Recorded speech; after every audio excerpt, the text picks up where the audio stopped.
Stacy girls, it's going down. It's a jolly day. Would you like to try a peach mango pie with the side of the Great Ace Attorney? Because if you do, then let's go ahead and get started. Hey everyone, I hope everyone's doing good. Sorry for the random scene switching. I've been trying to experiment with the different scenes, and you know, with my Elgato I usually play I was trying to test out to see if I could like switch over to the screen.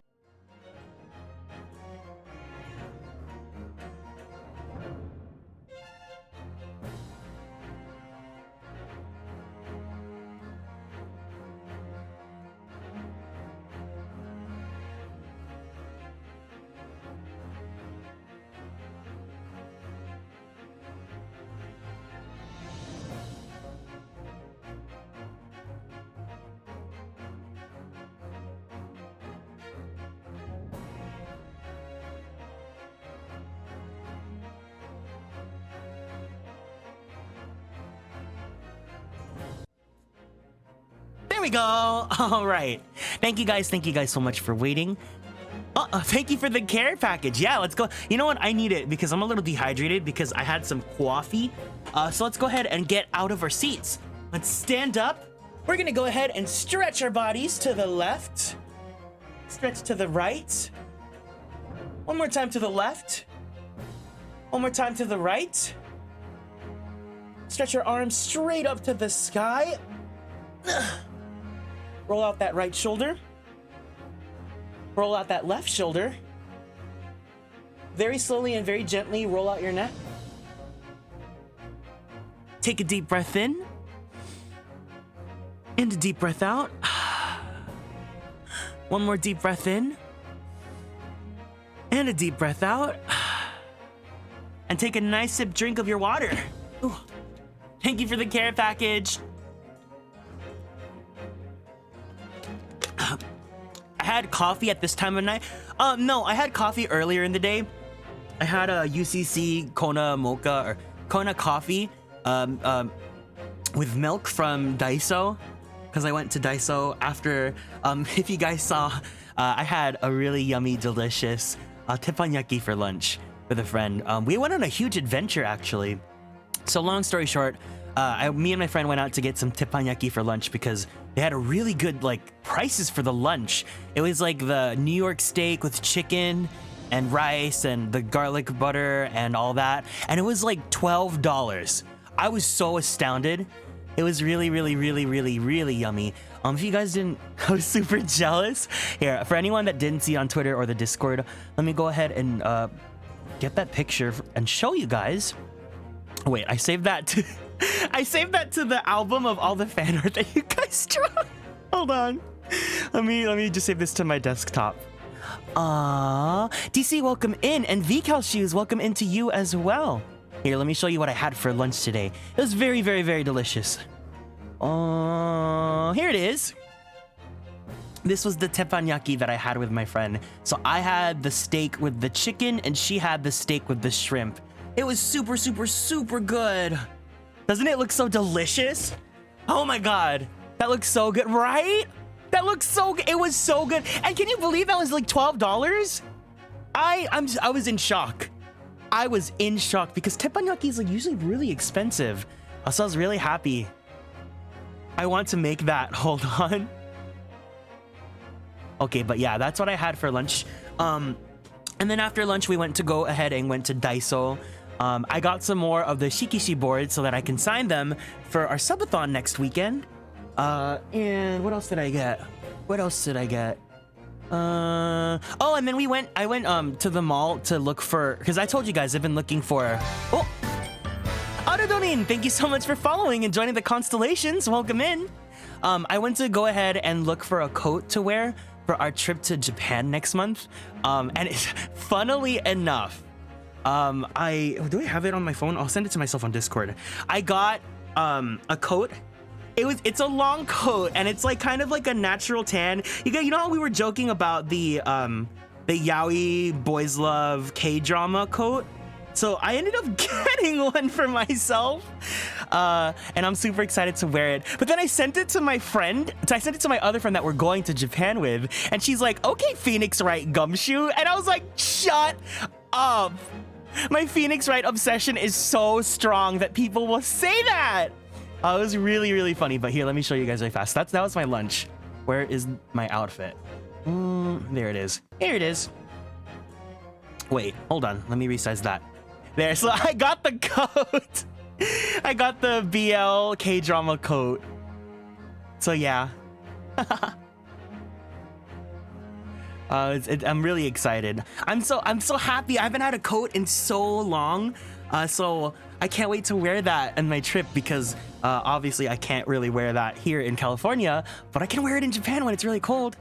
Hiya, hey. Every closet should at least have one long coat for the general, neutral, semi-casual fit. You are so right. And Bigfort, welcome in. Welcome in. I hope you're doing good today. That looks super warm. I have 3. Oh, you do? You do? I used to really like pea coats when I was younger. I was really into pea coats because me and some friend, like a group of friends that I had when we were in band together, we all would wear pea coats together and we would match, and it was really cute. But I haven't really worn like a coat since high school. So now I kind of, because like I said, I'm in California, so it's never really cold enough to warrant one. But now that we're going on this trip, and I was really happy because the coat that I got it from H&M. It was on sale for $50 because normally it was going for like 100 something. So I'm really happy because it looks cute. It's a simple neutral color, so I can wear anything with it. Because they also had a really cute Chesterfield plaid coat that I really liked. But I feel like with a plaid long coat, you can't have patterns for your sweater or your clothes or anything like that underneath, because then it's just gonna be too much visually. So I'm really happy that I found a solid color, because I went to 3 different H&Ms today. It was really bad. I was hopping from mall to mall. So that's why I had my coffee, because I was a little bit tired. But I'm really happy that we have that now. And then I don't have a picture with it, but I also ended up getting a nice black denim jacket from another H&M as well. And I really like denim jackets. Unfortunately, the blue denim jacket that I have, it's kind of like, I like having like looser fits. Like I really like just like wearing oversized sweaters and jackets and whatnot, just because like it's kind of a look, and also kind of like the like boyfriend sweater kind of look. And my blue denim jacket, it still fits me, but it's more of like a regular fit than like a boyfriend fit. And so I found this black denim jacket that is kind of like a more loose boyfriend fit, and it's a thinner denim, so I can wear it like here in California. So I'm super excited to wear that. I think I might actually wear it this weekend for when I do some stuff. But it's gonna be a lot of fun. I'm really happy that I got some new clothes. I gotta I have to like not go out anymore and not buy anything because I really need to save up for the trip. But either way, I had a pretty good day. I hope everyone else had a good day. I own 18 sweatshirts, crop tops, and denim shorts. I dress very femininely except for my work outfit, and I don't own a single coat like that. I got this new crop top and it has this adorable little teddy bear on it. Oh, cute! That's super cute. Yeah, I think I was gonna ask, one of my check-in questions was supposed to be like, how do you like dressing? What would you describe the way that you dress? Because I think I dress pretty like, I don't know if it's even preppy, but I have like my fashion sense is very, I don't know, like casual, sub-preppy, I guess. I live in jeans and graphic tees. I have quite a few nuclear options for when the wife's friends go, well, he needs to dress nice, okay? Yeah, I would say for me, especially these days, I really like wearing, you guys know the Adidas soccer pants? The like pants where it's like loose on like the hips and then like tape, like skinny tight on the like legs with the stripes. I like wearing those. I like wearing those just because like, especially with COVID and all that, it's very like just comforting and form-fitting. And then I do have this pair of plaid pants that I got that I'm so happy still fit me, that I'm gonna bring with me on my trip as well. But I wear those, and then honestly, I mostly get my clothes from Target these days. I really like Target's t-shirts. I think they're very comfortable. I do like just like a solid color, maybe like a cute little design here and there, like Target or like Gap. So I don't know, I just like preppy leaning, I guess. I describe my fashion sense as one single word: gay, because that is what I am. And because objectively have no better description, to be completely honest. Yeah, I would say like when it comes to conventional like mask femme like outfitting, I mostly dress pretty mask. I think the most like gender non-conforming that I dress is when I when I wear shorts. I don't like shorts, so I'll wear if I do wear shorts, I want to wear really short shorts, like shorts that are like at my thighs, Oh, Target, Target, like Target. Yeah. But yeah, I didn't even ask you guys today's check-in question. Today's actual check-in question that isn't how you dress is, who were your favorite artists or bands when you were younger? Because another off story, but when I was hanging out with my friend and we were in my car, we were playing, like Big Time Rush came on shuffle in my Spotify, and then she was like, oh, let's play this song by them. And then I didn't know that they re-released a new version of the song Paralyzed, which was my favorite song from them. So like we were absolutely just losing it. I wouldn't say they were my favorite band when I was a kid, but like their music, I still really like their music. So I'm really happy when a lot of artists these days are doing the like Taylor's version thing where they're re-releasing their songs that were popular when we were like in middle school, high school, but like in like a 2022, 2023 kind of take on it. And so I was really happy to hear that. I hope more bands and artists do that. Never been there, but I saw one on the road. We didn't really have any in France, so I didn't really know about the... Yeah, Targets are honestly really, really awesome. If you've never been to one, I would definitely recommend it just because, like, they are pretty, like, semi-affordable. Like, their stuff is pretty budget-friendly, I would say. Not necessarily Walmart, but it's budget-friendly. My style tends to be alternative when I dress up, but outside of that, I prefer... comfortable, cute clothes. I prefer black, green, brown, purples, and the occasional pink.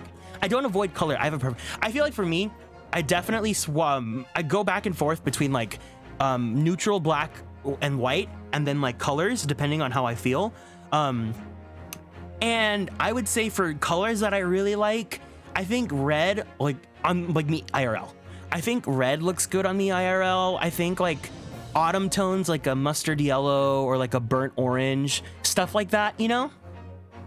The voice pack. Oh yeah, if you guys don't know, I did record a holiday voice pack for you guys. It is available completely for free unless you guys feel really kind and tipping or donating for that. You guys can check the Ko-Fi link available in the announcement that will probably show here or there from time to time.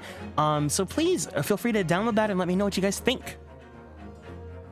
I don't remember my favorite artist back then, but I just listened to French stuff. Now I listen to Ethan Bortnick. I don't know who Ethan Bortnick is. Ooh. Objection! I mean, hi, welcome in, J-Chai. I hope you're doing good. Yeah, there's the check-in question. There you go. But yeah, I aspired to be an earthy gothic queer. I don't think I'm very gothic. I think I'm very bright and preppy and peppy. But you know how it is. I've always listened to video game OSTs. Yeah, when I was in middle school, I was super into like video game openings. So I had like all the Tales of openings on my iPod. And I remember, this is a really embarrassing story, but I remember I was like sitting on the bus and I would like listen to the openings and I would be like looking out the window, like thinking that I was like so like emotional, not emo, just emotional. And my friend was like, dude, you look so stupid. And I would, looking back now, I'm like, yeah, I did look pretty stupid. Calcifer, thank you so much for following and joining the constellations. Welcome in.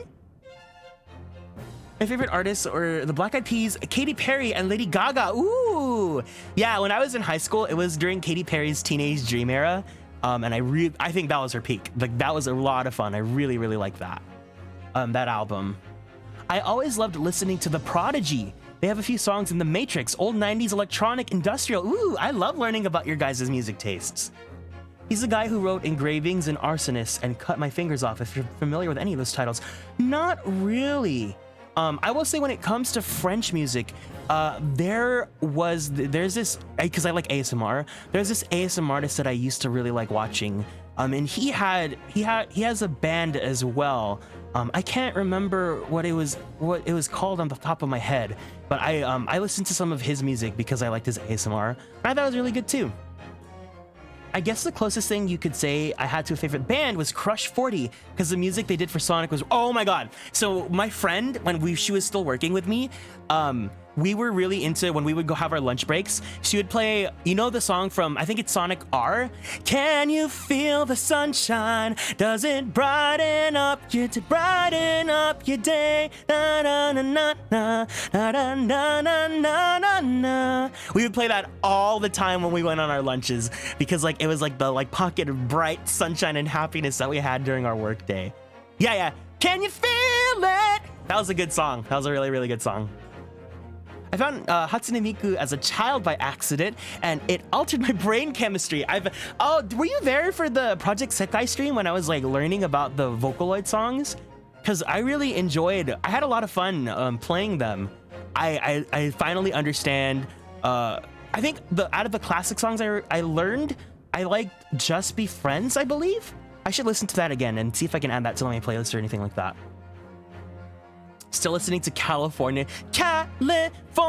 girls were unforgettable. Daisy Dukes, bikinis on top, sun-kissed skin so hot and they'll melt your popsicle. No,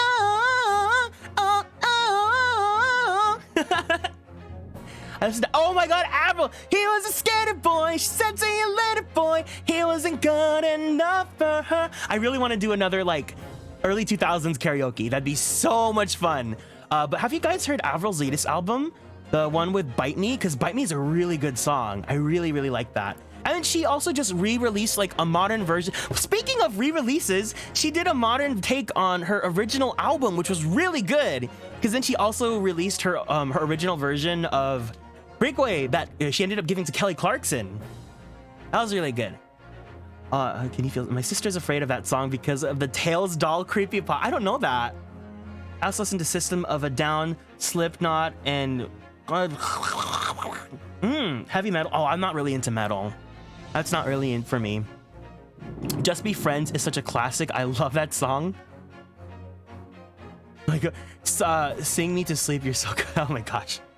Listen to let the bodies hit the floor. Let the bodies hit the floor. Backyard Ball. I don't really know the music that you listen to, but that's interesting. Thanks for sharing your music taste, guys. Yeah, no, I definitely grew up with pop. Cascade. Be my bad boy, be my man. Won't you be my lover, but don't be my friend. Oh, Every Time We Touch. I have that on my soundboard. Here you go.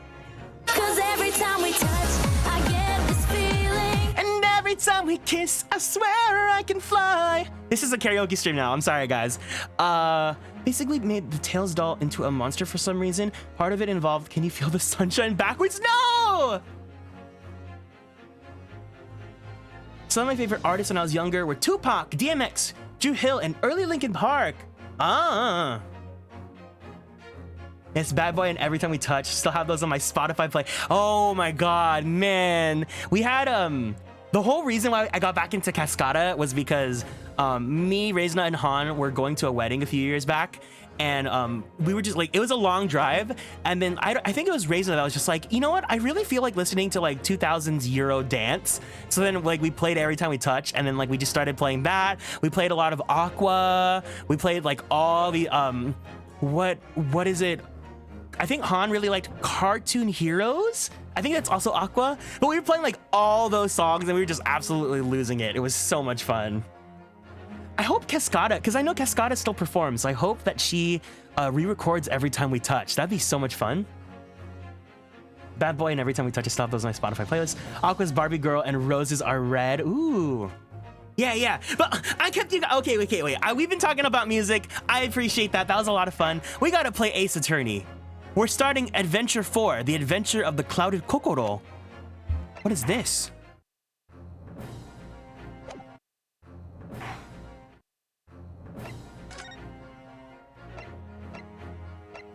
The Adventure... Oh.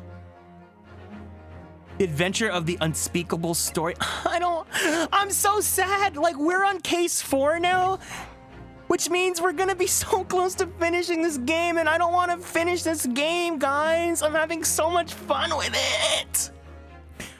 I'm like... So when I finish Great Ace Attorney 1, I'm kind of torn because I don't know if I want to go back to Phoenix Wright Game 2 or if we should just jump straight into Great Ace Attorney 2, you know? I'm not too sure what I want to do because I like both series a lot. I really do. So I do want to revisit Phoenix Wright because Phoenix Wright is my ultimate dream man. I love him so much. But I'm having so much fun with Ryunosuke. So I'm not too sure. We'll decide together. Since we decided to start Great Ace Attorney after we finish Phoenix Wright 1, I definitely will poll you guys again and ask you what we want to try going into next. Can you imagine Ryunosuke being into hard rock? I can kind of see it. Yeah, for sure. I can imagine Ryunosuke being into hard rock. Yeah!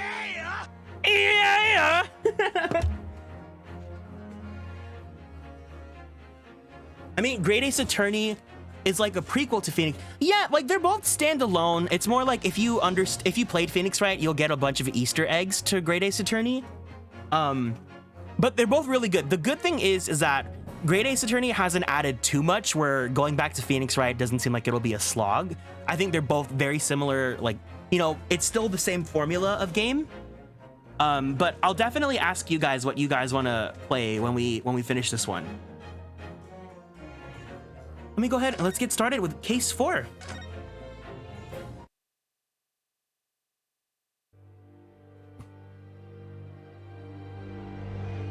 The Adventure of the Clouded Kokoro.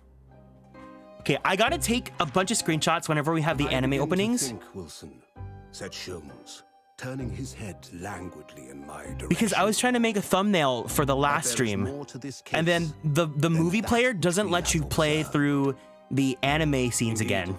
So I have to screenshot them. Like, I actually have purpose for spam screenshotting. Kieran can Phoenix. Have Phoenix. I'll take Dick Gumshoe. It's a win-win. You do know that I like both of them, right? Leading him to the distant memory of that snowy evening. To the young lady collapsed on the pavement along Briar Road, and to the knife in her back. Lit in the soft glow of gas lamps, a most extraordinary scene had been set. And under the cover of a light fog, the curtain had risen silently on the insoluble mystery of our They're all invisible about killers.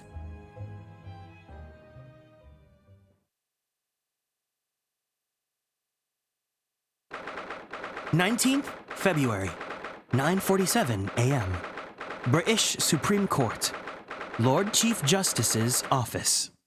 Oh shit, I'm using my AirPods, so I can't wait. Let me reconfigure my voice mod to go to my AirPods so I can abuse my soundboard still. Hold on 1 second. Why aren't my AirPods showing? Why aren't my AirPods showing? Let me try that again. There we go!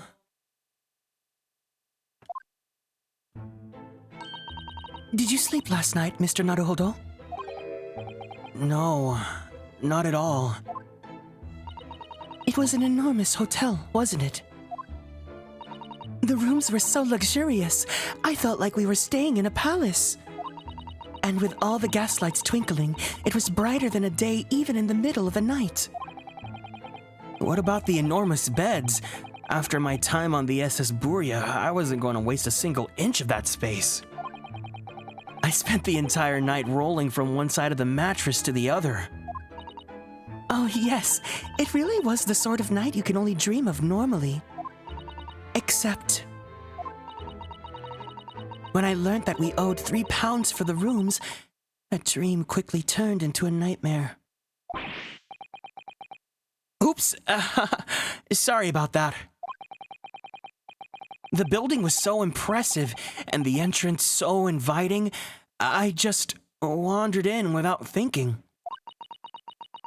In a lodging house in Japan, that sum of money would have put a roof over your head for a whole year. I did try, but I'm afraid I couldn't help my tears when we were presented with the bill. Ugh, I really am sorry. Well, never mind. We must find some more affordable lodging straight away, though. If we're not careful, our entire stipend will be used up in 10 days or less. Ugh, London is a scary place. Oh, good morning to you at this early hour. Oh, yes, well? Good morning to you, Lord Chief Justice. All right, so a quick recap for anyone that doesn't understand what we're doing right now. So basically, in the last trial, we just made it to Britain, and this guy here, the Lord Chief Justice, he's the one that appoints people into being lawyers in Britain. And so because Kazuma was the one that was supposed to be on the study trip to learn about British law, Rinosuke asked if he could take Kazuma's place since Kazuma is no longer with us. And the Lord Chief Justice said that in order for us to be appointed as a lawyer here in Britain, he needs to pass a simple test, which was to win the trial that we were in yesterday. And that trial was absolutely bonkers because the person that we were defending is an absolute psychopath and forged the evidence and burned down the courtroom at the very end of the case yesterday. But we won regardless.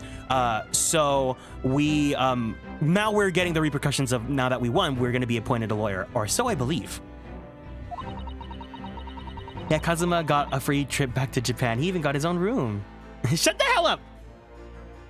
We have come to report on the outcome of the trial at the Old Bailey yesterday. Susato-san is amazing. She doesn't bat an eyelid, even in the presence of the imposing Lord Strongheart. Yes, I believe you had a very comprehensive initiation into British courtroom practices. Oh, yes. It was very eye-opening. Thank you. And in accordance with your instructions, Lord Strongheart, Mr. Naruhodo performed his duty to the end. Yes, I've already been apprised of the events. You conducted a remarkable defense. You may consider the test passed.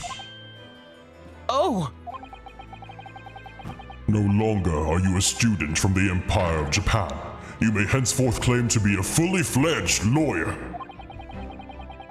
My country is delighted to welcome young talent from such a remote eastern land. Thank you very much! So, I'm a lawyer now. Now, in view of your new appointment, I have a fresh case in mind for you. I'd like you to take it on at once. I trust that won't be a problem. Another case? Already? Nothing trains a lawyer better than a practical experience. I'm sure I don't sense dissatisfaction, do I? It's just that yesterday's trial ended unusually. I haven't quite come to terms with it. What's to come to terms with? The man was cleared. What more were you hoping for?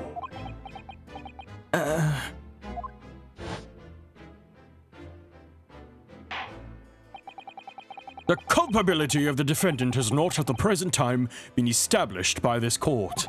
Consequentially, the jury will not be required to proffer judgment. Well, Lord Van Zykes, it's been a pleasure, so it has.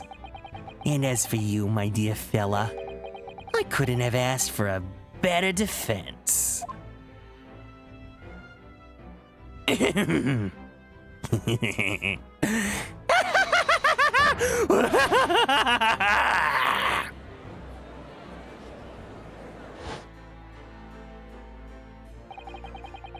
I just can't help wondering if Mr. McGilded really was innocent. Mr. Naruhodo, it's just that I never managed to ascertain the truth. And then the trial ended. Well, you needn't let it trouble you for a second longer. Welcome in, Vimo. I hope you're doing good. Sorry? What do you mean, Lord Strongheart? Magnus McGilded passed away immediately following the What? No. What? What? Mr. McGilded is dead?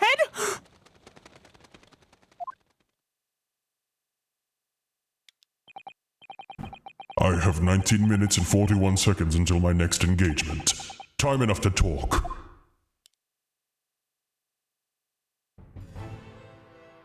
I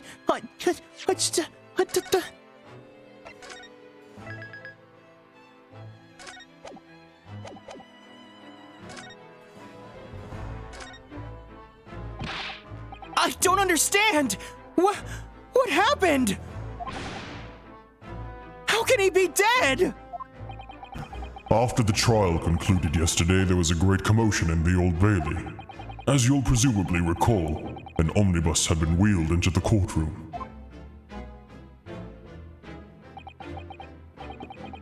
Yes, of course.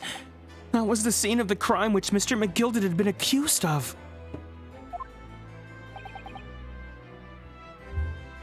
Precisely. No problem. Go do what you gotta do. Well, While the bailiff's attention was diverted by some other matter, the omnibusy went up in flames. No.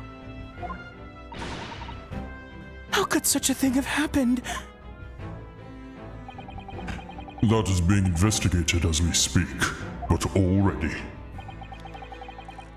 The police have identified a corpse found inside the charred shell of the carriage as that of McGilded. That's awful! The man must have slipped inside whilst the bailiff's attention was elsewhere.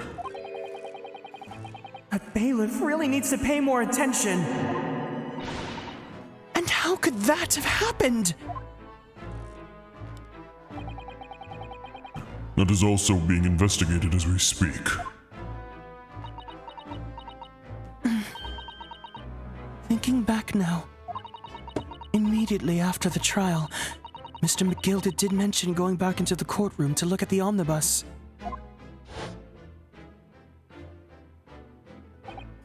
Well, I must be making tracks now. 'Tis time for the inspection. Sorry? What inspection? Going to examine the omnibusy again, so I'm told. I asked if I could be present for it myself. An inspection of the omnibusy? With a guy this big, I have no problem thinking he looks anywhere but down. Not to my knowledge. I don't believe Scotland Yard had any intention of re-examining the carriage. But then who was Mr. McGilda talking about? Never mind that now. The Yard is making a thorough investigation. The matter is no longer any concern of yours. Leave it to the police. Or Mr. McGilda.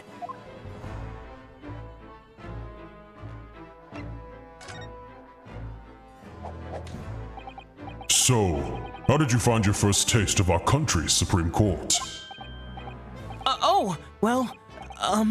I don't know.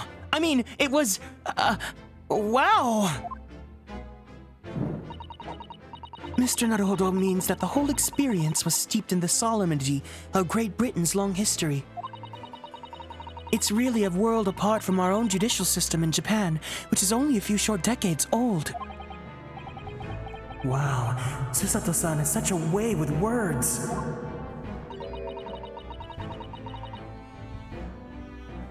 And you seem to have such a way of failing to find the right ones. Is his name actually Mr. Naruhodo? Yeah, well, I mean, his last name's Naruhodo. Judicial system here is the most advanced in the world. Learn all you can. The most advanced in the world, is it? Yeah, no, the names are even puns in Japanese too. Like Phoenix Wright. The main character here is Ryunosuke Naruhodo. Phoenix Wright in Japanese is Ryuichi Naruhodo. It was fortunate that your very first trial was a simple affair. Simple? That was simple? As I believe I mentioned yesterday morning, it was a trial you couldn't lose. I don't mean to be contrary, Lord Strongheart, but the case was anything but simple. The circumstances of that case were so incriminating, I was stunned when I first heard them. In fact, I'm still finding it hard to believe that we managed to get a favorable verdict.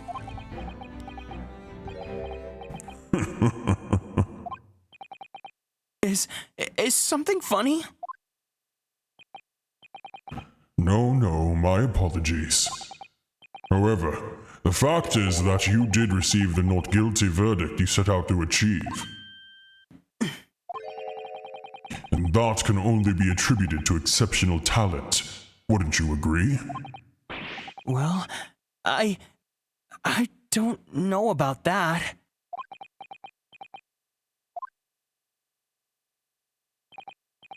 Well, never mind.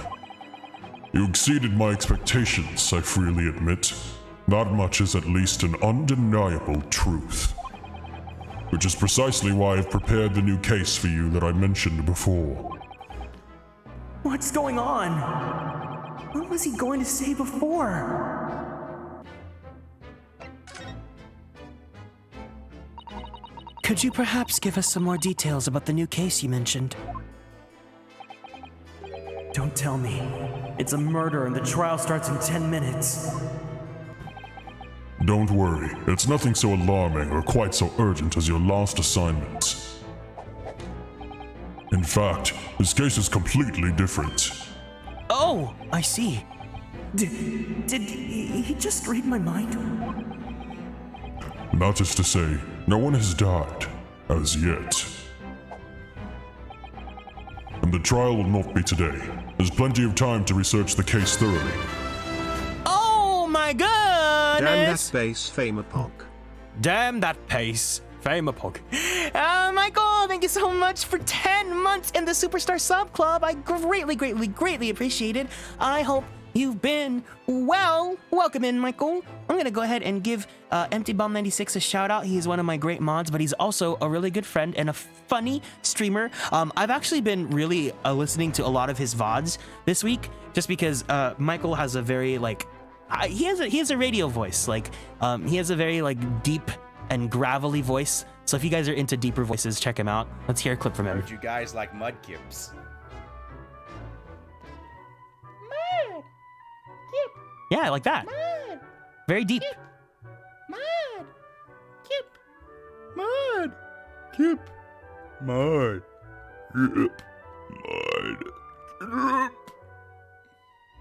Thanks. That's what it sounds like to be eaten by a mudkip. He's vicious, even though he has no teeth. Thank you for that, Michael. But I hope you're doing good. What's going on? Damn that mud kip, mud kip, mud kip. Mud. Kip. Mud. Kip. Mud. Kip. Mud, Kip.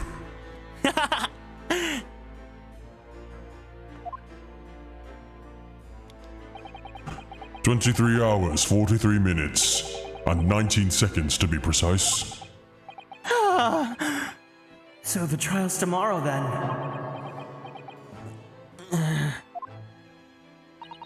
Is everything all right? Oh, yes. I'm just a little confused. That's all. Yeah, no problem. I figured you're working right now, so it's all good. Yesterday's trial was... well, it's left me wondering if I'm really cut out for being a lawyer. Oh, Mr. Naruhodo. I don't know if I could face something in the courtroom again after Mr. McGilded's trial. Ah, yes, I nearly forgot. There's one similarity with yesterday's case. Once again, there's currently no one to advocate for the defense. Oh! If the situation remains unchanged, the trial will start tomorrow with the defendant unrepresented. And if that happens, I need not remind you of the inevitable outcome. The most terrible end awaits the defendant.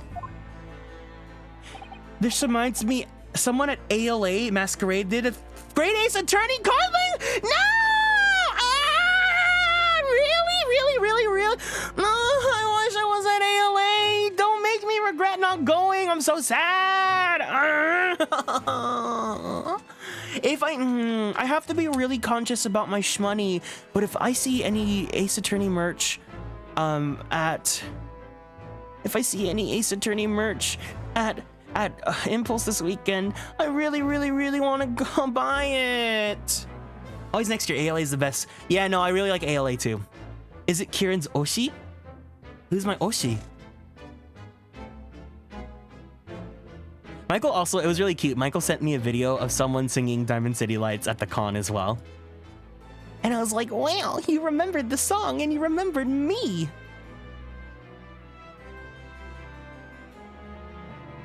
Yes, that's right. Here we go again. Says the person who has filled screenshots of you know who. Oh, who are you talking about? Your time is up. You will have to excuse me.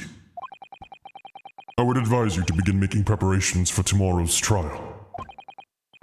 After all, the clock is ever ticking. There's now about 23 hours, 26 minutes, and 39 seconds until the court sits. Last time he mentioned the 23 hours, he said there was plenty of time. And one more thing, Mr. Naruhodo. There's something I should like to ask you. Oh, what's that? Yesterday you remarked upon something. That you intend to see through the will of your late boyfriend, Mr. Asogi.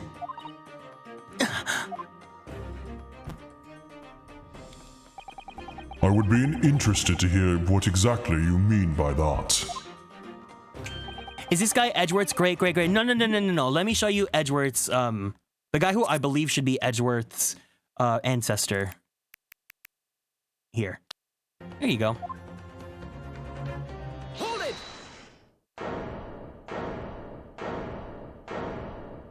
Wait, is this it? Was this the one?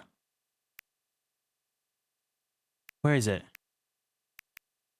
Where's it at? Huh? Where is my video? What? I think it's this one. Is it this one? It's this one. There you go. Objection! That's him!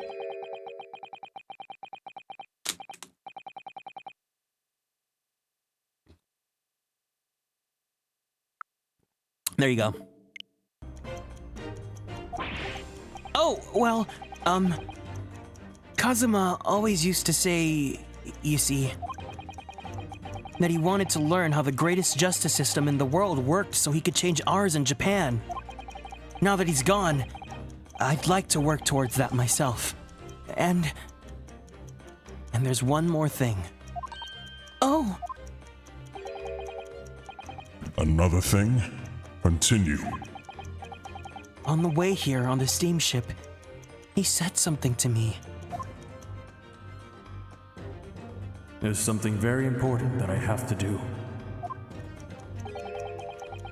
Something very important. And what exactly would that be? He never had a chance to tell me.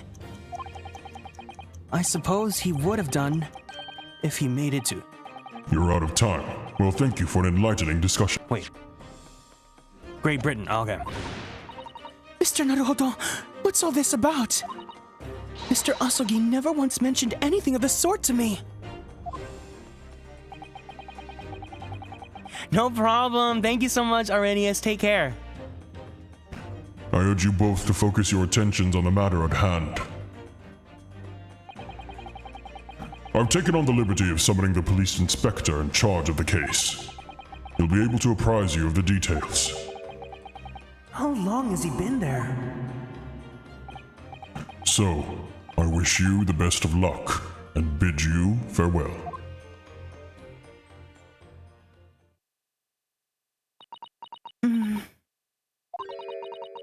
There's something very important that I have to do. Oh, Kazuma-sama, what did you mean? I wish I knew, but honestly, he never told me. Anyway, we'd better talk to the detective, don't you think? Yes, you're right. I hope I'm just imagining it, but I wouldn't say he looks pleased to see us at all.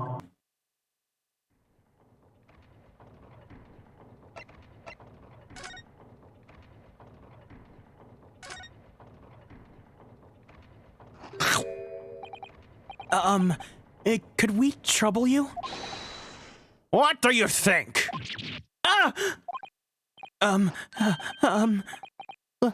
Lovely weather, isn't it? What's the weather got to do with anything? Listen to me, you young Japanese upstart. Some frippery about the weather doesn't get every English gentleman cold eating out of your hand, you know? This man and his potato wedges, to be fair, if I saw potato wedges like that, I'd be snacking on them too. But Susato-san told me it was foolproof. I'm a busy man. A very busy man. There's a crime scene to investigate, but I'm here having to give the likes of you a talking to. I'm ever so sorry. Can you imagine what the other officers will be saying? Haven't seen Gregson anywhere, have you? No, he's too busy with the bigwigs these days, and all because of some bumpkin who's here on a jaunt from a country I've never even heard of. Hear that ripping sound? That's my reputation at the yard going to tatters! There's no need to rip us apart a new one as well.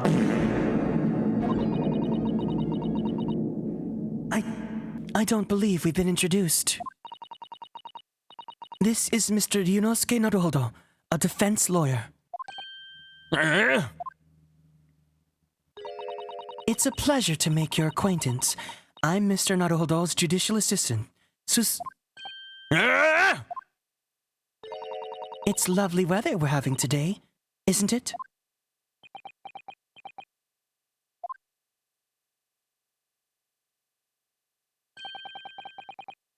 It is unseasonably fine, I grant you. London winters don't see a lot of sunshine. Unbelievable! How did she pull that off? That's right, girl! Go boss him!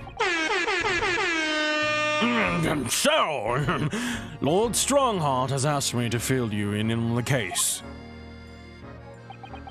The name's Tobias Gregson. Inspector Gregson to you. I'm from Scotland Yard. Gregson? Inspector Gregson? 27 Rats, thank you so much for following and joining the Constellations. Welcome in, and take care, Michael. Goodbye. What's the matter with Susato-san? Does this detective's name mean something to her? Inspector, are you perhaps... the Inspector Gregson?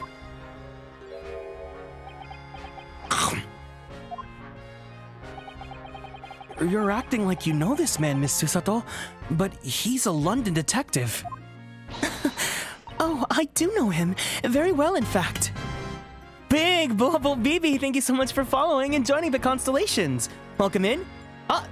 You, Buddy Flan, thank you so much for following and joining the Constellations as well. Oh my goodness, where's everyone coming from? Welcome in, guys. Oh, I do know him. Very well, in fact. Very well? Yes, he features prominently in the adventures of Herlock Sholmes. Oh, in that publication. What's it called again? Rant Magazine? Oh, the voice acting. Thank you. Wait, who is this guy supposed to be, actually? What's his real name? Or what's the Sherlock Holmes equivalent? Tobias Gregson? The detective inspector in charge of Scotland Yard's investigation of the case. He's stern and single-minded in his approach, and a great lover of fish and chips. Who is this? Who is he supposed to be in actual Sherlock?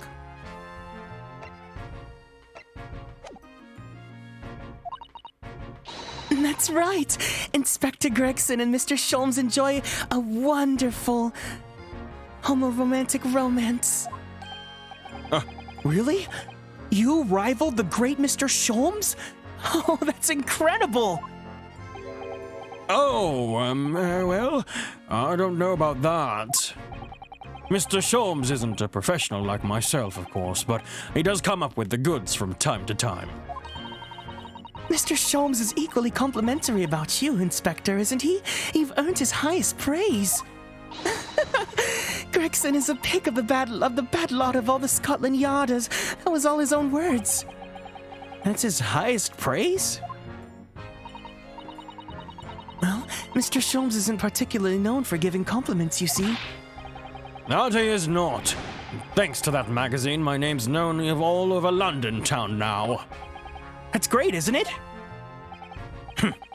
I have to admit that to start when I was little, well, flattered by all the attention. Everyone wanted to shake my hand, and my reputation at the yard went through the roof. Well, that's wonderful. No, it is not! There's nothing more sinister than the man on the street! People are always looking at me now. They're whispering rumors about me under their breath, I'm sure. Rumors? Are you quite sure? He's changed since he started appearing in the stories. The flames got into his head, stuff like that.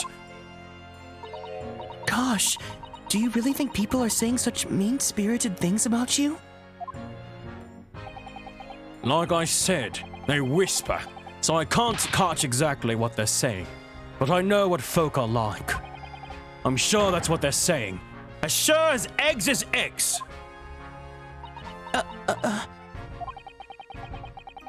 I get the feeling this detective could be very hard work. Oh dear, perhaps a sudden rise to fame does change people.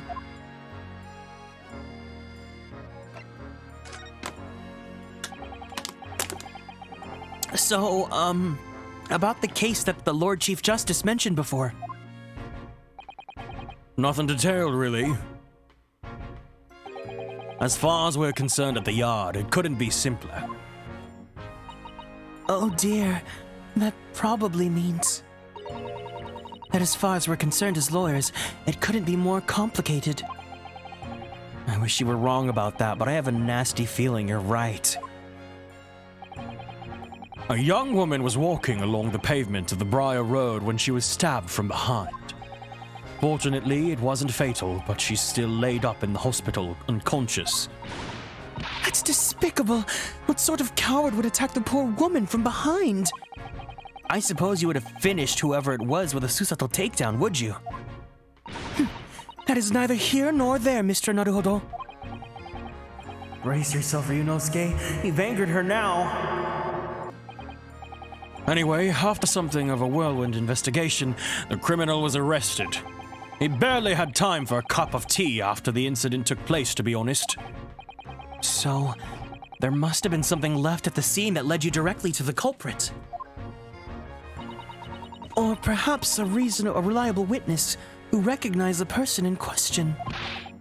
Let me stop you right there. You're wasting your time on this one. Sorry? There's nothing you can do. There's no way to help the bloke now. Why ever not? Simple. The prosecutor that's been assigned to the trial tomorrow is Lord Baron Van Zykes. No! Sounds like you've heard of him then. Oh yes, we are very familiar with Lord Van Zykes. Believed to be the harbinger of death itself. He's back. The Reaper of the Bailey.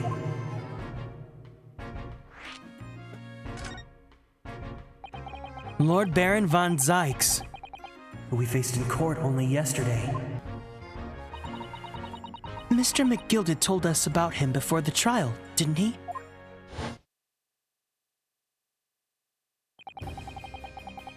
When Van Zykes stands for the prosecution, they call the accused to sacrificial lambs.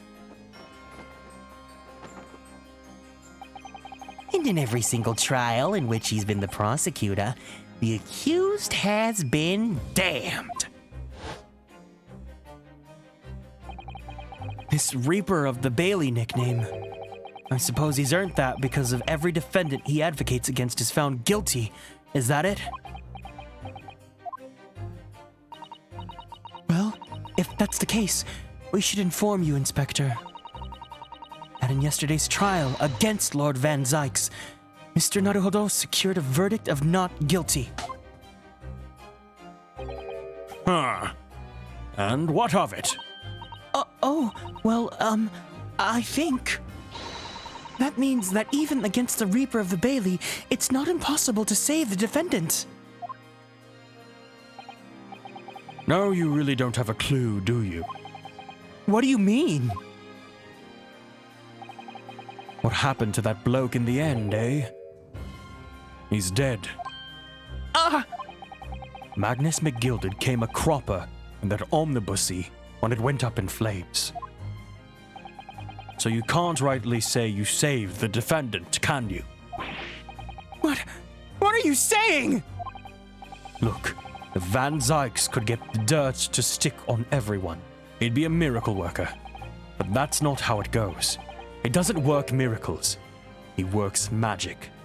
Black magic. I'd have a good long think about that if I were you. Are we really supposed to believe that?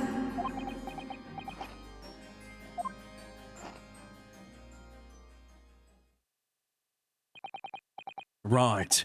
Well, I filled you in as requested, and I'm very nearly out of chips.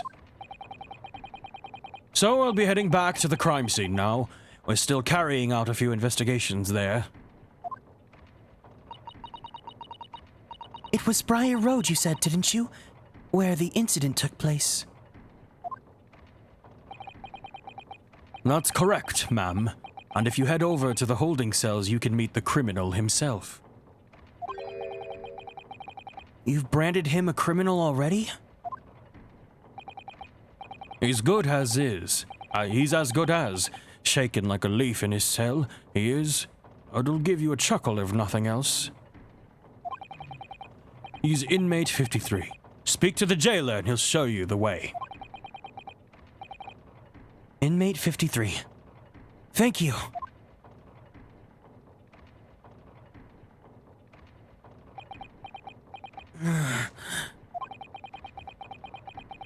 So, there's no helping anyone against the Reaper of the Bailey, they say. Is something troubling you, Mr. Naruhodo?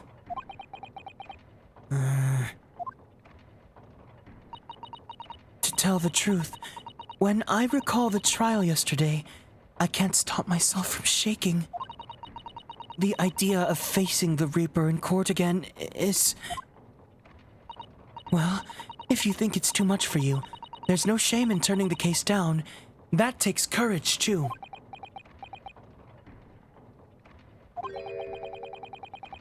But if the man they've arrested is innocent... You could well imagine he would be shaking like a leaf in his cell. And I, for one, wouldn't find the slight of that funny. So, if I'm honest, I'm still reeling from the shock of yesterday's events myself. And I'm really not sure if I'll be able to help this man, whoever he is. But I'd like to try. So I think I'm going to make some inquiries. Will you help? Did you really think you had to ask? After all, I am your judicial assistant. Thank you. So then, shall we? Yes, let's go.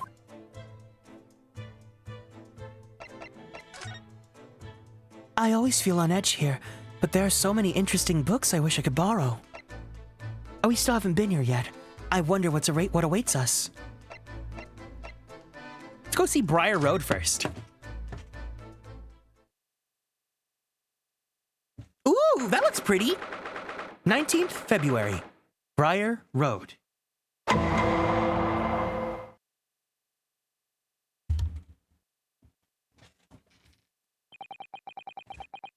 So this is where it happened.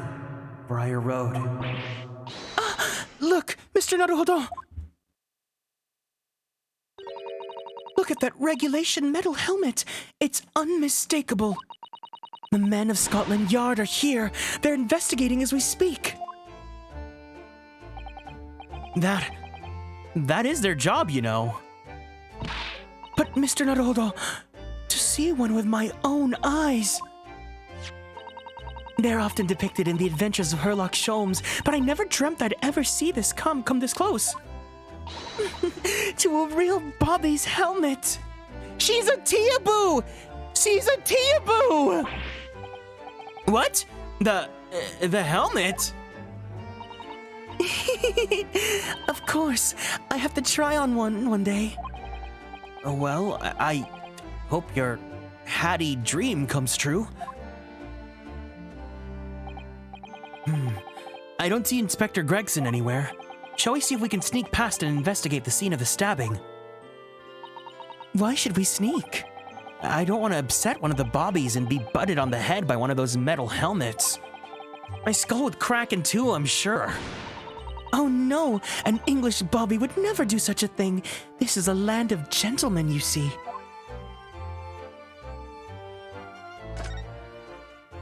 Are you sure we've asked everything we need to, Mr. Naruhodo?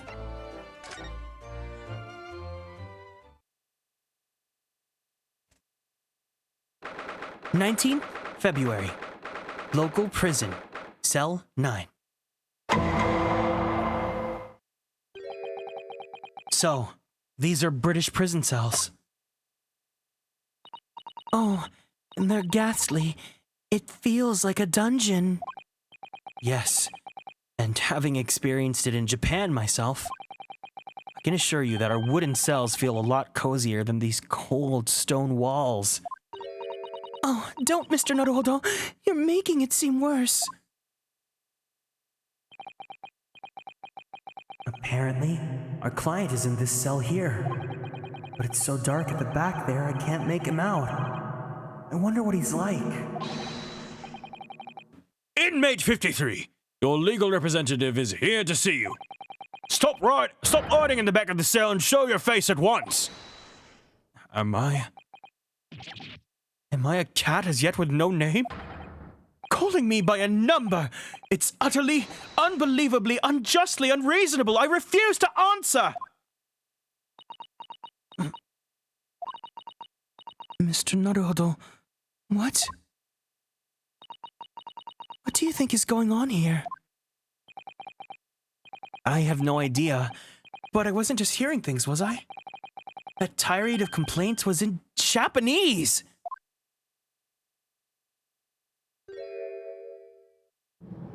Oh, he doesn't have to have an accent then.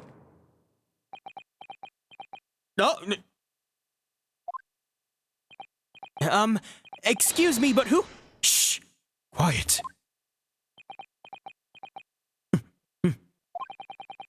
They're all around, hiding. I know they are. They're watching, listening. Even now, I can sense it.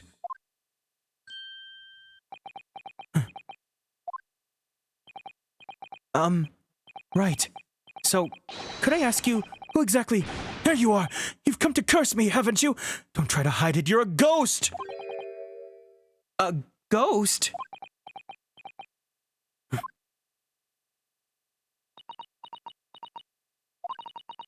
We mean you no harm, prisoner-son.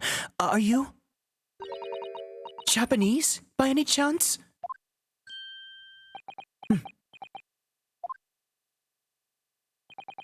This is beyond my wildest dreams!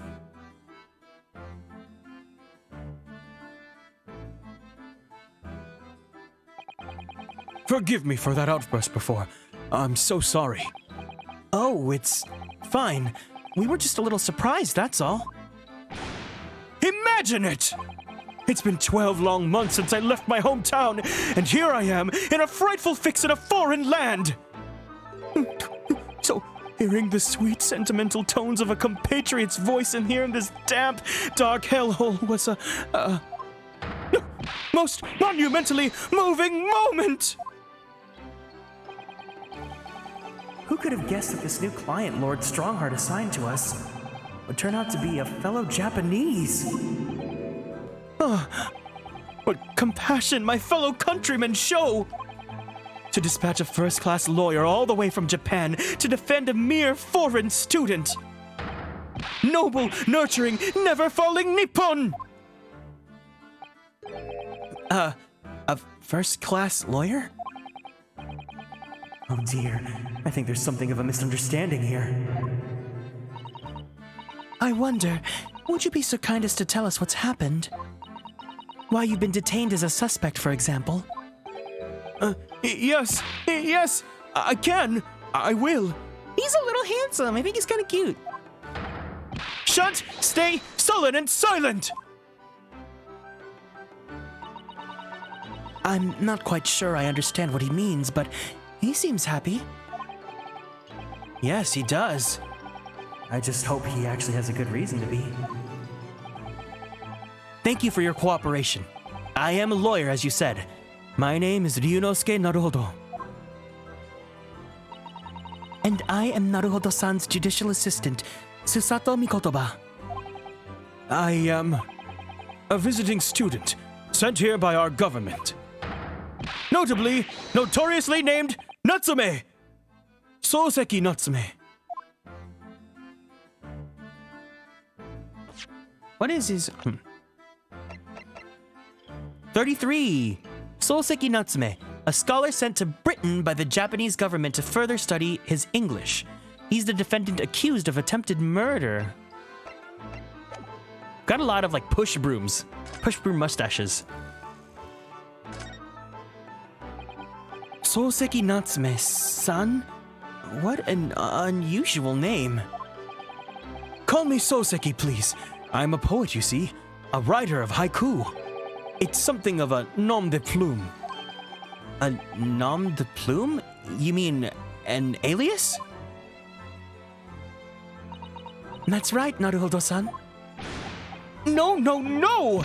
Don't be so prosaic! It's much more refined than that! And haiku? That really reminds me of home. Did I hear you say that you were a visiting student sent over here by the government? Yes, that's right. A year ago, I was told to go and study English. First, I had to suffer that misery, and now this! It's beyond the pale! Suffer that misery? Did you not want to study here? No, I mean, I had an interest in Great Britain for some years, of course. Oh. But just because the government tells you to do something, does it mean you can do it? No! What do you mean? If they told me to study English literature, that I could have understood. That's my field. But no, they told me to study the English language. Utterly, unbelievably, unjustly unreasonable! I see. Only the other day, I was told to send a report about my first year here. I tendered a blank piece of paper. Wise words on whitewashy! You must be a man of great standing. As a native English speaker, he's correct. English is a terrible language. Oh, yes. So I'm often told. And often like to be told, it seems.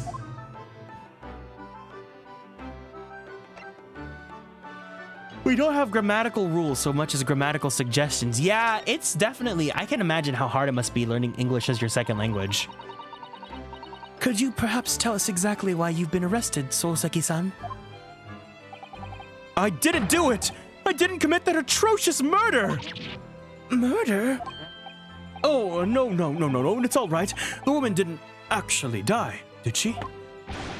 But she was stabbed with a knife right before my eyes! Before your eyes? You mean you saw the attacker? I didn't see anyone. What? If I'd seen the person who did it, do you think I'd be locked up in here? Oh dear, it seems this case is becoming rather complicated. It's hard for learning, so yeah, Bimo learned English by watching cartoons and Bimo...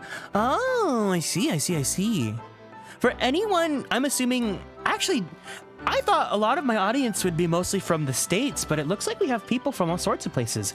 So if you guys aren't from like the States or Britain or Canada, where like English is the dominant language, how did you guys learn English, if you guys don't mind letting me know? Why me? Why me? Why did that silly woman have to be stabbed in front of me?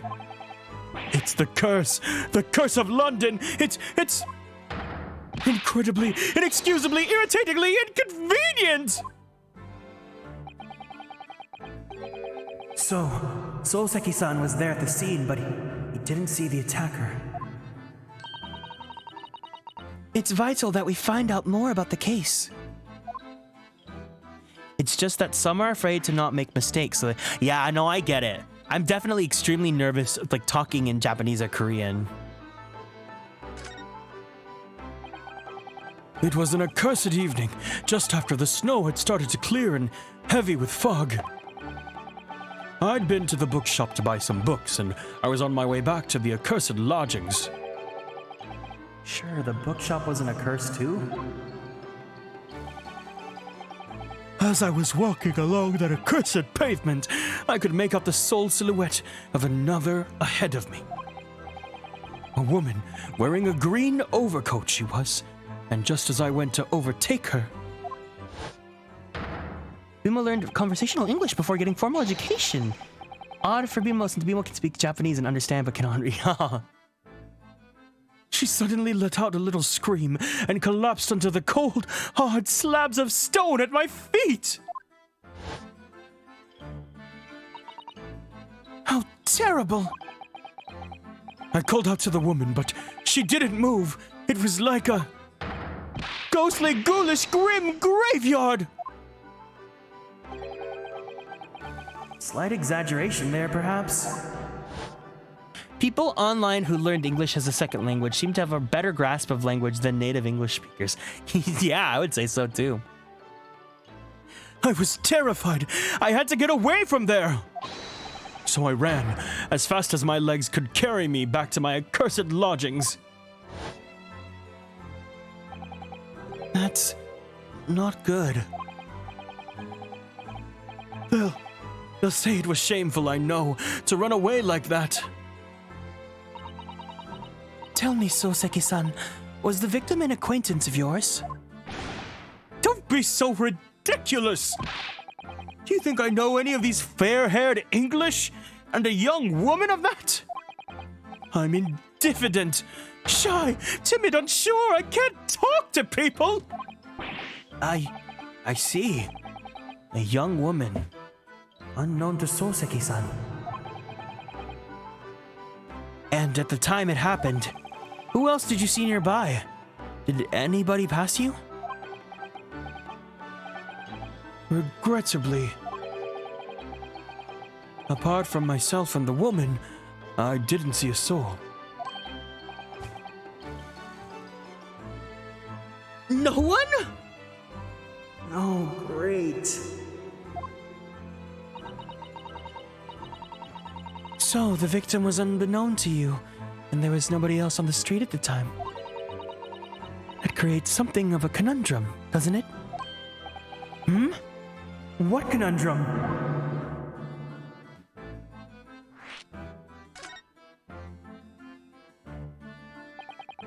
What do you mean, Susato-san? What's the conundrum? Well, if what Soseki-san has just told us is true, there's something I can't explain. He says that he didn't know the victim and that there was no one else at the scene. Then, he apparently fled without having been seen. I did! But if that's the case, surely this man has to be the culprit. No! You! What did you just say? Nothing! I didn't say anything! Oops. Perhaps I thought that a little loudly. Actually, that's not what was troubling me. What I was thinking was, how did Soseki-san actually come to be arrested? Sorry? He didn't touch the victim, and there was nobody at the scene to see him. So how did the police ever discover that he was there at the first place? Oh, yes! She's right! It was him. That accursed great detective. He led the police to me! Of all the bad luck! Accursed great detective? Could it be? I shall never forget that man's name as long as I live! With his hearty laugh and his self-proclaimed greatness! Brash, big-headed busybody, be gone! May you be cursed until the end of your days, Herlock Sholmes! I knew it. Mr. Sholmes. You were waiting for him to show up so you could cheer him on? Herlock Sholmes. I'm gonna BRB really quick. I gotta use the bathroom. I'll be back in just a second.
Sorry about that. I really had to go.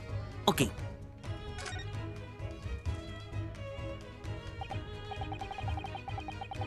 Well, I didn't expect to hear that name from this man's lips, that's for sure. It was the morning after that nightmare had unfolded on the pavement before me. I was gnawing on a sliver of hard cheese when some men suddenly burst in through the door. They started shouting at me, "This is the police, put the weapon down!" Yes, it was a thin sliver, and yes, it was hard, but I wasn't eating a weapon! Disgusting dietary discrimination devils! You clearly had a trying morning yesterday. And there he was, in the middle of all the policemen, grinning like a Cheshire cat. That's Herlock Sholmes! It's actually just Herlock Sholmes. He's English. I've since found out that he's a famous name in detection here in London. Yes, the great detective is really well known. And his overly sharp mind managed to deduce my whereabouts, apparently. He thinks I'm the knife-wielding madman! Me, this weak, stooped kitten of a man! I wonder what great deduction process led him to his conclusion at this time. Do you mean to say that Mr. Sholmes' deduction was the only reason the police arrested you? That would be really most reasonable. Unreasonable? Well, the thing is, I was thrown into a panic when they barged their way in. Of course you were. That's only natural. I was terrified and trembling, and they kept throwing question after question at me in impossible English. Fiendish foreign film flammery! Oh, flim-flam. Well, we are in England. You really can't blame them for questioning you in English. Good point. But my mind went blank. I knew I had to answer, but I didn't know what to say. So I just kept repeating things like, yes, I do, and I'm fine. The next thing I knew, I was in manacles, and before I knew it, I was thrown in here. Oh dear, I'm afraid that's hardly surprising. I'm fine. He's not fine now.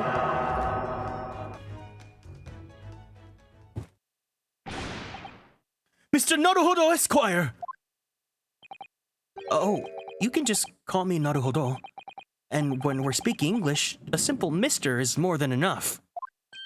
Oh, yes. All right. Yes, they've really got to me. This country is poisoning my mind. But please, I beg you to defend me in court tomorrow. You can tell them what really happened. You'll do it, won't you? Well,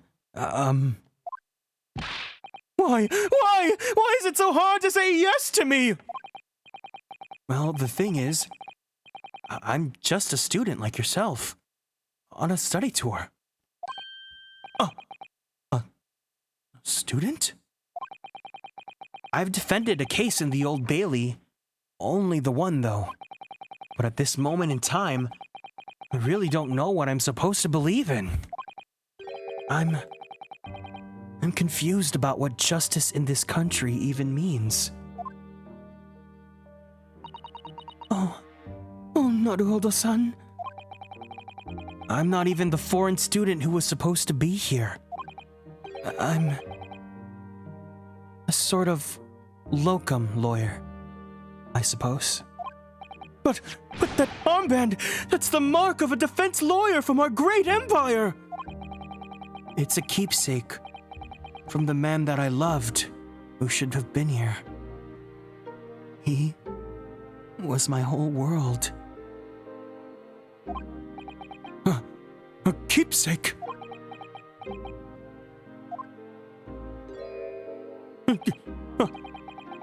I know exactly what they're saying about me. Oh, what do you mean? Who do you mean? The lawyers, all the British defense lawyers, they won't defend me. Goodness! Why do you say that? For the same reason as you noted before. When it happened, What do you mean shipping? It's canon. there was only the victim and myself around, and I ran away from the scene of the crime. I'm not a fool. I know it looks as though I must be the culprit. It must be very hard for you, Souseki-san. And anyway, I'm a student from overseas. I'm just a foreign nobody to them. Someone not to be trusted. I heard them openly laughing about me before, in my earshot without any compunction at all. Any trial for this man would be a waste of time, they said, and of course the foreigner did it. They even had the gall to say the man doesn't understand half of what's being said anyway. That's awful. They're wrong. I've studied more English than half the policemen out there on the streets. I've traveled halfway around the world to learn about these people's country and its great history. But no one here wants to listen to a man with a strange accent. They all hate me. So, at the very least, I'd like to entrust my fate to someone who can listen to me in my native tongue. I find it so interesting because it's like, in theory, when we as an English-speaking audience are playing a game that the characters, are possibly supposed to be speaking Japanese, like, you always get that sort of lost in translation of like whenever like they're speaking Japanese and then they're supposed to be speaking English to someone else, it's like we're speaking English, but then it's like for the Japanese original audience that played this game, they're kind of having that moment too where like the characters are in Britain, they're supposed to be speaking English, but the text is in Japanese. I find it so funny that both of us are kind of having that sort of situation here. You could do it, couldn't you? When I look into your eyes, I can see it. I can see what you've been through. All of the flaming homosexuality. Soseki-san. It's just that...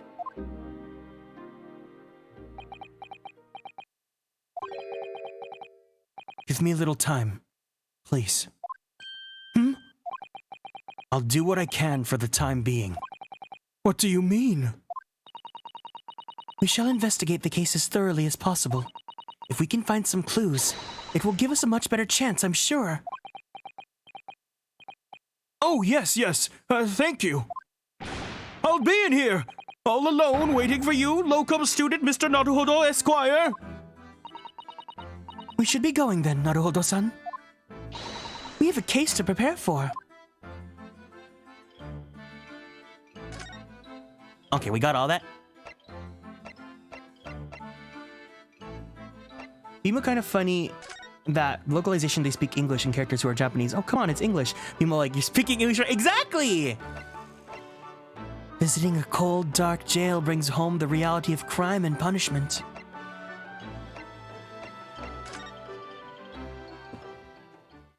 I'm gonna take a second. I think I'm a little hungry, so I'm gonna open my chagariko. Let me have some of my chagariko. What's the Japanese delegation doing here? Oh, Inspector Gregson. This isn't on the tourist trail, as I'm fairly sure you're well aware. Yes, of course. We're here to investigate.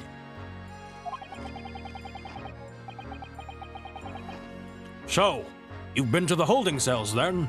What did you make of the criminal? He's not a criminal as you put it, Inspector. He's a suspect. Huh. We'll see about that. You Japanese like to stick together, I suppose. Okay, yeah, I definitely needed to eat a little bit. Well, do what you will. It doesn't bother me. The bloke's in court tomorrow, whatever happens. The verdict's a foregone conclusion. The stone-cold air of rejection. Jay Zucchini, thank you so much for the care package. I think I really need it. Let's go ahead and stretch together, everyone. We're gonna stand up. We're gonna go ahead and twist our bodies to the left, to the right. One more time to the left. One more time to the right. Stretch your arms straight up to the sky. Roll out that shoulder. Roll out the other one. Take a deep breath in. And a deep breath out. I'm gonna snack on my Jagariko for a little bit too.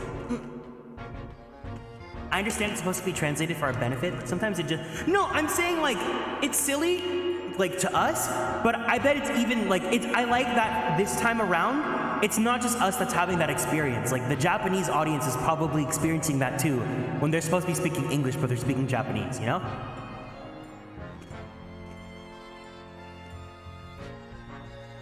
It's like, the best example I can give is if you guys play Persona 2, there are instances where like, obviously Persona is set in Japan, and in Persona 2, there are characters that speak Chinese. And I believe in the original Japanese script, they're saying the full thing in Chinese with like all the like hanzi or like all the kanji and all that. But then in the English version, it's the dialogue, and then they'll start with parentheses in Chinese, and then they explains what they're saying. It's really funny.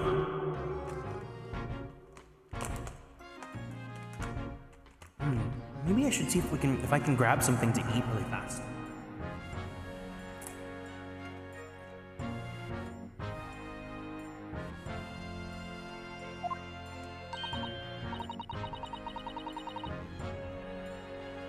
Can you guys hear me when I'm like snacking? Like, can you hear the crunching, or is it like fine?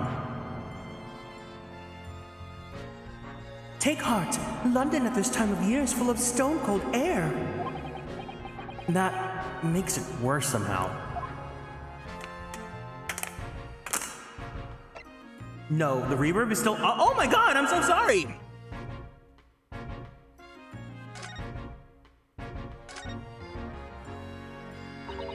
Tell me about Scotland Yard, Inspector. Hey, DC. Ever since I read about it in The Adventures of Sherlock Holmes, I've been fascinated by the place. The Yard is the most sophisticated policing organization you'll find anywhere in the world, ma'am. Oh, and you know I've always dreamed of wearing a real Bobby's helmet. It does make them look the part, seeing that policeman there with his helmet on. You certainly get the sense that this is a man who will take no nonsense in his duty of protecting the city. Oh yes, doesn't he look wonderful? Being a London Bobby is a hard going, I can tell you. Oh, really? First thing in the morning, you know what he does? Goes round and rouses all the laborers on his beat so they can get off to work. What? He wakes people up? Yup. Raps on their windows with a long pole. Did it myself going back a bit. I had no idea. The Bobby works for the people of the town. It's just another one of his duties. After that, he starts tirelessly patrolling the streets all day long. He has to cover 20 miles a day. That's the regulation distance.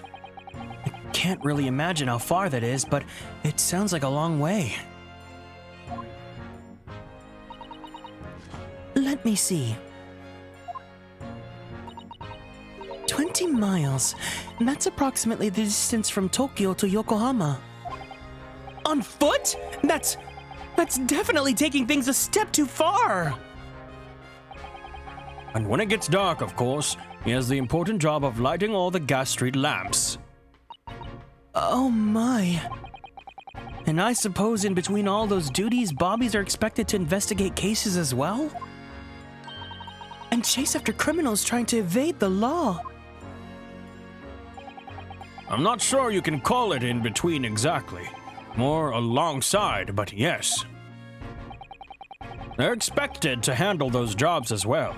We do have men keeling over from time to time, I admit. I'd always dreamt of wearing one of those helmets, as I said. But it's with a heavy heart that I shall have to relinquish that dream to you, Mr. Naruhodo. Your heavy heart will be my heavy head if you do.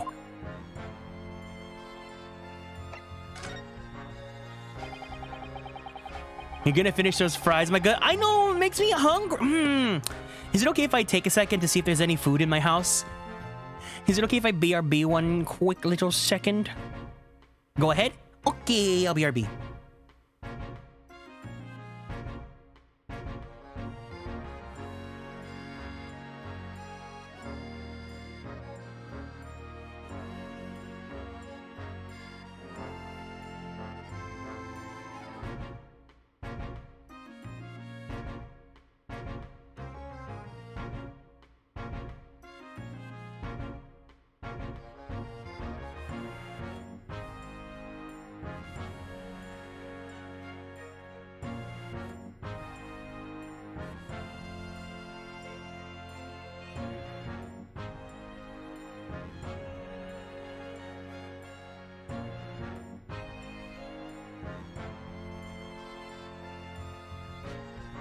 Oh, perfect. Oh my God. We had tamales at home. I'm so happy. Apparently, those fish and chips are very bland. BMO's sibling works in the UK, so there's no salt. It's just vinegar. What? Huh? No way. Well, it's the UK. Of course it's bland. Yeah, that's true.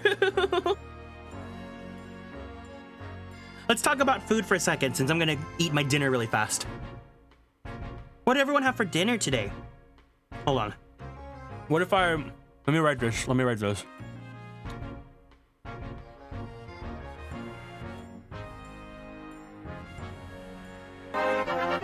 Vampirids, thank you so much for following and joining the constellations. Welcome in.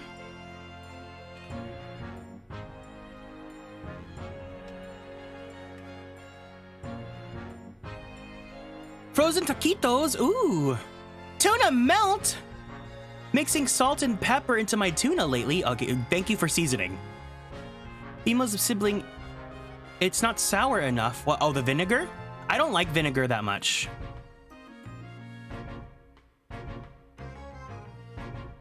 Hello, you seem very sweet. Can we give a good old welcome into Vampirids for being new here? Welcome into the constellations. I hope you enjoy your stay. I'm playing Great Ace Attorney, but I need to eat dinner because I'm feeling a little bit like dizzy. So I'm gonna take a quick little break to eat. Grilled chicken breast, yummy. Did you guys see what I had for lunch today? And the original Pops, thank you so much as well. I really appreciate it. Welcome in, guys.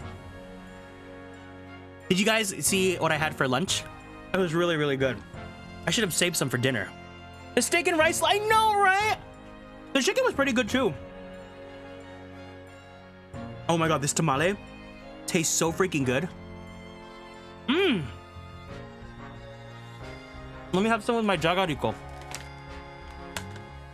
Wait, what? You're on a plane and you're watching my stream? Oh my God. Can your plane handle it? Can your Wi-Fi handle it?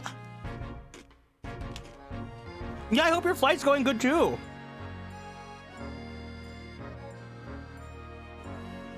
Talking about food makes me hungry. Eat dinner. Let's all eat really fast. To anyone watching the VOD, I'm sorry, but let's eat really fast.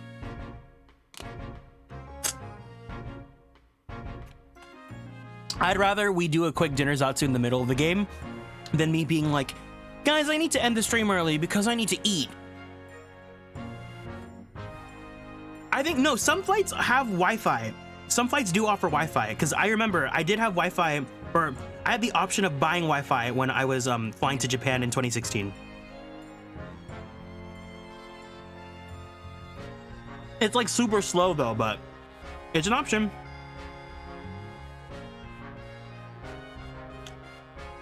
I paid for the streaming Wi-Fi because it's a 3-hour flight. You can watch streams on your flight? Wow, Wi-Fi technology in the air has advanced so much. Hope your dinner's good. Thanks for choosing a chance, or taking a chance on this channel. Hope you're doing good. My dinner's very good. I have a chicken tamale.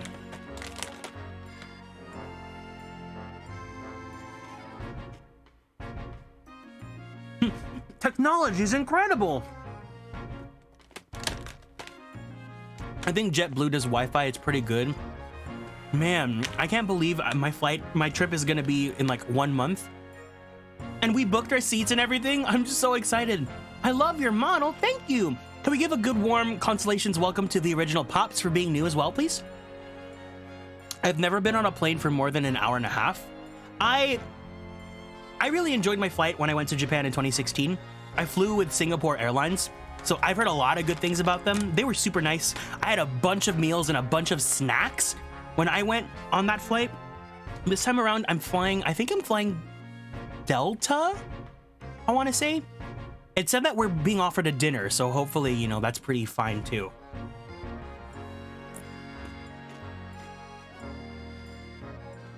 I could stand to try fish and chips, but the fries would have to have salt for sure. Where I'm going to Japan. Husker, thank you so much for the raid. Welcome in, gamers. Hello, hello. How was your stream? You came at the perfect time. We are in the middle I'm eating dinner because I'm hungry. So we're taking a little break from the game. I'm having a quick little Zatsu. What were you playing? Let me see. Hold on. I didn't shout you out last time, so let me shout you out today. For anyone that's new from Oscar community, it's so nice to meet you guys. My name is Kieran. I am a magical boy idol VTuber. I'm also a queer Filipino American voice actor for animation, anime, and video games.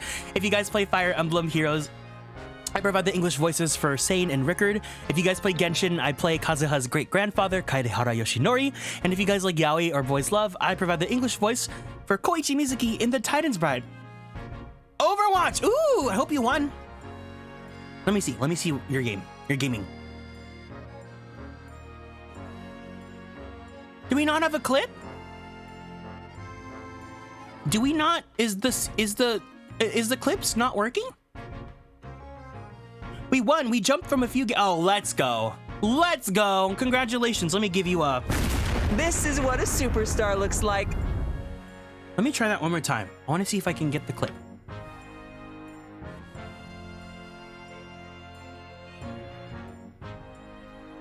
Dang, I'm sorry.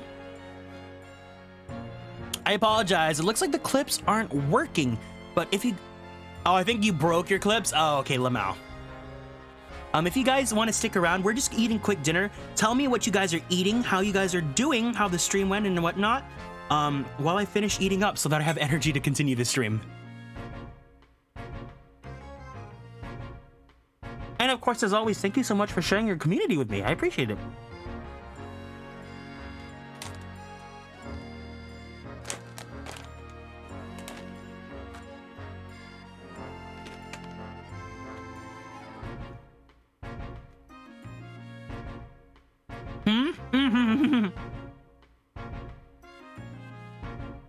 Yeah.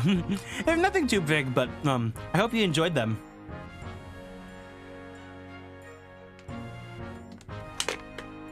You played Phasmo? I really want to play Phasmo again soon. I was thinking about probably doing Phasmo for my subathon next weekend. I gotta ask some friends if they're able to, like, you know, last minute join, you know? Mimo plays Faye, and Boy USA is just, aw, you're super sweet. Thank you. I really like that character a lot. So I'm glad that I've gotten like a lot of kind words from people about it. Makes me really happy because, you know, obviously I'm a fan of the series too. So of course I hope that I can bring justice to a character that we all really like. Looking forward to the streams. Yeah. Phasmo, I really want to play Phasmo again soon.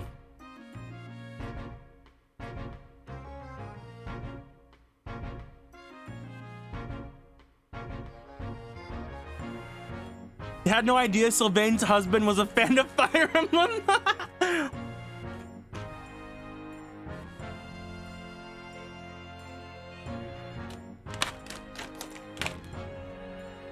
You should. Oh, I will never play FNAF. I hate jump scares. I hate horror and I hate jump scares.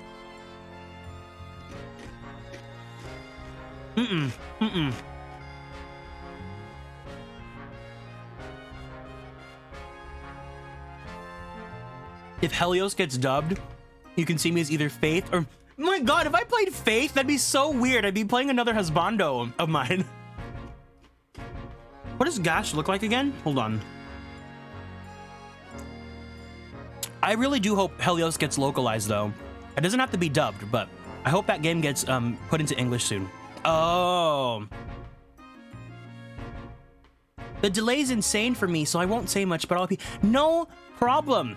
Please stay safe on your flight. If you need to head out at any time, do not apologize. I completely understand. The VODs will also be saved to YouTube, so you guys can always check out everything from the first case to the game until now as well. Yeah, I see. No, I do like Helios. I like Faith and I like Oscar.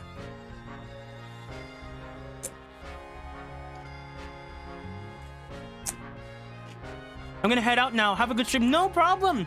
Thank you so much for the raid, Oscar. I really appreciate it. Take care and have a good night. I'm almost done eating. Don't worry, guys.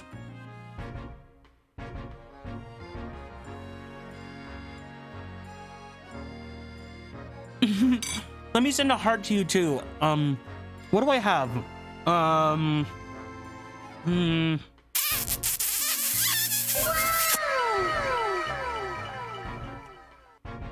There you go.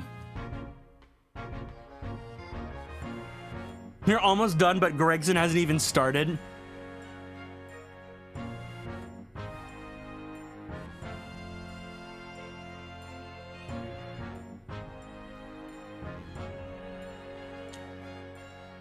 Gave me enough time to heat it. Ooh, what'd you have for leftovers? Tell me.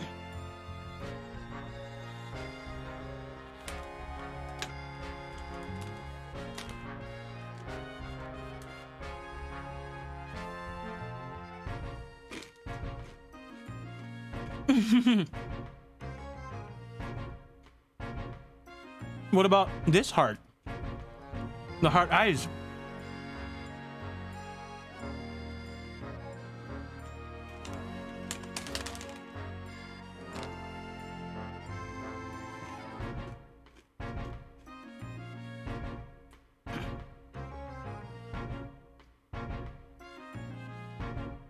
Okay, I definitely needed to eat dinner because I feel so much more energetic now.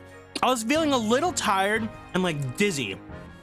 And now that I have actual food inside me, let's do this, baby. Faith's Valentine, he does kiss. Yeah, Faith is pretty cute. Maybe I'll re-download Helios and see if I wanna play it again. Because I have the first summer Oscar, and I have I maxed out the summer Brad and the other events and whatnot. I think it might be gone because I deleted the game, so my account might be gone. But summer, I mean, it might be gone now. Summer Oscar might be gone. Ooh, hold on. Quick dessert. I have a nice cookie from Crumble. It's a Rocky Road cookie. So it's like a fudge cookie with marshmallow filling inside. And oh, the original Sizzles. Thank you so much for following and joining the Constellations. Welcome in. I find it so funny that you guys are following while I'm just eating and talking.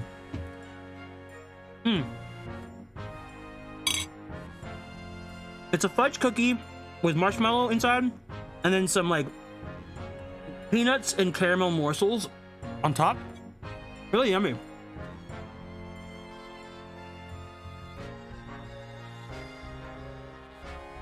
Let me see if I can find a photo to show you guys. Hold on.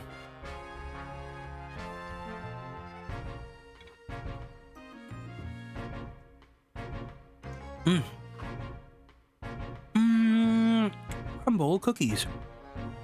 My boss recommended me Crumble. Yeah, if you guys like sweets, you guys might like Crumble a lot. Here, so this, I took a screenshot. This is their menu for the week. Oh, hello. Where did my screenshot go? What?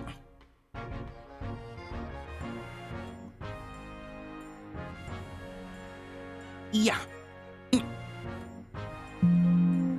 Okay, here, let me show you guys the cookie. Cookie.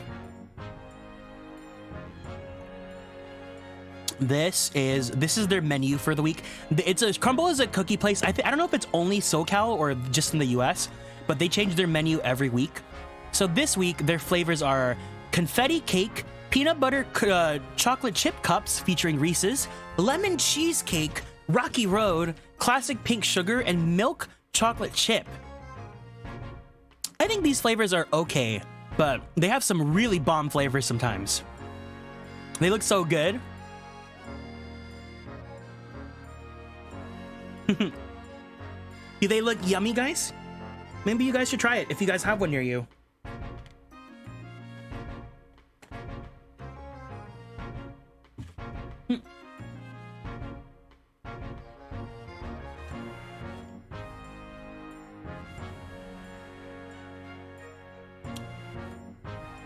I'd devour a lemon cheesecake in an instant. Lemon cheesecake sounds so good.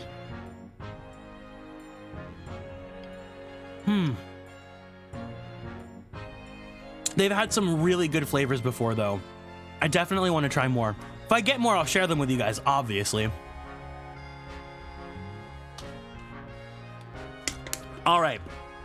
I think I am now ready to get back to gaming.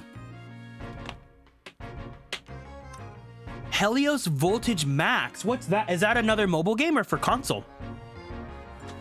I feel like if it's for console, it's more likely for it to be localized, you know? I feel like with mobile games, it's kind of like unless it's a really popular IP, it won't get localized or not. I just happened. Oh, let me turn off the Zatsu thing. I just happened around 5 in the evening 2 days ago, just there on that open bit of pavement. The victim, a young woman, was stabbed with a blade from behind. Is it right that the lady's still unconscious now? You mentioned that she's being treated in hospital. I never said she was a lady. Truth is, unless she comes around pretty smartish, we won't be able to find out much about her at all. I suppose that means they haven't been able to take a statement from her, of course. Here's a map of the local area I happen to have on me. You can take it if you want. Really? Are you sure? It's yard policy to give lawyers defending suspects the odd bit of information to go on. I haven't actually accepted the job yet, but still. Thank you, Inspector. We gratefully accept. The local map has been entered into the court record. Anyway, Let's look at that court map. Hold on. Briar Road, Meerschaum Street, Calabash Road, Briar Road.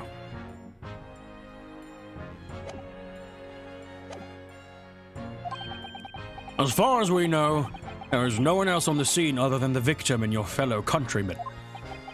So who did it, do you think? Not much of a head scratcher, is it? Well, I know Mr. Natsume is also claiming to not have seen anyone else around, but just because he didn't see anyone, it doesn't mean we can be sure that nobody else was present. I'm sorry to have to tell you, but we most certainly can be sure. How? Because, ma'am, the precise moment of the stabbing didn't go unnoticed. What? We have 2 very reliable witnesses, no less. It was a typical foggy London day, and your client obviously didn't see them. There were witnesses now?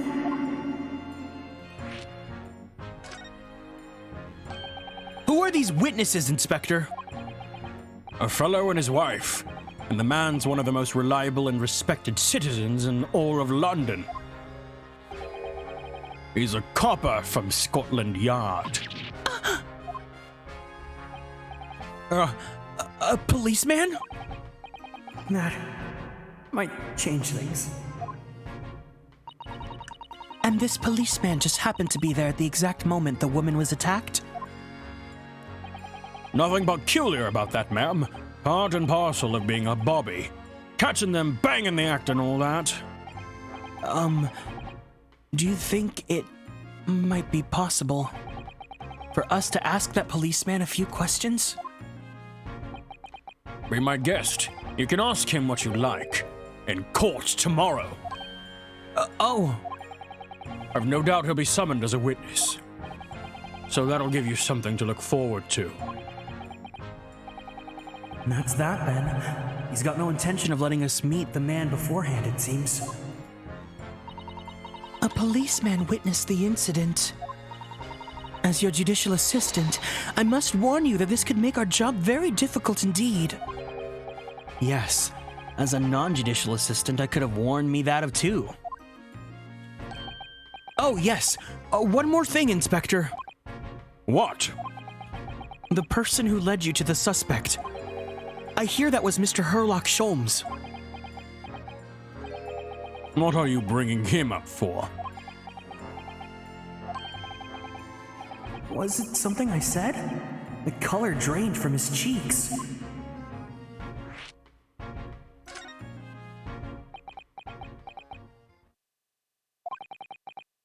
Who did you hear that name from?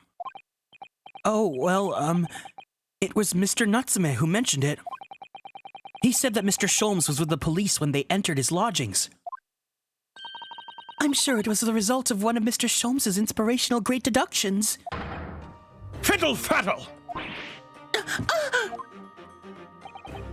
The man's an amateur, and I'm getting sick and tired of him showing his mug everywhere. Oh. I don't know where he gets his information from, but he turns up at the scene of the crime. Wanders around spouting incomprehensible rubbish, and before you know it, he claims to have solved the case. 5-second rule. He didn't drop it, though. He just put it in his pocket. Yes, he's quite astounding and a little handsome, wouldn't you say? He is a great help to the Scotland Yard, though, isn't he? Gibble gabble! Ever seen this before? Oh, yes. That's Ranced Magazine. The wonderful publication in which the adventures of Herlock Sholmes appears. Yes, well, that wonderful publication, as you put it, sees fit to include several of the Yard's detectives in its stories. And the so-called great detective makes a mockery of all of us. If you ask anyone at the Yard, it's a misadventure to be included in any Herlock Sholmes tale at all. Well, I suppose there's an element of that. We work our socks off, every one of us, only to be frumped by the public thanks to that obnoxious detective. Good morning to you, Suki. Hope you're doing good. The man's as dangerous to us at Scotland Yard as he is to all our criminals. That can't be really true, can it, Inspector? Clearly, the great detective and the police have a complex relationship.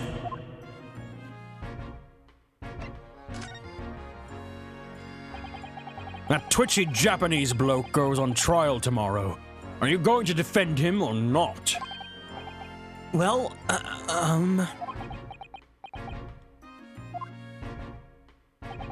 Makes no difference to me, but I will just say this.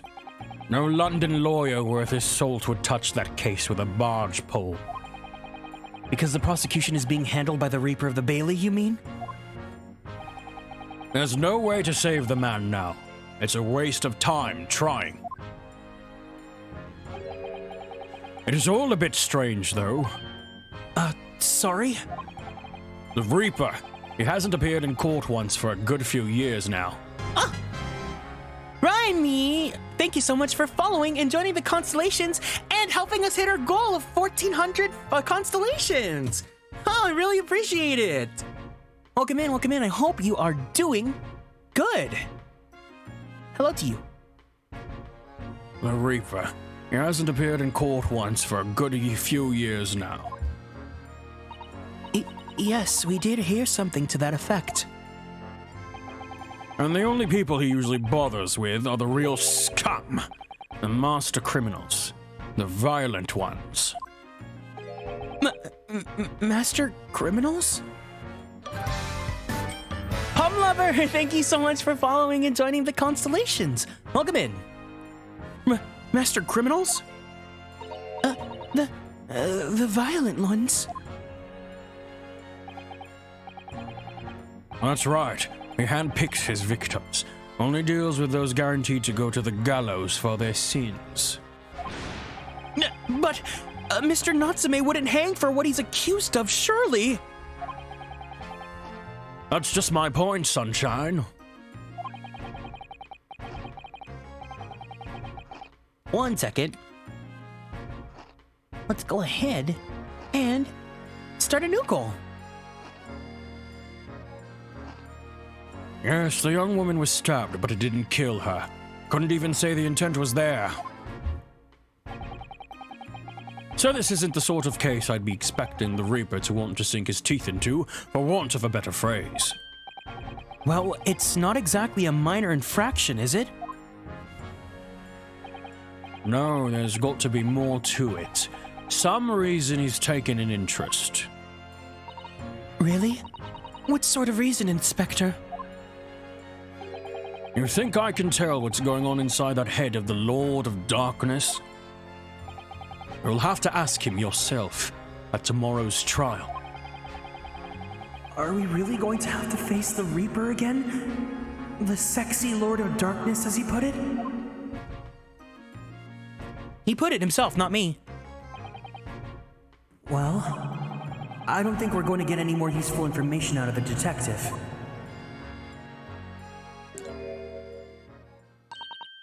Mr. Naruhodo, can I make a suggestion? That was his exact wording, right, guys? You guys saw it in the text. Oh, yes. What is it? What? I'm just reading the text as I saw it. And also, can we give a good old welcome to Raimi for being new here? Well, it seems to me that we must speak with him about this. By him, do you mean Mr. Sholmes?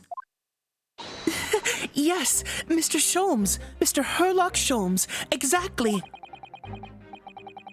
Look at those shining Teaboo eyes. You can't wait, can't you? Well, Mr. Natsume did blame Mr. Sholmes for all of this, didn't he? Yes, he did. He really did. Which makes him an involved party in the case. Are you just going to ignore that? I hope not. Let's go right away. I need to see his beautiful locks of hair and take a good look into his beautiful eyes. And I assure you, it's not simply my selfish desire to meet with Mr. Sholmes again. No siree. It's not because he's my Oshi or anything like that. The trouble is, we have no idea of the man's address even. It's Baker Street. How do you know that? Susato's so real for that. That's why she's the best character in this game. It's in the stories, of course. 221B Baker Street, the most famous address in the world. I see. Well, there's nothing to stop us from going, I suppose. We'd better try to find our way there before Susato-san gets any more excited and unpredictable. Hurrah! I'll summon a carriage. So, we're to have a reunion already. With the great, tall, beautiful, broad-shouldered, fluffy-haired detective, Mr. Herlock Sholmes. Okay. Bye-bye. The police are investigating even in this biting cold. Can we really visit, do you think? Oh, pinch me. I'm sure I must be dreaming. Just like how Oscar is with Brett. Oh!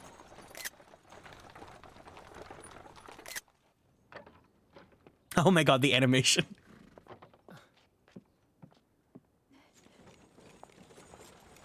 Thank you very much. It's just up there overlooking the street. Good day. Good day. Thanks again.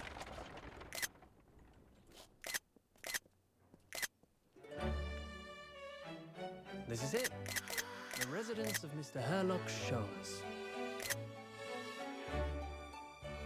I need to go be a responsible human. I'll try to be back before the stream ends. No problem. Thank you so much for hanging out. Take care. I'm like abusing the screenshots now because now that I know that the anime cutscenes, you can't rewatch them on your Switch, you gotta. 19th February, 12:53 p.m. Sholmes' suite.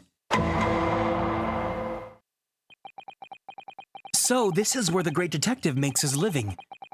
Oh, it feels so surreal to be here somehow.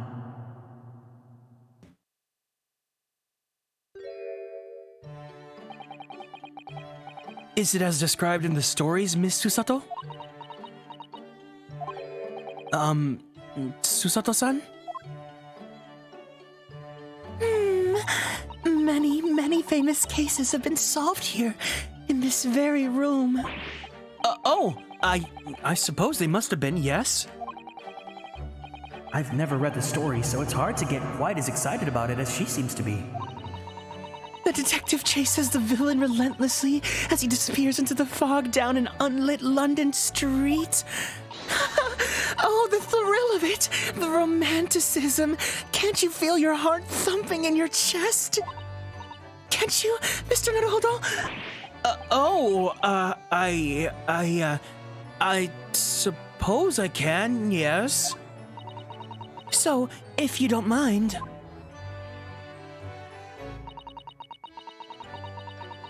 I'll just stand here and soak up the atmosphere for a while longer. Oh, thank you. It's really kind. It looks like that BL. Like what? Please, don't mind me. She's obsessed.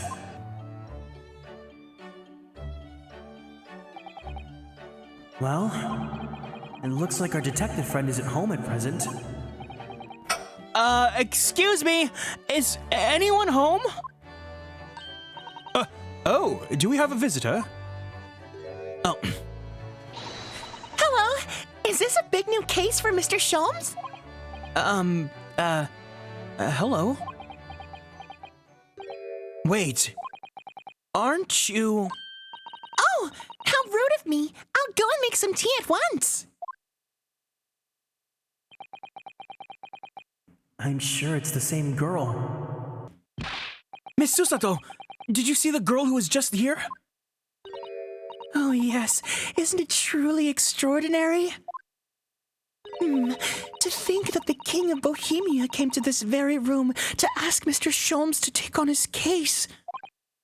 The King of Boheria? King Wilhelm Gottstrick Sisimigan von Ornstein, of course! Sorry, I'm drawing a blank. Forget the adventures of Herlock Sholmes for a moment and look over there!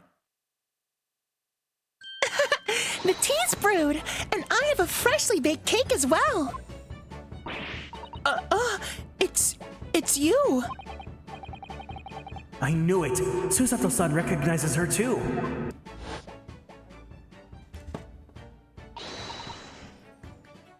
There you are. And taking that with you as well. I was looking forward to the trial run of my experimental smoke grenade launcher. Oh, good day to you. I'm, well, the inventor, I suppose, of that machine. It's the girl who turned up at the end of Mr. McGilded's trial in the defendant's antechamber. I've never met a lawyer from the Far East before. Poor you, having to get straight to work when you've only just arrived in London. Yes, it was, challenging. Well, try this tea. It's my special blend, you know. Thank you. Is tea supposed to look like this color? Oh my, what a fragrant yet mellow flavor. Hooray! It's a winner! I tried blending different leaves designed to alleviate fatigue, you see. You must be exhausted after your long voyage here, and you have another ticklish trial tomorrow. Oh, and you're here to defend a Japanese man. I do wish you lots and lots of luck. Did Mr. Sholmes tell you about us by any chance? Oh, you know Hurley, do you? Hurley? Mr. Sholmes to you, surely. Mr. Sholmes was a fellow passenger on the boat that brought us to Great Britain, you see. Was he really? Well, I have no idea. I'm afraid Hurley's out on an errand today, even though he's just returned from overseas. Wait a minute. We met this girl for the first time ever yesterday after the trial, and only briefly after that.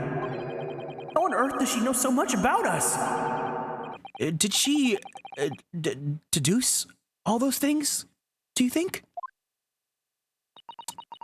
And perhaps more to the point, why is she here at Mr. Sholmes' suite? Oh, silly me. I haven't introduced myself, have I?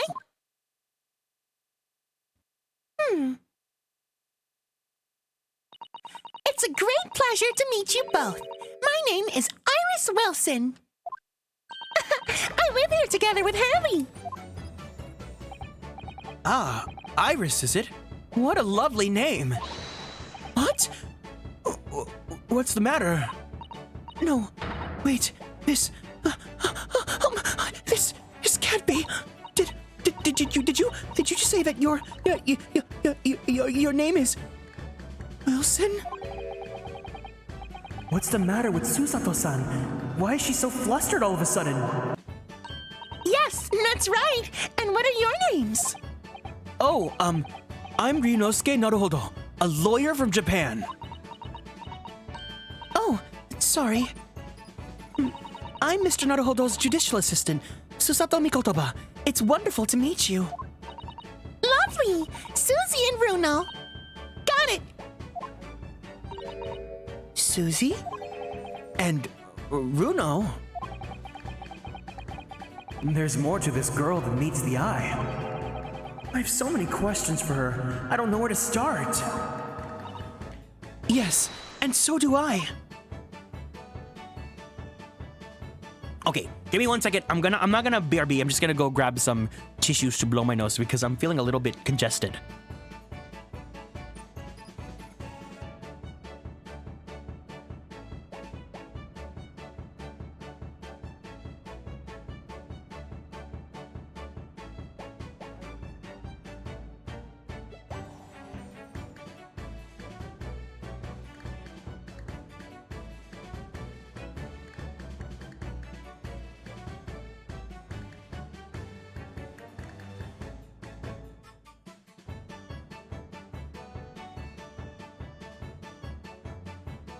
Okay.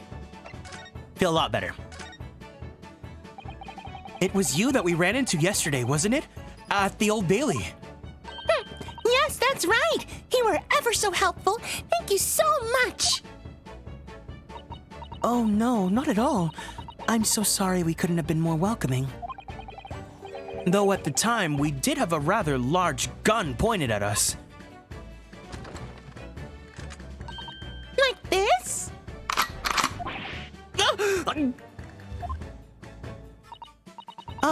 Thinking back now, you left with Miss Lestrade in tow, didn't you?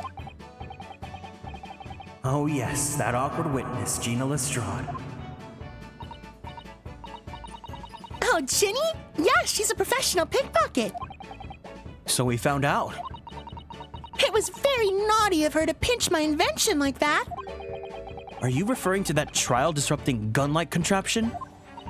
Exactly. So I followed her, you see, to get it back.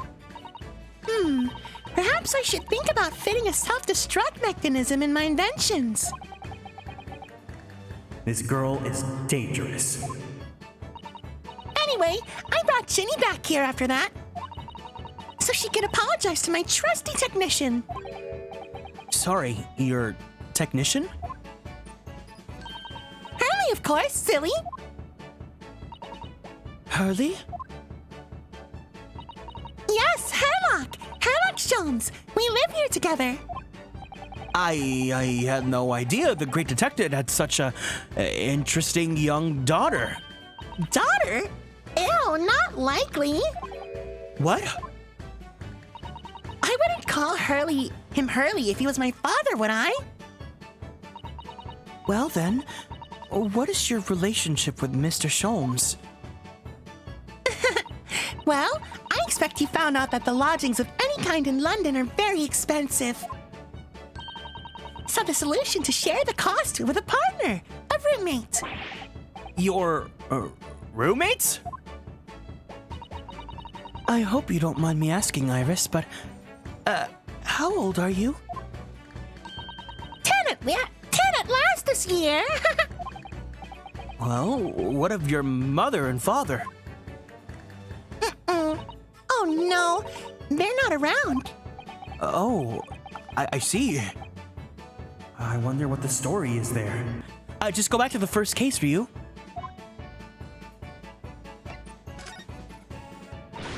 Oh yes, there's something I must ask of you. Of course. Go ahead, Susie. I am a very great fan of the adventures of Herlock Sholmes and... Oh, you have a copy of Ranced magazine. Yes, I read every issue. It's delivered all the way to Japan on a ship.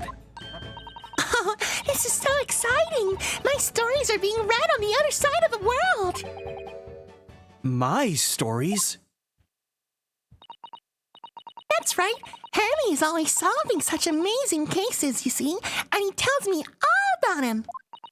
They're very quite fascinating. It would be such a shame if I was the only one who ever heard them, don't you think? Goodness! Last night, he was telling me all about a new case he solved on a steamship traveling from a faraway land. So I was just in the middle of typing up the manuscript for the next issue before you came. So, you are you are the author. Yes, I'll let you in on a little secret if you like. I'm going to call the latest adventure the Speckled Band. The Speckled Band? That's certainly very familiar. Of course, I always change one or two details in the stories, here and there. Welcome in, Squintastic. Hope you're doing good. This time, I had the idea of making a venomous snake be the cause of all the trouble. Oh, that was Mr. Sholmes' first thought as well, actually.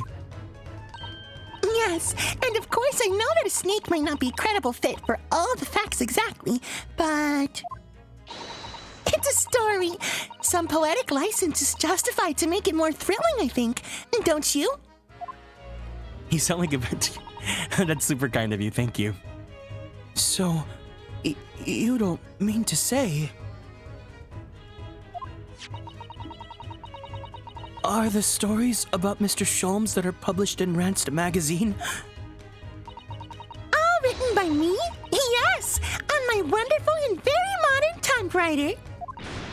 But all the stories I've ever read are all written by a doctor of medicine, Dr. John H. Wilson. Susato-san's getting more and more worked up. Ah, yes, that's me. I mean, my name really is Wilson. But what about the doctor of medicine part? That's all true, too. I'm a doctor of medicine. No! At 10 years old? At 10 years old.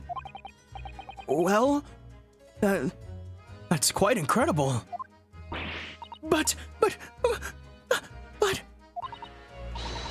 Dr. Wilson is an English gentleman. Ah, yes. I did alter the setting slightly for the stories to be more compelling. Oh. Well, it sounds a little strange, doesn't it? A great detective with a 10-year-old girl in tow.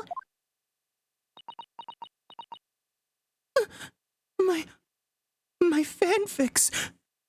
Everyone that writes on AO3 is lying about their identities.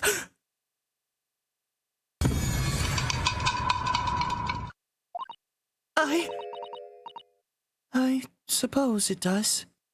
Yes? Poor Susato-san. She looks like her whole world has just fallen apart.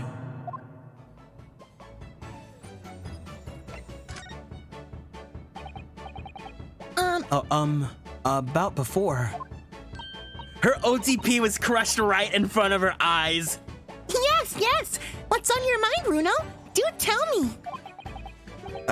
How did you know that I was a lawyer and a homosexual, and we've just arrived in London, I mean? Yes.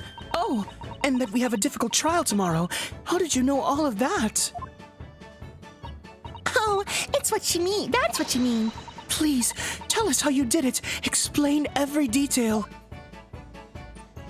Of course, I'd be delighted. Although there's really no mystery. Now, let us begin. Iris Wilson is proud to present her logic and reasoning Oh, not this again. First of all, I knew already that you were a lawyer, Bruno.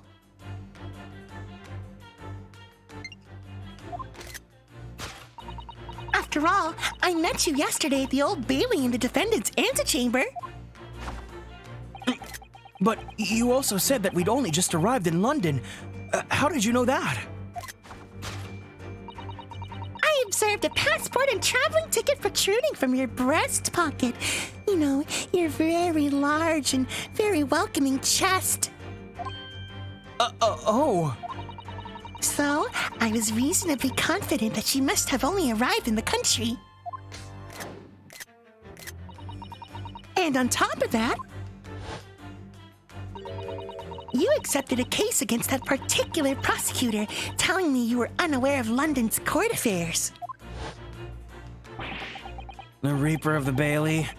I walked right into that one, didn't I? Then I noticed a red ink stamp on the back of Susie's hand. You were given that when you visited a local prison to meet with a suspect, weren't you? Earlier today. They used those stamps to keep a close eye on comings and goings, you see. I didn't realize. And a red stamp is only used for people visiting foreign inmates. So, that told me that even though you had only yesterday concluded the trial of Magnus McGilded, the two of you had already cause to visit a foreign inmate at a local prison. However, neither of you was wearing a particularly sad expression on your face. So I concluded that the prisoner was unlikely to be a friend or relative. That led me to believe that you must have accepted a new case. I see. But how could you have known that the trial is tomorrow? Well, having barely been home a few hours yesterday, Hurley solved yet another case. It obviously amused him. He told me that he caught a Japanese man who was bawling and trembling. A Japanese man? Well, clearly that must have been Mr. Natsume. Now, Bruno has that fancy Japanese sword. And I think your outfit is called a kimono, isn't it, Susie? Well, anyway, it was clear to me that you both come from Japan yourselves. So I put two and two together and decided you must be defending the Japanese man Hurley caught. And there was only one conclusion those facts could lead me to. You both came here to ask Hurley about the case. There's a note on the mantelpiece that says the man's trial will be on tomorrow. Hurley's always stabbing his notes with a knife, you know. He's silly. And that's all there was to it, really. Thank you for listening. I'm Iris Wilson, and that was one of my great deductions.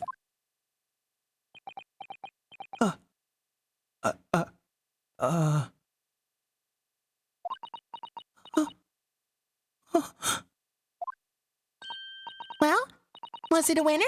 Were my deductions correct? They were spot on. That was amazing, Iris. Truly a great deduction. You even managed the certain something of Mr. Sholmes' delivery. Oh, well, I was just copying Hurley's style for that. This is what a superstar looks like. This is really very good news. You could tell us all about the case involving the Japanese man. You will, won't you, Iris? Please.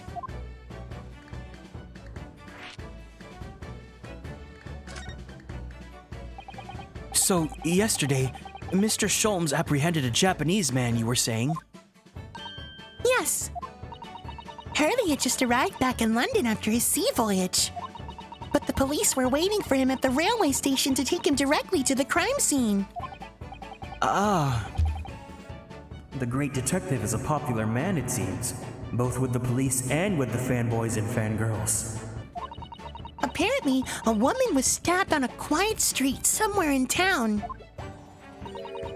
There were witnesses who had seen a short, shifty-looking, stooped man running away from the scene. A short, shifty-looking, stooped man.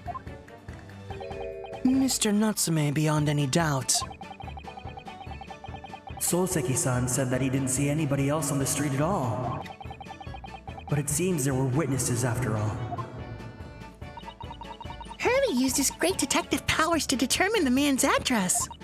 It was a lodging room very nearby. He went directly there with the police. And what did they find? A short, shifty-looking, stooped man shivering in fear. Ugh. Mr. Sholmes' great deduction certainly hit the mark that time. Of course it did. He's a great detective. Still, that means the incident occurred only 2 days ago. Surely tomorrow's too soon for the trial, isn't it?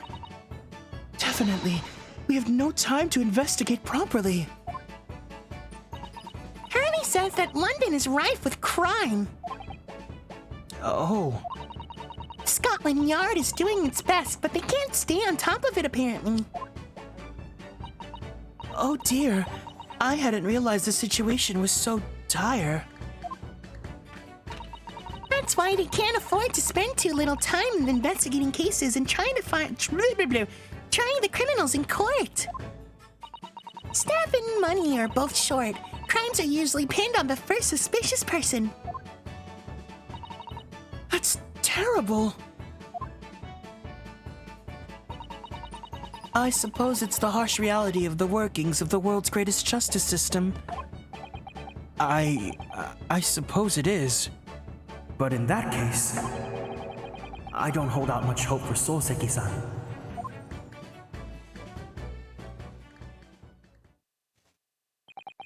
Thank you for answering so many of our questions, Iris. This has been very informative. Oh, you're most welcome. I've had so much fun. Do you happen to know where Mr. Sholmes is at the moment? As you guessed, we'd like to ask him some questions about this case as well. Well, I expect Hurley's still investigating the scene. Of the case involving Mr. Natsume, you mean? Yes, Mr. Natsume. Hurley said he was going to the man's lodgings. If you leave now, you can probably catch him there. Iris, do you know where those lodgings are? Well, I imagine the police are still investigating the scene of the crime themselves, aren't they? Did you happen to come across a detective by the name of Gregson while you were there? Yes, we know Inspector Greg Gregson. Ah, goody! In that case, give Gregsy this from me, would you? If you do that, I'm sure he'll tell you what you want to know. What is this? A 5-shilling piece and a postcard, it seems.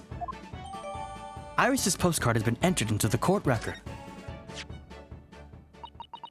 It reads, "Tell the gentleman in black whatever he wants to know. I trust that it won't be a problem." Gosh, this'll make the inspector help us, will it? Tell the gentleman in black whatever he wants to know. I trust that it won't be a problem. Iris Wilson. Iris's little handwriting is adorable, isn't it? Tell the gentleman in black what he wants to know. I trust that won't be a problem. Yes, the handwriting might be adorable, but the message is ominous. There's no room for sentiment there. I'm sure it's simply the way you're interpreting it, Mr. Naruhodo. Anyway, I do hope the inspector will tell us what we need to know when he reads it. You don't think it just makes him munch piping hot chips until steam comes out of his ears, do you? Well, that wouldn't be an entirely terrible outcome.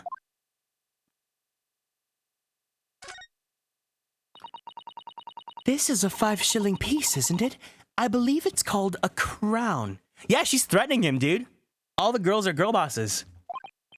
Yes, and you can train a Scotland Yard detective to do whatever you want with just a single one. Iris must be the most powerful 10-year-old in the world. How much is 5 shillings, by the way? What's it really worth? Well, it's probably enough to buy all the chips the inspector could possibly eat in a whole month. That's greasy.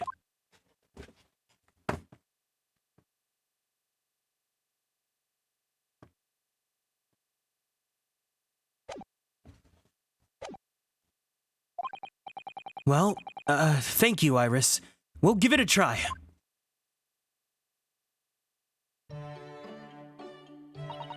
Good luck, then.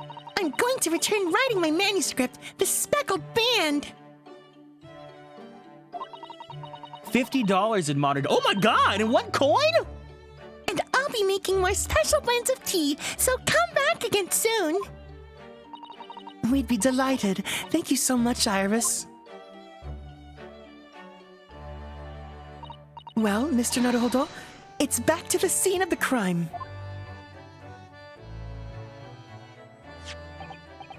So, somewhat dubious that they would exert any influence over the men of Scotland Yard at all.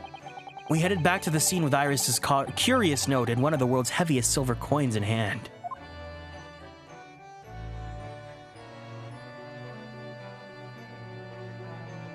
Ooh, to be continued. I kind of want to keep going, so I think... I think we can do the second part of the investigation, and then we'll end it before the trial starts, because I still want to keep going.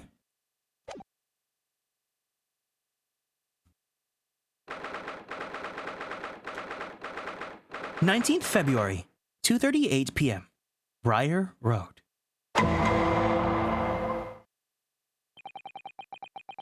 It looks as though the police are still here carrying on with their investigation. Perfect. So let's find Inspector Gregson as quickly as possible. Yes, and let's see if he'll take a break from his chips to look at the silver tip Iris gave us for him.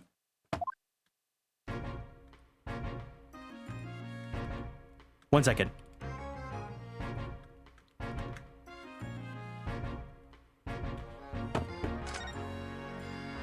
Okay.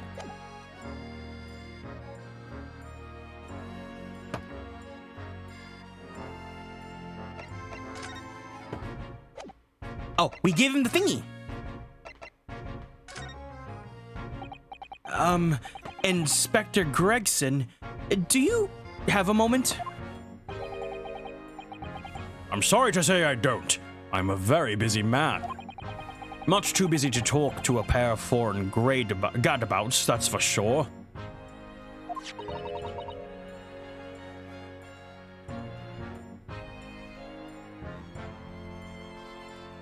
We have these for you. A present from Miss Iris Wilson. What? For me? From her ladyship? Her ladyship? Give that here, at once! Come on, hand it over! That's for me! Ah! Don't wait for me to give it to you, will you?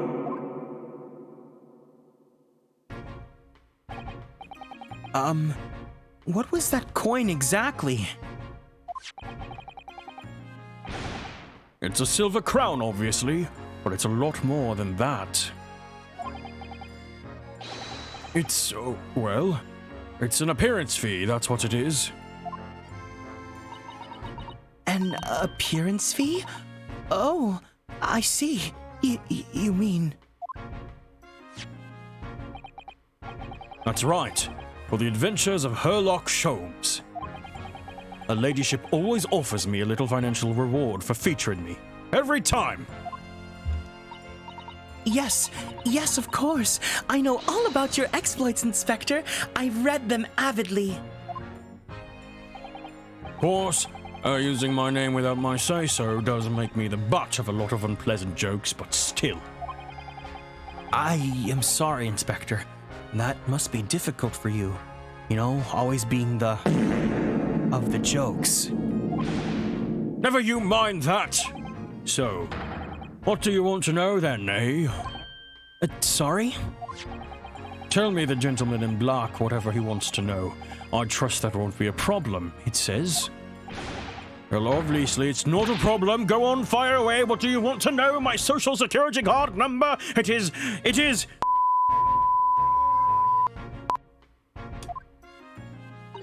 Well, if you wouldn't mind, Inspector. We'd very much like to know the address of Mr. Natsume's lodgings. Oh, that little knife-wielding, mustache Japanese fellow. He lives in a right old hovel. It's just over there. Look! On the first floor of that house on the corner where that wreck of a bicycle's propped up. That is nearby indeed. If I remember rightly, the landlord is a Mr. John Garadib. Right, well, you see her again, you make sure you give her ladyship my regards, you hear? I mean it! You tell her that Gregson sends his very best wishes! Don't worry, Inspector, we will. Goodbye for now, then, and long live her ladyship!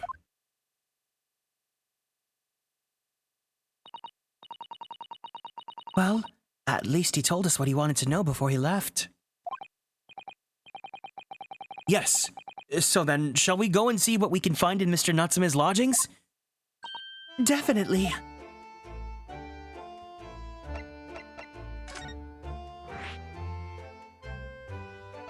British people really don't add a period after Mr.? That's so interesting. We still haven't been here yet. I wonder what awaits us.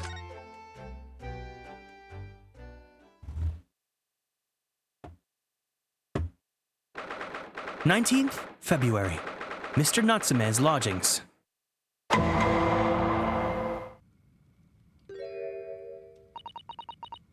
May I help you? Yes.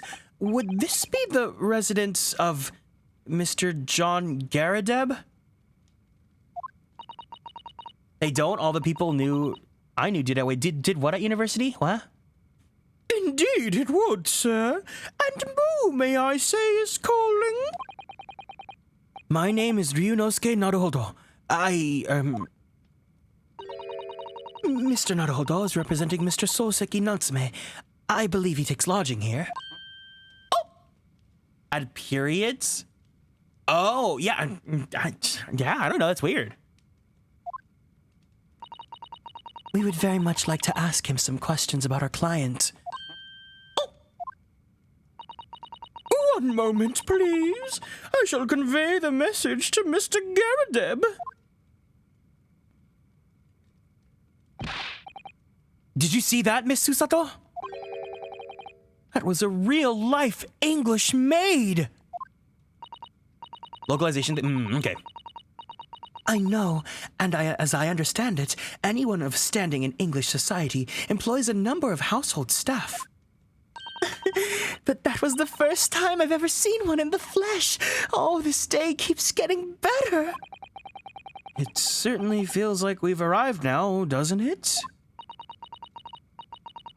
You only need to meet a butler, and the experience will be complete.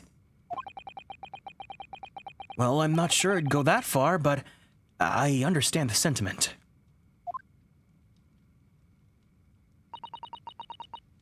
There's a school dedicated for maids and butlers? Really? Oh boy, Susato, I have a type of cafe to tell you about. Oh my gosh. Thank you for waiting. Mr. Garadeb will see you now. This way. Oh, what? It's Moon Man?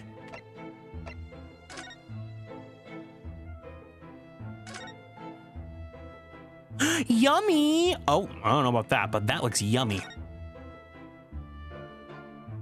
Matt, you're eating mac and cheese tonight? Good day to you, John Garadeb, at your service. Pleased to meet you, sir. This is Ryunosuke Naruhodo. He's a defense lawyer. Do excuse me for not getting up. Took a shot to the knee a few years back in the Battle of my Wand, don't you know? I took an arrow to the knee, that's right. Earned a medal for my pains, but I had to withdraw from service. Handed over the reins to the up-and-comings. The McDick's Mac. What's McDick's? So, he's a retired soldier. Your tuition fees are high, but if you're hired, you're pretty much set. But of course, you need to sacrifice your social life for your client, but be moaned to ground. It's a hell of a job getting up and downstairs now, I can tell you. Don't get much out much, as you can imagine. McDonald's, Macca's, Mickey D's. Stop confusing me, Bonnie. Don't you know my brain isn't turned on right now?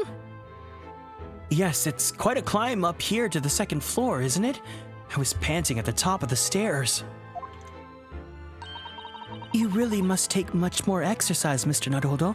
Have you heard of a game called Ring Fit Adventure? Ugh. You think so? I didn't stream it at all this week.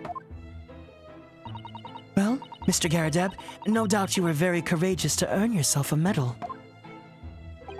Oh, it was nothing. The medal's just a folderol, really.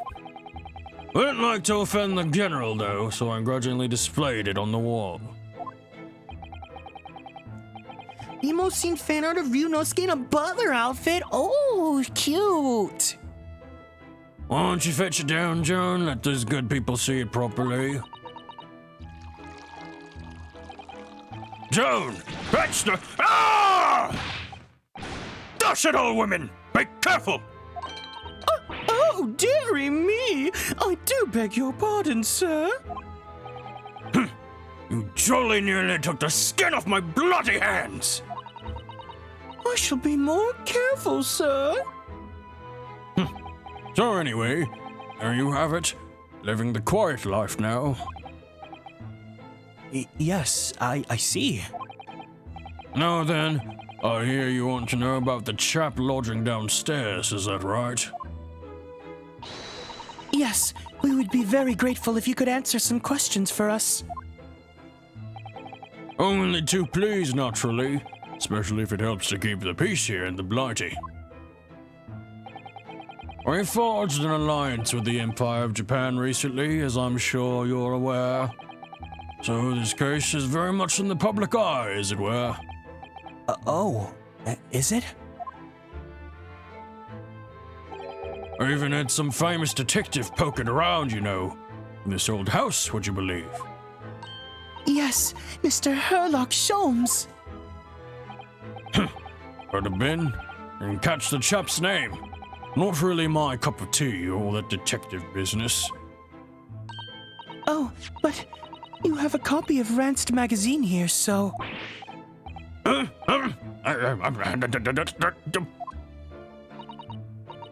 Anyway, the chap's investigating the foreigner's room as we speak. So he's in Souseki-san's room. It's a bully nuisance is what it is. The whole neighborhood's twitching its curtains now. I don't like all this fuss. It's drolly unsettling.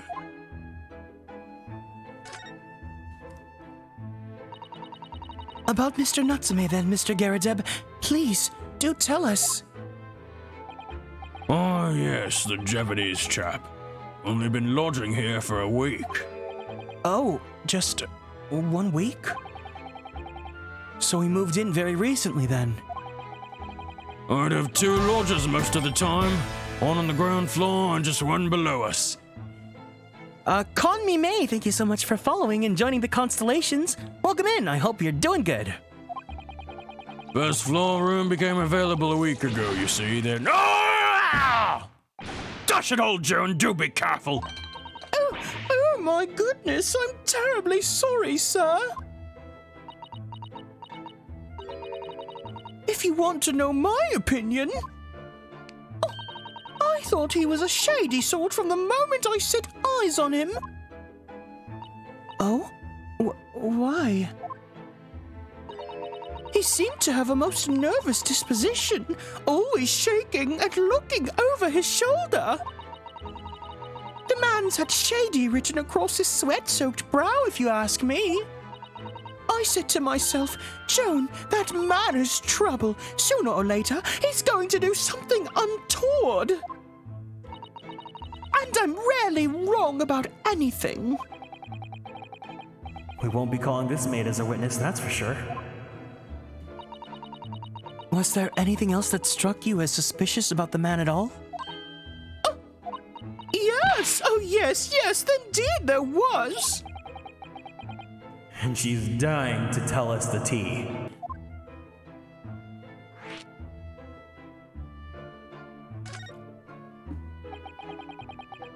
Had you noticed anything else about your lodger, Mr. Natsume? Oh my word, yes! The man was shadier than an orchard. Could you elaborate? Well, take the man's room. Absolutely stuffed full of books it is, more than anyone could ever read. And he never so much as passes the time of day with another living soul. I haven't seen a single visitor call. He just trots off that old bookshop every single day and comes back at 5 to light the gas fire. And the funny little man is up long past the time everyone else in the house has gone to bed too. That's right, in England, the top floor of a 3-story building is called the second floor. What? Why? Oh, I see. The gentleman on the ground floor goes to bed at around 9 each night. But I've never known that Japanese fellow to retire any earlier than 2 in the morning. Oh, so ground floor, and then the first floor, what they say first floor, it would be second floor, right? Just sounds like an introvert with anxiety, TBH. Yeah, true. He was pretty cute, though. I liked him.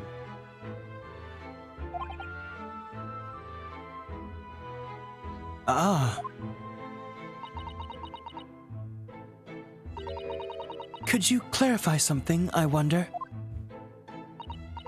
What, pray? How do you know so much about Mr. Natsume's routine? Oh! I'd understood that neither of the lodgers live on this floor of the house. Is that correct? That's right, yes. They're both below us on the first floor and street level. Then, how is it that you know so much about the lives of your lodgers? The precise times that they come back in the evening, for example, even the times they go to bed.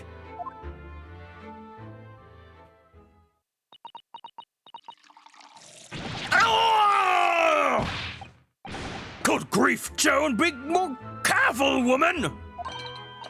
Oh my goodness, sir! I'm terribly sorry, sir! Something doesn't add up here.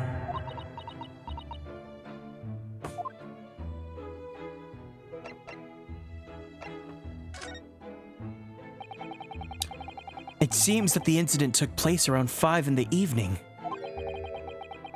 Did you happen to look out the window around at that time? The window? Yes, we noticed that the window over there looks out over Briar Road. For someone who used to work as a fryer, the hot tea doesn't compare. Oh my god, hot oil is the worst! That's the 3rd time she's overfilled his cup by now. Listen, it's a gag. Let her be. The incident took place on the pavement just on the far side of the street. Was there anyone suspicious loitering nearby? 5 o'clock is the dinner time in the Garadib household. So I'm afraid I don't remember seeing anything. How about you, Joan? Cigar pipe in your teeth. I can't defend that. No, sir. It would have been dusk outside already at that hour. And with the fog as well, I should think it would have been quite impossible to see the other side of the road. Oh, I see. Did you notice anything out of the ordinary then? Such as? I got a 2nd-degree burn on my wrist from a hot oil. Oh, I'm so sorry to hear that. That's the worst. Anything at all? Well? Yes? Was there something then? It's nothing particularly significant, but around the... Ah! For the love of God, Joan! Watch what you're doing! Oh, dearie me, what have I done? I'm awfully sorry, sir! Do be more careful, woman! Of course, sir. If I may, Mr. Narrow Hollow? Oh, yes? I have an exceedingly good memory, and as far as I remember, nothing of any significance took place here at that hour. Nothing at all. Oh, really? Mr. Garadeb? The way that you were talking before, it sounded rather like there might have been. Oh, well, as I was saying, it was just a trifling matter, really. Nothing of... Joan, dash it all! What is the matter with you, woman? I feel like at this point the teapot would be empty. Begging your pardon, sir, nothing happened. Yes, quite.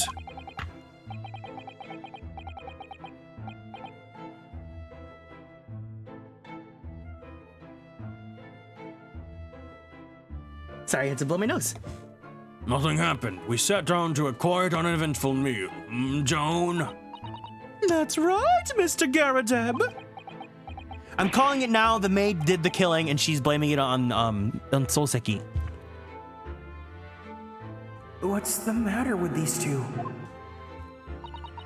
It sounds like something happened here in this room on the evening of the incident. But what? I wish I knew.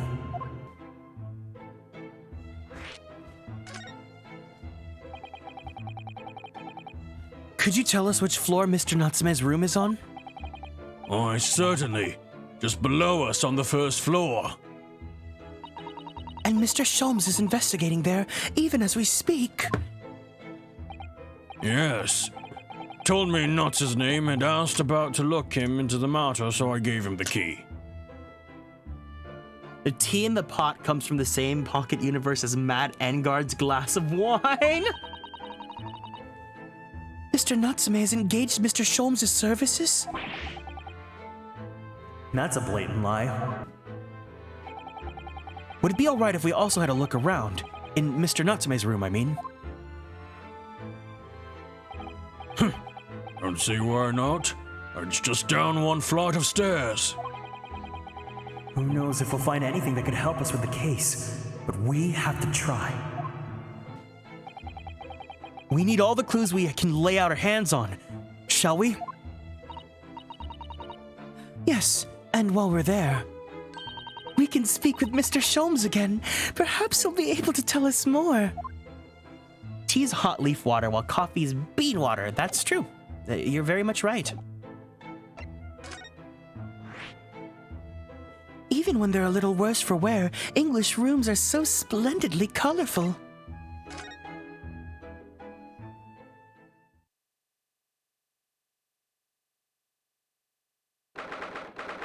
February 19th, Mr. Natsume's room. What? Just look at this place! And smell it. It's so musty in here. I suppose it's the mountains of old books that are responsible for that.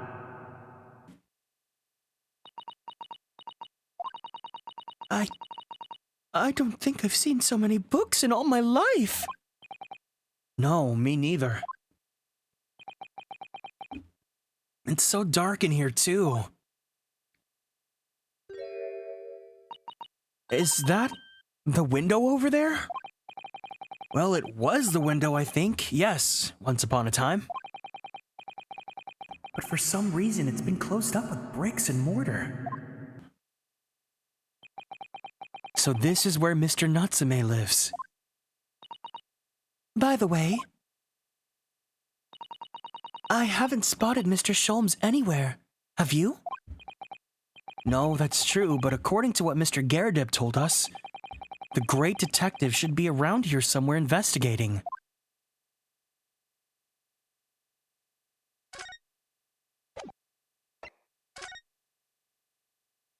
Kitty!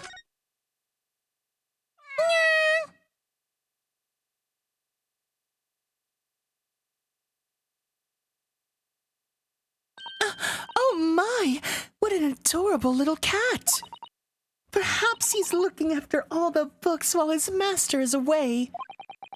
I don't know about that. He disappeared into that pile of books as quick as a flash. It was a tricolor Mike, wasn't it? Do they even have that sort of cat here in Great Britain? Perhaps Mr. Natsume brought the little creature with him from Japan. That's made me feel homesick now. Already? We've only been in the country for 2 days. You know what? I get them because I've only left the country once, but when I left, I got very, very, very homesick. Like being in Tokyo was cool and all, but being in Tokyo made me realize that I really can't live anywhere other than LA. Because as musty, dusty, crusty, disgustingly dirty LA is, I can't imagine any other place being my home. Me, as soon as I'm out the front door of my house, I'm homesick. Look at all these books stacked up there. They almost reach the ceiling. They're all works of English literature, and they all smell so musty.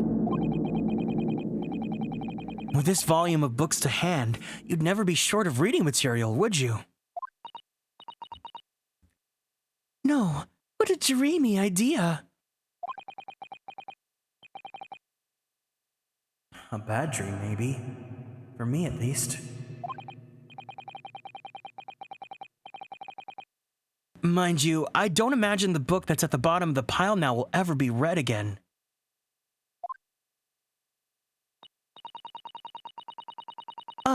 So reading it is an experience that comes but once in a lifetime, just as the tea ceremony teaches us. I certainly didn't expect the conversation to turn down the path of tea ceremony philosophy.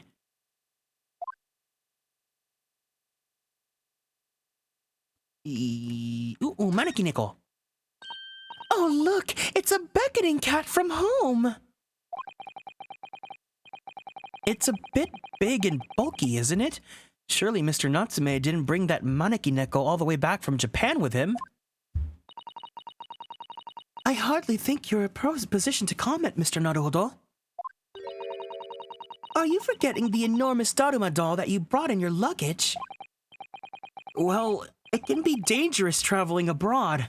I wanted a Lucky Charm. Oh, he had a little Daruma doll, did he really?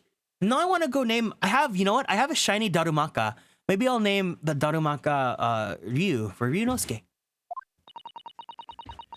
Well, I imagine Mr. Natsume wanted the same, and this cat is sure to beckon good luck to him. It's so cute, yeah! It's not doing a very good job so far, is it?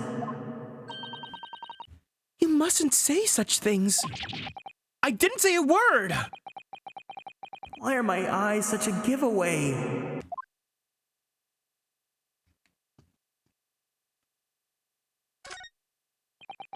Could you even call this a window? I think so. It was a window at one time, after all. Although all that remains is a frame around some bricks now. So really, it's just a wall then, isn't it? But why would anyone deliberately brick it up like that? I'm afraid I have no idea. Perhaps Mr. Natsume painted the brick design in a bit of whimsy. Ugh, that's alarmingly feasible. Anyway, whatever the reason, the lack of ventilation in here makes this place very oppressive. It does. I imagine being cooped up in a room like this would be extremely trying.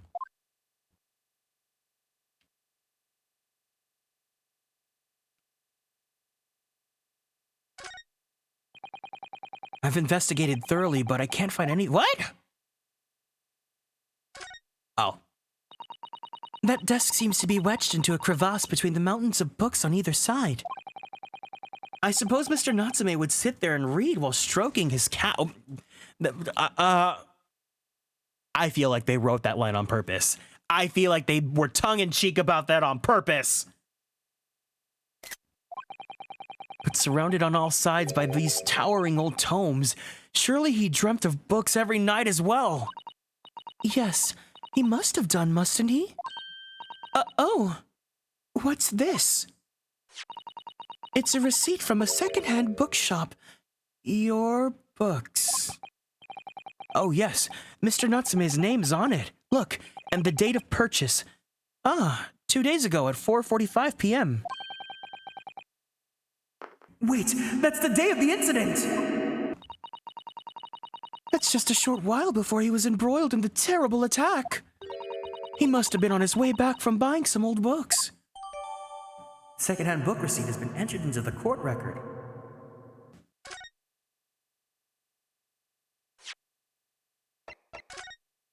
Customer Mr. Natsume. The sum of 2 shillings tendered in receipt of the picture of Monsieur Lecoq. Monsieur Lecoq. A meal for Gaboria. Canterbury Yearnings.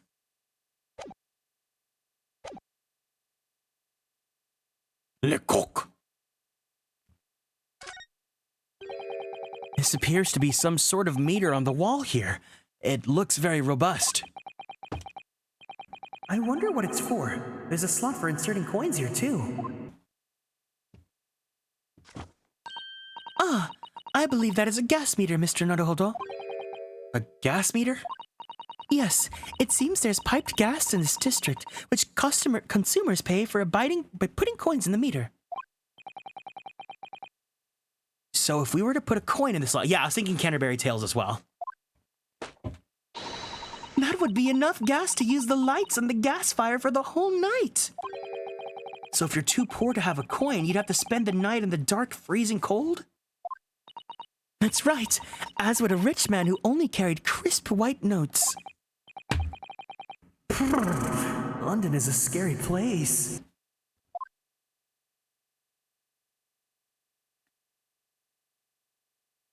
Oh. Look at all these balls of paper on the floor. There are notes scrawled all over them. In English. It looks like the waste paper basket is so full they've just fallen out. I think Mr. Natsume must have been deeply immersed in his research, don't you? Or deeply averse to tidying up his mess. I wouldn't like to speculate which is closer to the truth.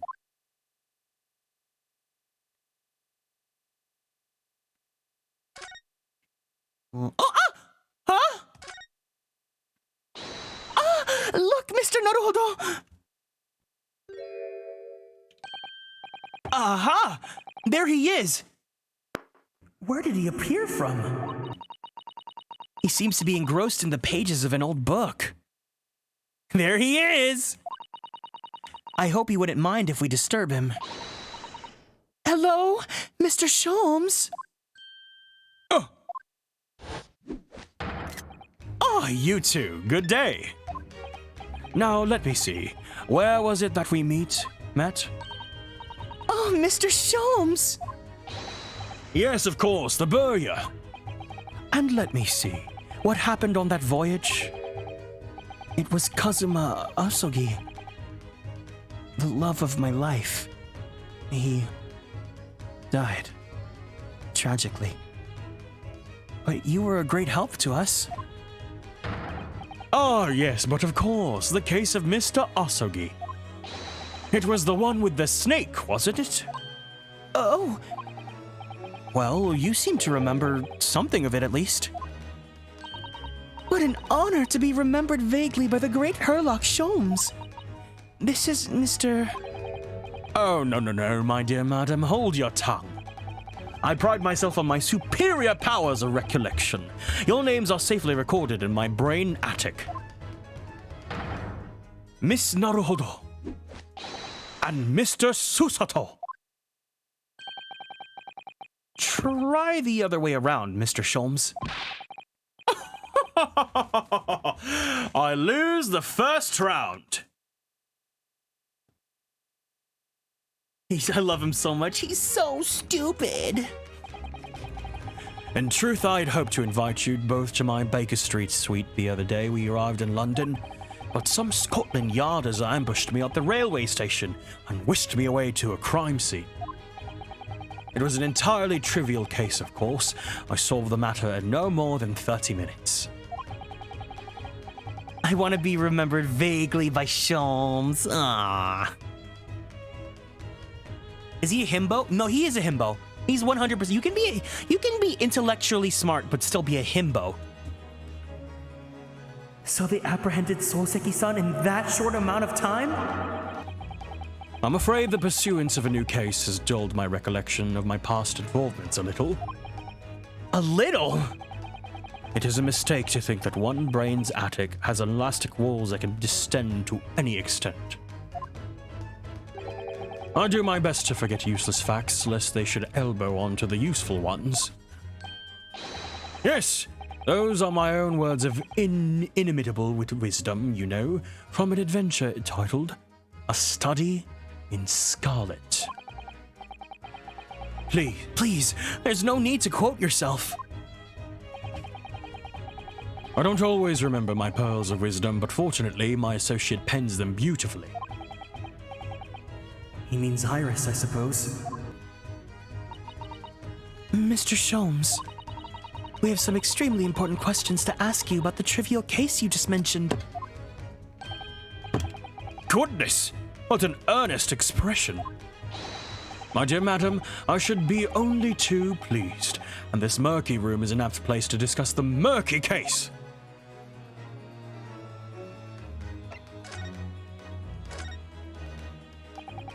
We know this to be the lodgings of a Japanese foreign student by the name of Soseki Natsume. It seems that you assisted in his arrest, Mr. Sholmes, for the stabbing of a young woman outside here on Briar Road. Natsume. Yes, I believe it was a name rather along those lines. But Mr. Natsume denies it. Was it really justifiable to arrest him on so little? I'm sorry, Miss Tsusato, but I have not the slightest idea what you mean. What? I can't believe he was looking Susato-san squarely in the eye while feigning ignorance. I assure you, I'm not merely feigning ignorance. It would appear as if the pair of you are under some misapprehension. Oh, how? I assure you I have no recollection of accusing your stupid compatriot of the crime. But that doesn't make sense! The good detective of Scotland Yard made the following request of me, and I quote verbatim. We need you to ascertain the identity and whereabouts of a man seen fleeing the crime scene. A man seen fleeing? There was a number of books scattered on the pavement of the scene. From the book plates, I was quickly able to determine the bookshop from which they had been purchased. On speaking with the proprietor, I was immediately led to this address. Elementary, wouldn't you say? I believe there's a receipt around here somewhere from the establishment in question. So, you don't think Mr. Natsume is the culprit then? That I could not tell you. But I was aggravating my faculties, hence why I returned here. However, this place is such a trove of fascinating books, I found myself quite lost in bibliophilia. Do not be deceived into believing that I am a man of leisure. No, no, no. Oh dear.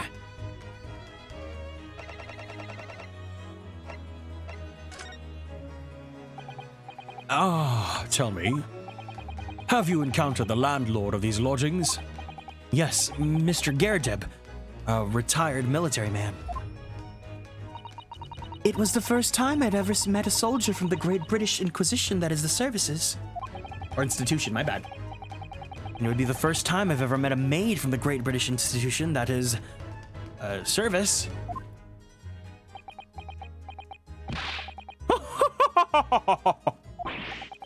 I didn't think it was that funny. I do apologize. As you may have well be aware, many households in London employ a maid. Yes, I read as much in my Great Britain primer. And so conversely, whether or not a household employs a maid has come to betoken the social standing of those dwelling therein. betoken their social standing? Sorry? Put simply, my dear fellow, those who employ at least a single maid are considered middle class.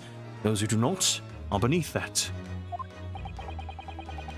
In the upper echelons of society, of course, households employ enough staff to constitute a large family. Goodness, how extraordinary. As you can appreciate, for those on the precarious boundary between the middle and lower classes, being able to afford just one maid is of the first importance. I had no idea. And it is for precisely that reason that I find great stimulation from the situation upstairs. Specifically, in the retired army veteran, Mr. John Garadib. Oh? Affable as he is, the fellow is hiding something. Whether or not it imposes on the circumstances of this case, I am as yet unable to ascertain. I'm thoroughly lost in what he means to say.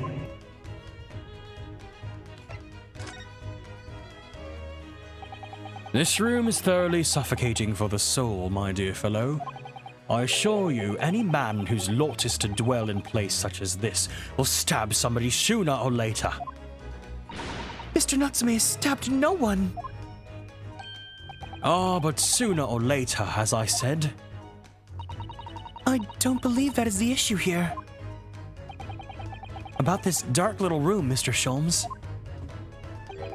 Why is there no longer a window? Do you have any idea? No window? Well, I mean, I can clearly see that there's a window of sorts. But it's been completely blocked with bricks. Ah, I see. The answer to that question is quite simple. Window tax. Window tax? Surely not a tax on windows. Precisely that.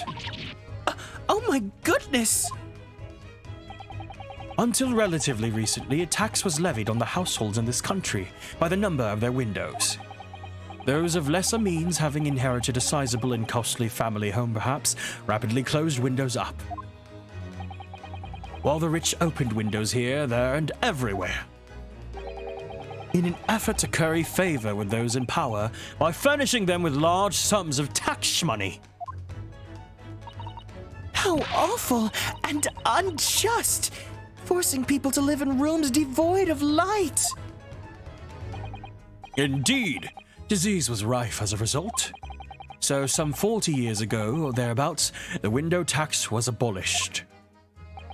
But its legacy remains, as you can see, in squalid lodgings such as these, for example. Exarmenti Filiu, Sokbang, welcome in. Let me read. Songmo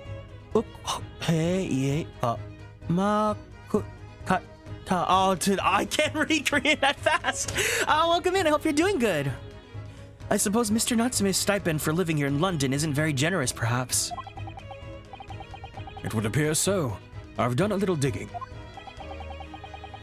and discovered that these lodgings were offered at an extraordinarily low price. Because the room is so awful, I should think.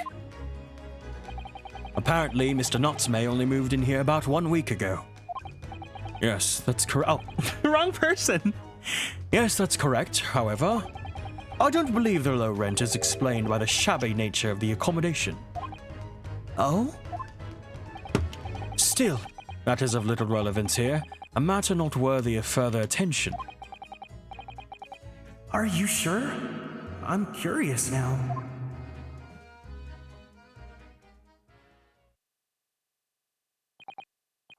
Well, I believe I've told you all I can now. Thank you, Mr. Sholmes. Ah, yes, Mr. Naruhodo.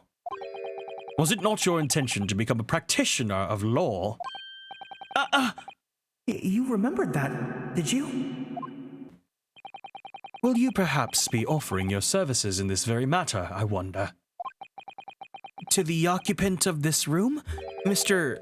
Oh, to the occupant of this room, Mr. Natsume, was it? I'm not sure. I'm looking at that emote now. That emote's really cute. Charanda! Not sure. On what grounds? Well, I actually defended someone in court here only yesterday. Really? Well then, I congratulate you, sir, on an ambition realized. And so promptly, too. Songmok, thank you so much for following and joining the constellations. Welcome in. 반갑습니다. Hope you're doing good. The thing is, it's really made me question things. Am I right to believe in my clients? To trust in their innocence?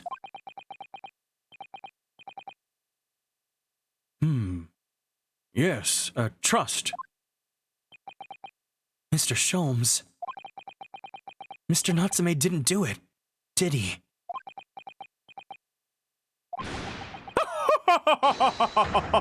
My dear fellow, I haven't the first idea! But I thought that's why you were here. Didn't you come back to investigate? Ah, yes, that was indeed my initial intention. But there are simply too many fascinating books here. I couldn't possibly ignore them. I see. Nevertheless, there are two facts that I can state quite unequivocally. The man who fled the scene of the crime 2 days ago was the Japanese occupant of this room. And there are witnesses who swear to having seen the same man commit the crime. That is all I can say. And one more thing. What is it, Mr. Sholmes? Tell us. Wait, I just missed. The man who fled the scene of the crime 2 days ago just make a... There are witnesses who swear to having seen the same man.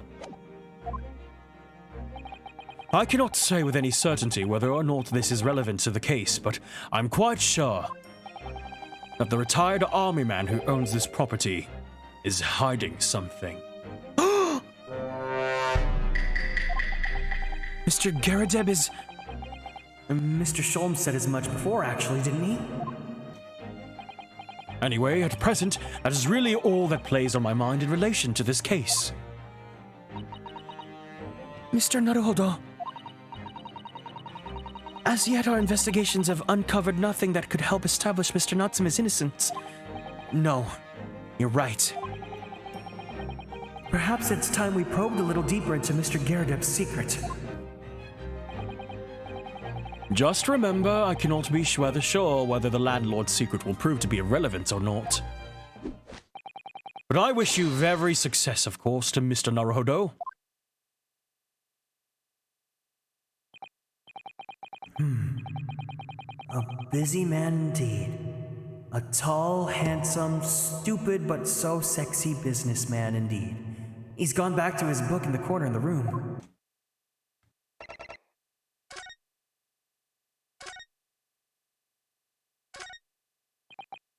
Excuse me, Mr. Sholmes. Yes, so true. To be or not to be? That is indeed the question, Mr. Naruhodo. To be or not to be brushed off? That is the question. And the answer is all too clear. Let's leave Mr. Sholmes in peace, shall we?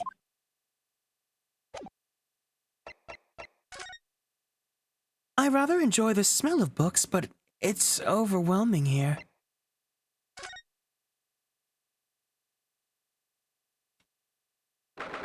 "19th February. Mr. Garadeb's room.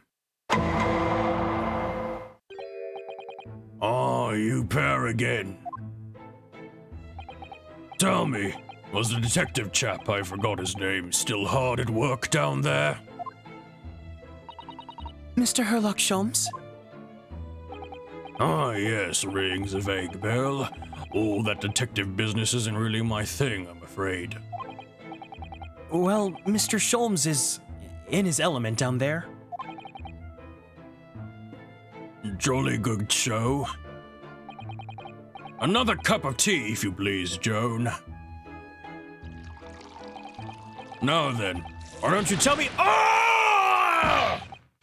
For the upteenth time, woman, will you watch what you're bully well doing? I shall be serving dinner shortly, sir. Yes, of course.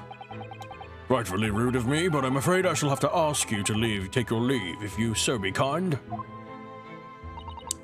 Oh, yes, of course. We are deeply grateful for all of your assistance. Not at all, not at all. Don't get much chance to talk with young foreigners like yourselves. It's been a pleasure. Best of luck and all that. Perhaps you could see yourselves out.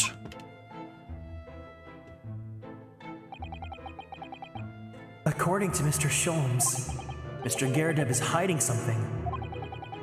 And since no other avenues of investigation seem open to us at the moment, perhaps we should do some digging.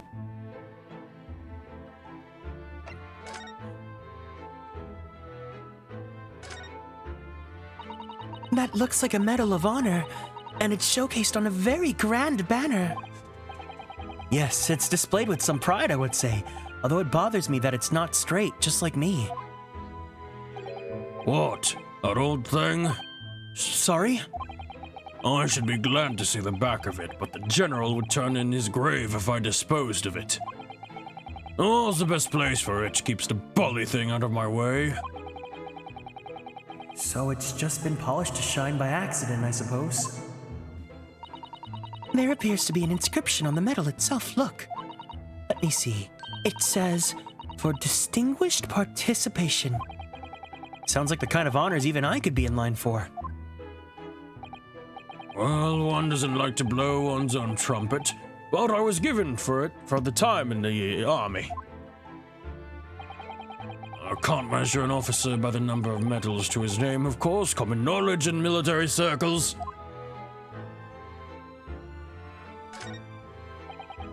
That uniform looks fairly ancient, doesn't it? It's clearly been well looked after, though. That old thing? Pah! Not much better than rags, actually. Oh? All that ceremonial garb at my retirement bash, you know. But I'm not one for dwelling in the past, me. Would have gladly thrown it out, but you know how it is. Anyway, it doesn't hurt to have the old piece of memorabilia lying around, does it? Oh, I see. Perhaps we should leave the past in the past.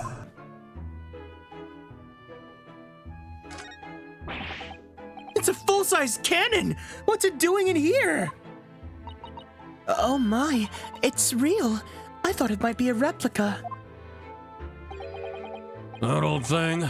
Bah, that's little more than a toy. Sorry? The army was selling it off when I retired, so I decided to give it a new home. Never knew when the enemy might attack next. Jolly useful to have a cannon about the house. Really? It isn't, overkill? Be prepared, I always say. Never know what this twisted world is going to throw at you next, boy. Do you think there might be trouble brewing, Mr. Garadeb? Always is. Titonia. Have a first ever clean apron in reserve. Dries them over the barrel, you see. They dry very well in the cannon there, Joan tells me, which rather proves my point, I feel. I came to drop by it before I got cried out. Are you okay, Genrex? I'm sorry to hear. Hope you're having a better day. Oh, Malice Jester, thank you so much for following and joining the Constellations. Welcome in. Imagine being like, hang on, wait, there's a second while I load a cannon. It's been reduced to a drying rack. No wonder the huge cannon looks like it's hanging its head at shame.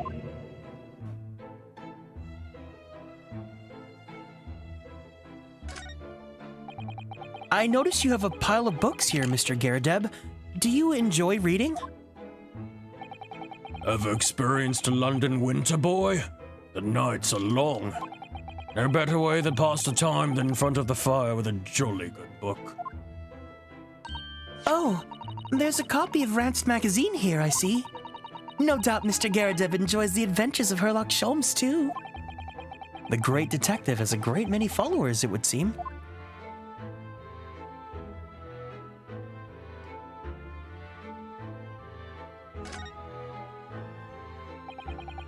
That portrait of Mr. Garadeb is glaring at me, I swear. Have you noticed that all the little frames contain photographic prints of Mr. Garadeb as well? Yes, and there seems to be a statue of a lion on the mantelpiece as well. Oh, yes, seemed to come back from the local pawnbroker with that little trinket. Seemed to come back? What do you mean? The chap who runs the place is a bully wizard. Went in to sell him something and he came out with that thing. In point of fact, now I think about it, I rather often find myself leaving the place with something I don't need. The lion ornament certainly does seem surplus to requirements. Susato-san doesn't pull her punches, or her throws for that matter.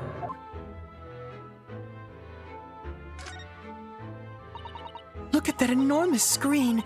It must have been put there deliberately, surely. Yes, it certainly seems like someone's trying to hide something from view. What could be behind it, I wonder? I'm going to have a very quick look. Just a little peek. Maybe let's not, Miss Susato. I think the maid is going to head us off with a cup of tea. Welcome in, kitten. Hope you're doing good.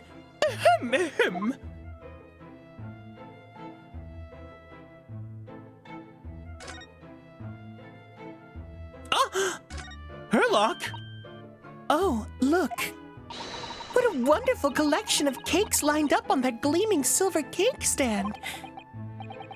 Lined up? Looks more like someone has half demolished them to me. Afternoon tea is a time of indulgence, you know. It's quite the English way. It is Mr. Garadib's custom to make the toad cakes with his tea. That sounds delightful. Oh, wait a minute, though. There are at least 10 cakes on this cake stand. Well, naturally, and it would never do to waste the leftovers. So whatever Mr. Garadib doesn't eat, I say to myself, Joan, you shall have to tidy up. How magnanimous of you. Damn, wish I could have cake. What's he doing over there? Mr. Sholmes? Aha! We meet again, my dear fellows. Good gracious! When did you sneak in here? Herlock Sholmes, sir, at your service. Whatever were you doing by the window? I'm given to watching the evening sky as the sun sets, madam. Yet sadly, cheerful as the room downstairs undoubtedly is, it lacks an aperture for such observation. So I took the liberty of borrowing a small corner of space by the window up here. Well? Keeping an eye to one's windows at dusk is the prudent thing to do in London, I'm gathering. Oh, and one other thing, Mr. Naruhodo. Oh, me? I thought perhaps you might be in need of a certain great detective's great mind. Wait, he's not talking about, is he? I didn't expect to be going through that again so soon. I'm so shy and I wasn't prepared for the last time and he wasn't really gentle with me, but do you mean Mr. Sholmes is... There is a mighty secret in this modest room. My eyes see even the most trivial of trifles. I take it you're prepared, Mr. Naruhodo. I think so. There's just enough time for one of my greatly admired great deductions. Let's conclude the matter before dark.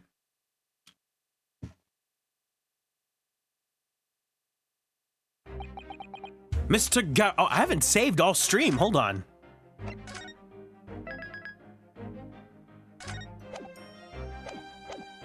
Mr. Garadeb, though it would seem you are a military man of considerably distinguished service, your standing as a landlord is most certainly not what one might call first-rate. I'm afraid, sir, that it is all too clear to me. There are two conclusions I've been able to draw by careful observation of your living arrangements. I beg your pardon? The first is that even as we speak, you are concealing the presence of a ferocious beast in your care. And the second is that as a result of the beast's violent rampage, you've lost something very dear to you.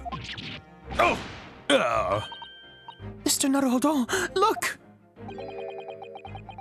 The old man's broken out into a cold sweat. Unbelievably, it seems Mr. Sholmes' conclusions are both spot on.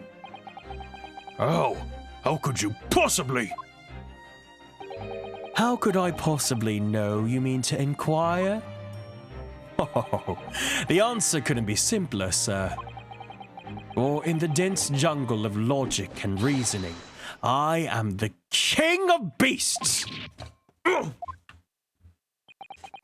And I know only too well that wild beasts are not easily tamed.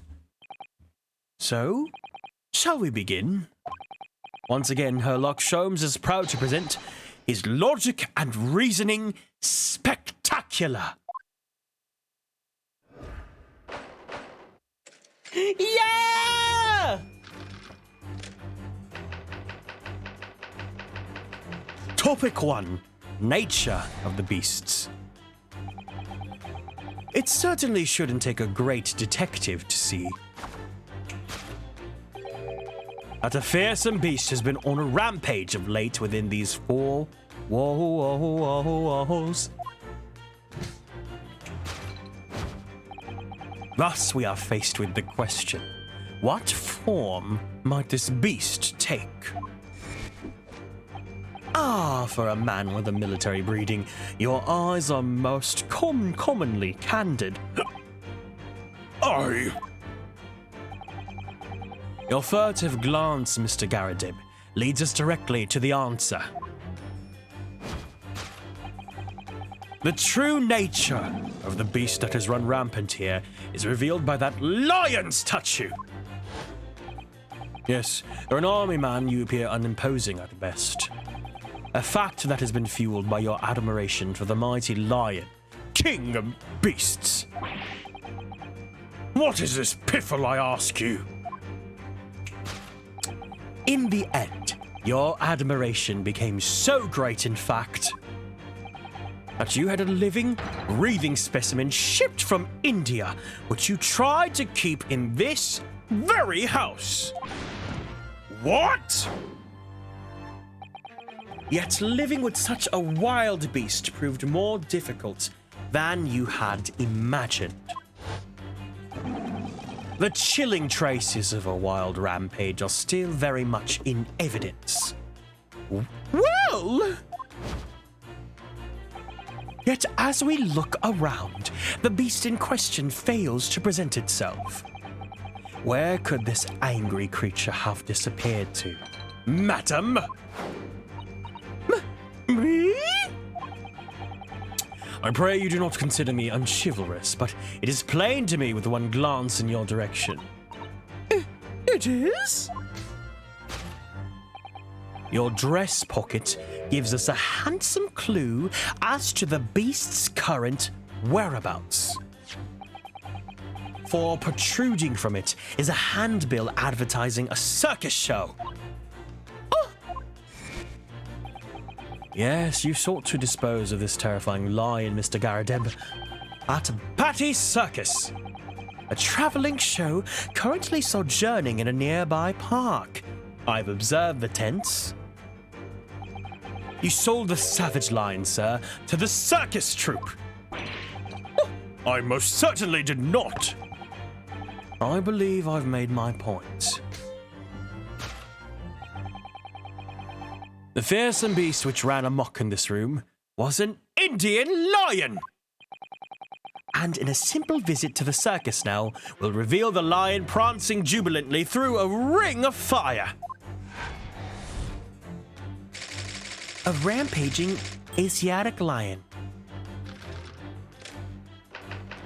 Topic 2, Aftermath. Now, Mr. Garridip, it is plainly clear that you still have deep feelings for this formidable beast. Indeed, in that blithe pose, the distress that this loss has caused you is veritably tangible.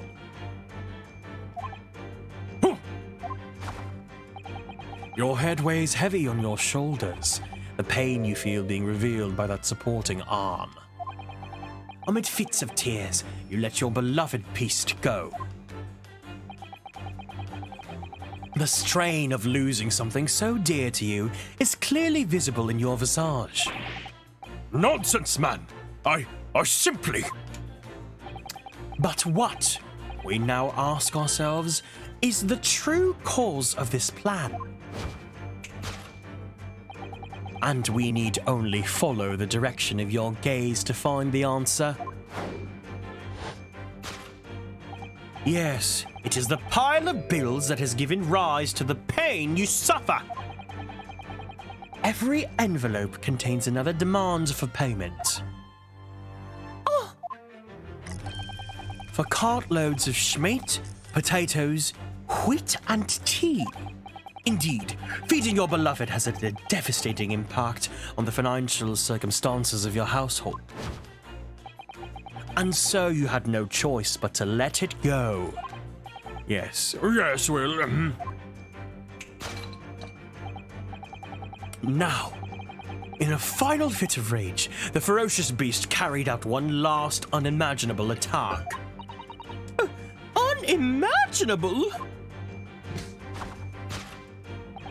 The aftermath of which can be clearly seen by observing the carpet over here. A very expensive woolen carpet, if I'm not mistaken. Oh, dearie me. What could have caused such a destructive outburst? This time, madam, I'm afraid it is you who has inadvertently revealed the truth to me. Your wandering eye has settled upon the answer very neatly indeed. Yes, to explain the dire state of the carpet, we need only look at the Tower of Cakes. There's no creature more dangerous on this earth than a beast with an unsatiated appetite. Was it or was it not once said by a certain noblewoman, if they had no bread, let them eat cake? Food is at the heart of all tragedy, in fact. Whatever do you mean? Having tired of the taste of cake, the beast began to stalk its next prey. I'm sure I do not need to spell out the nature of this final act of destruction carried out by the beast. There's only one logical conclusion. Worked into a frenzy by hunger, the lion attacked and ate the carpet! The teeth marks in the carpet are a perfect match with those of a lion I once saw in India. Carpet gnawed on by the starving lion. Thus concludes Herlock Sholmes' great deduction of this beastly puzzle. This is what a superstar looks like. No! What is the matter with you, Joan? You're pouring scalding hot tea all over me! Oh, I'm sorry, Mr. Garadeb. I'm afraid I didn't notice. My deductions can be startlingly sharp. It stands to reason that your cup runneth over. Indeed, my revelations can make people spill tears at the times, too. Oh! Mr. Sholmes, sorry to butt in again, but could I make an observation? Why, certainly, Mr. Naruhodo. What is it? Again? Well, your deductions just now. Do you really think a lion could have fit inside a room this size? Indeed. It is the only explanation for the facts. The terrifying truth all too often lies beyond the realms of common sense. But wouldn't it be an idea to consider what lies inside the realms of common sense as well? But if an uncaged lion has run amok in this very room, surely Mr. Garadeb and his maid would have been hurt, or worse. Ah, that's where you are stuck. No doubt the former military man held his own against the beast using that large cannon. I thought you said that they sold the lion to the circus. And what about the food? Meat and potatoes are one thing. But I don't believe I have ever heard of a lion that drinks tea. Oh, my dear Miss Susato, it concurs to me with some regularity that irrespective of race and breeding, whenever anyone lands on Great British soil, they are infused with a highly appropriate taste for afternoon tea. Oh, what a glorious notion. Well then, Mr. Naruhodo, it's your turn to shine again. I had a feeling that was coming. A slight massage, that's all Mr. Sholmes' deductions need. You can do it. I'm gonna go ahead and give myself a stretchy before we do this, because I really need it. All right, everyone, let's go ahead and get out of our seats. We're gonna stand up. Ooh. Oh, okay, let's go ahead and stretch our bodies. To the left. To the right. Stretch your arms straight up to the sky. Roll out that right shoulder. Roll out that left shoulder. Very slowly and very gently roll out our neck. Take a deep breath in. And a deep breath out. One more deep breath in. And a deep breath out. Drink some water. Okay. I'm going to try to make it to the end of this deduction fix, and then I'm going to end the stream, because I am getting a little tired. Excellent. I've been waiting for my trusty partner in deduction to step forward, Mr. Naruhodo. We don't even know whether or not this is going to help with Mr. Natsume's case. Still, uncovering the truth is always worthwhile, whatever the motivation. At least, that's what I want to believe. But also, I feel a little warm inside whenever I'm side by Mr. Sholmes.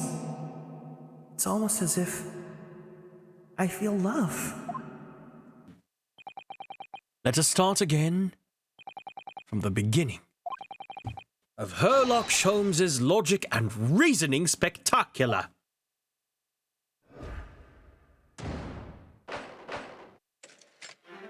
Hold it, Sholmes!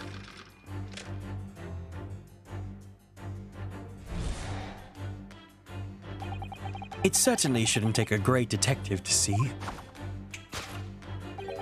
that a fearsome beast has been on the rampage of late within these four walls. Thus we are faced with the question, what form might this beast take? Wait, no, this is all the same, hold on.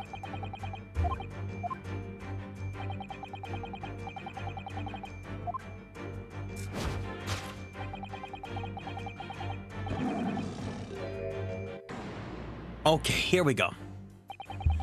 I really didn't see the lion thing coming. No, but if you observe Mr. Garrideb's reaction, it rather seems as though some beast did indeed run amok him here in this room.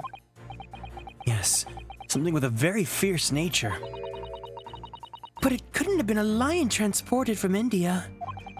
So what was it then? We must follow Mr. Garrideb's gaze. Save the game.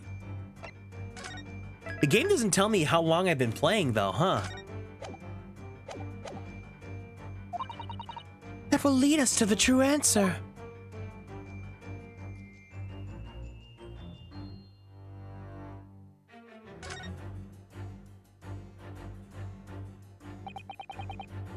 What's this photograph? It appears to be from Mr. Garrideb's wedding. He looks very happy, doesn't he? He does, but you can't make out his bride. No, how unfortunate. Something must have struck the glass directly over the woman's face. I wonder what happened. Probably best not to delve too deeply there.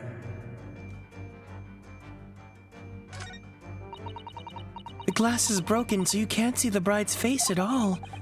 No amount of cracks could hide the woman's plump form. I think powerful be kinder than plumped, Mr. Naruhodo. Yeah, she certainly looks like that. There's a lot of horsepower there. Not someone you'd want to upset, that's for sure. Oh, look! Have you noticed her wedding ring? It's very large, isn't it? Yes, that's an unusual design. It looks like some sort of embellished sunflower.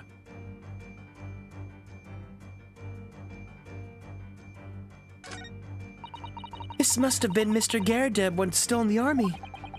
He seems to be carrying his rather stout bride effortlessly and beaming a smile at the same time. I suppose he's very strong in his younger years. Hard to imagine now, he's thin as a rake.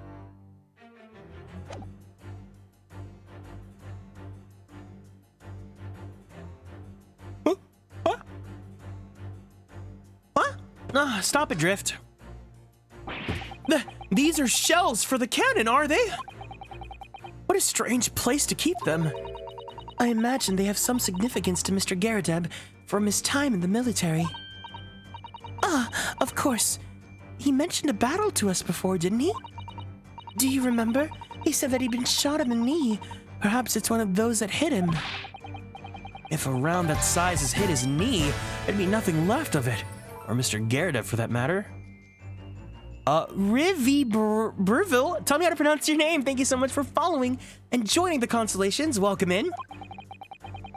Mr. Sholmes is a Persian slipper, and this man has spent shells. Perhaps it's customary in Britain to display, well, rubbish on the mantelpiece.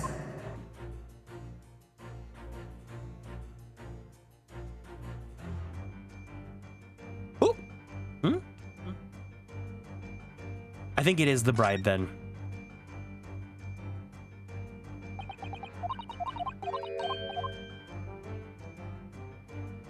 Take that! Take that!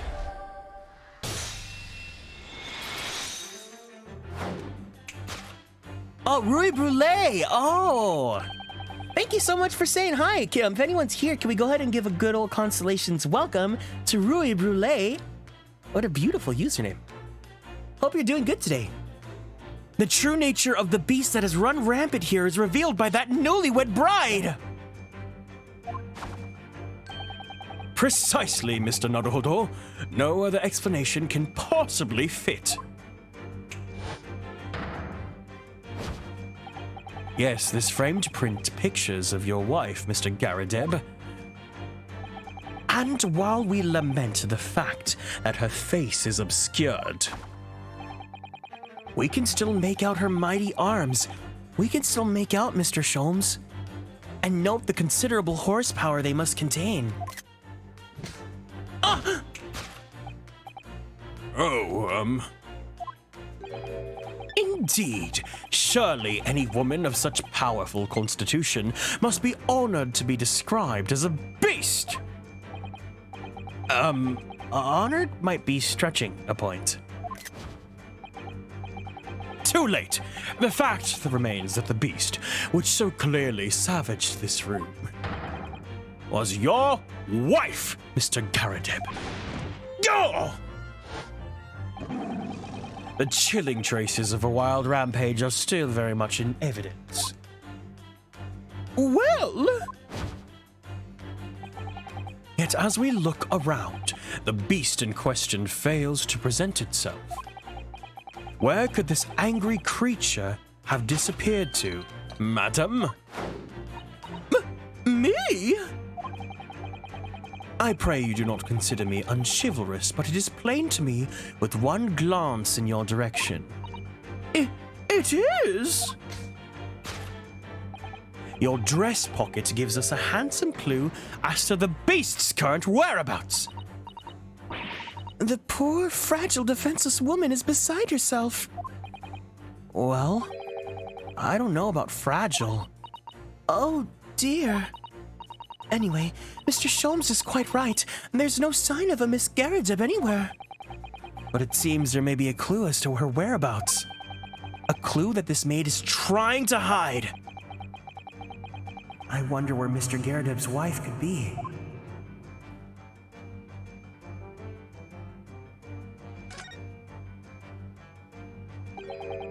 Two tightly shut eyes to avoid even the chance of a giveaway glance. Pursed lips to prevent any secrets from slipping out. Rounded cheeks to deflect any abuse that might be hurled her way. Yes, this is an unnervingly powerful woman, Miss Susato. It's your turn of phrase that's unnerving, Mr. Naruhodo.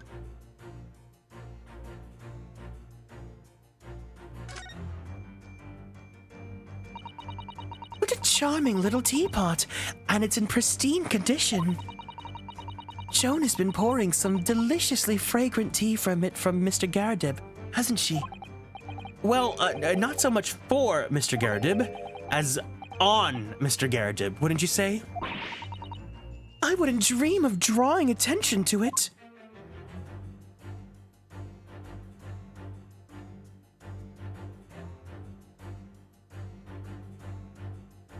Hello? Joy-Con, stop drifting. It certainly does appear to be a circus handbill poking out of her pocket. Batty's Circus, currently performing shows in a park not far from here. You don't think... Surely Mr. Garadeb didn't sell his wife to the circus? Mr. Naruhodo, how could you even think of such a thing? I was only joking. Besides, I would have gone with, do you think he fed her to his pet lion? It's somehow worse. I think it's the maid. The maid is the wife, isn't she? Oh! Oh! No, hold on. Oh, can we not use that as evidence?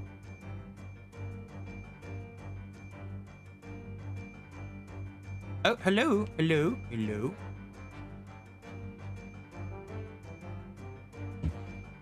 Huh.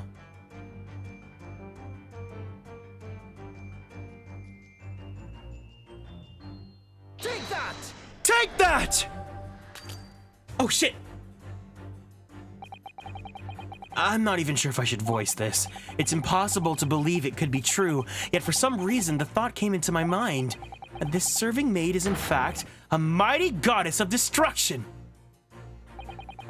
What precisely was your intention with that, Mr. Naruhodo?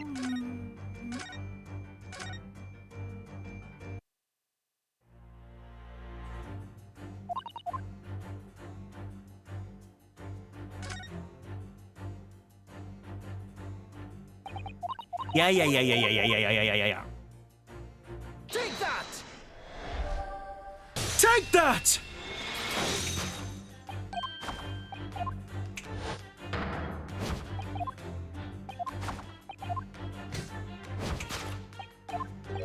Cute. Fast forward.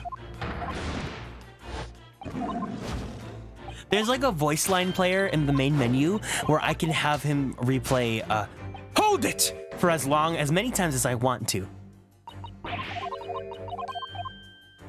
What is it supposed to be then? Maid, pocket, tea? I can't save my game.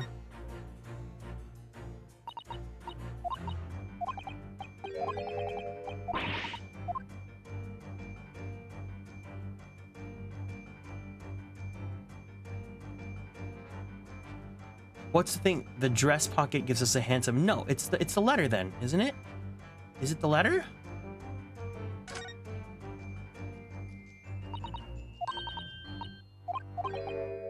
No.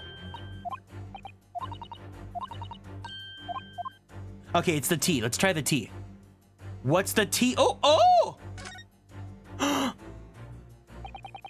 She's wearing a very large ring. Look. Oh, yes. A sunflower design with some rather nice embellishments. And it's on the ring finger of her left hand, which means it's surely a wedding ring.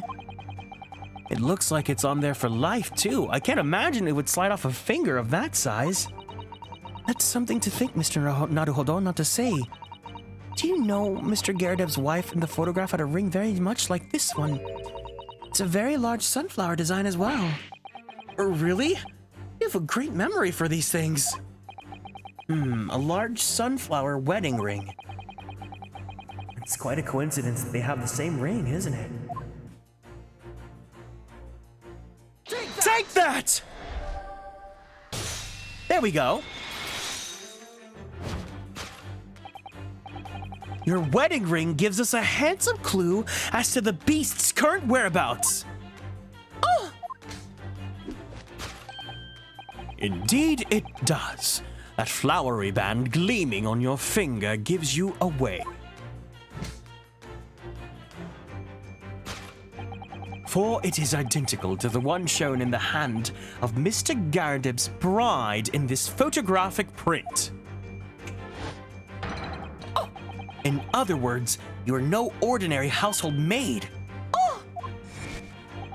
No. You are Mr. Garadeb's lucky bride.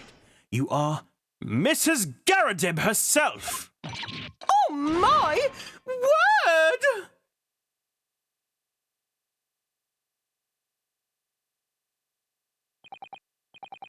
Well, jolly fine detecting, sir. As you rightfully surmised, this is the wife, yes, my Joan. Rather let herself go, you might say, but she was a bolly cockabout. It would appear that you don't live in the most comfortable of circumstances. After all, you are a retired army man, yet here you are, in the business of renting out rooms. I would assume, therefore, you have insufficient means to employ a maid. Would that be correct? It's not right, I tell you. I was second lieutenant of the 3rd Regiment. A man has his pride, don't you know? By golly, it's a sorry thing when a chap can't even afford to have a single maid in his employ. Yes, here in London, one is rather judged. A household cannot be considered worthy of society if it employs no staff at all.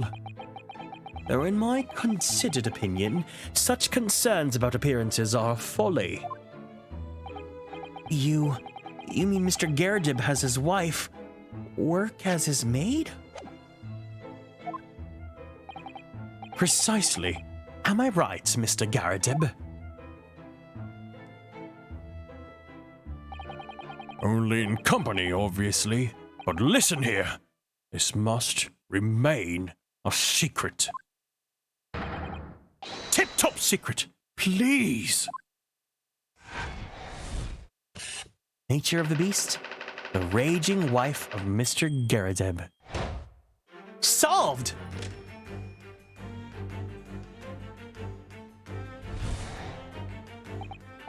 Now, Mr. Garadeb. I can make it past this. It is painfully clear that you still have deep feelings for this formidable beast. Indeed, in that blithe pose, the distress this loss has caused you is veritably tangible. Your head weighs heavy on your shoulders, the pain you feel being revealed by that supporting arm. Mr. Sholmes is quite something. He's still calling Mr. Garridib's wife a beast. Yes, as a woman, that feels rather uncomfortable. But Mrs. Garridib is standing beside her husband as we speak. In other words, he hasn't lost his beloved at all, has he? Oh, how true. So perhaps that supporting arm that seems to be propping up his hand has some other significance too. According to Mr. Sholmes, Mr. Garridib's pain is tangible, though. What could that pose of his really signify?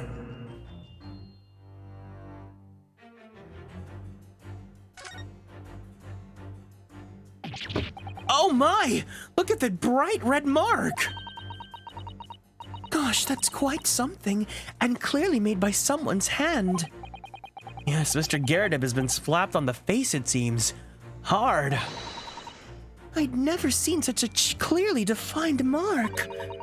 Whoever could have done such a thing? Well, there's a very limited number of candidates, I'd say. Take that! Take that!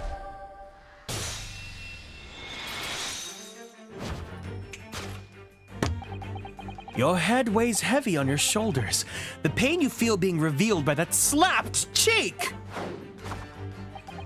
And of course, the deliverer of that impressive mark on your cheek that refuses to fade. Was you, Madam Joan Garridib? Oh, well, yes. You have been desperate to hide the slap mark on your cheek, sir. Oh!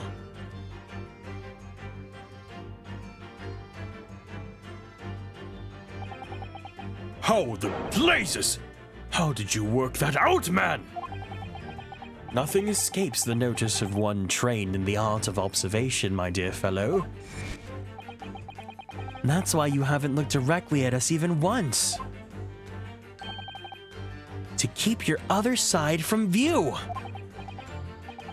Well, Now, let us proceed to the next conundrum. Why were you subjected to such a violent slap? In other words, we must ask ourselves what caused Madame Garridib to fly into a rage. And we need only follow the direction of your gaze to find the answer. Yes, it is this pile of bills that has given rise to the pain you suffer. Didn't Mr. Sholmes say the bills were all for lion fodder?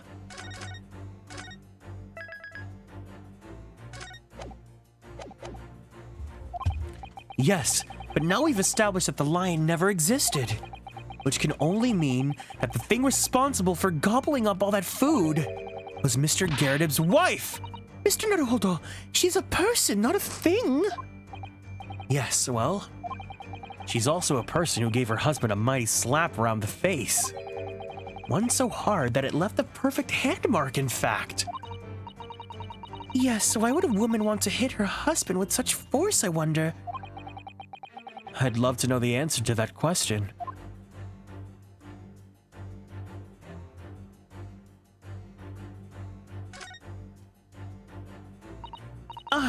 Someone must be reading that book at the moment. There's a bookmark there, look. Mr. Garridib is clearly an avid reader. Oh, wait a minute. I don't think this is a bookmark. Oh no, so it isn't. It's a note written in a woman's hand. Oh, James, I love you, yours, Mary. And look next to the signature there. Lip marks made with lipstick. Oh, what a passionate and romantic gesture. Don't get any ideas, Susato-san. This isn't one of your fixin' AO3. Oh dear, I'm sorry. So this bookmark is actually a love note then.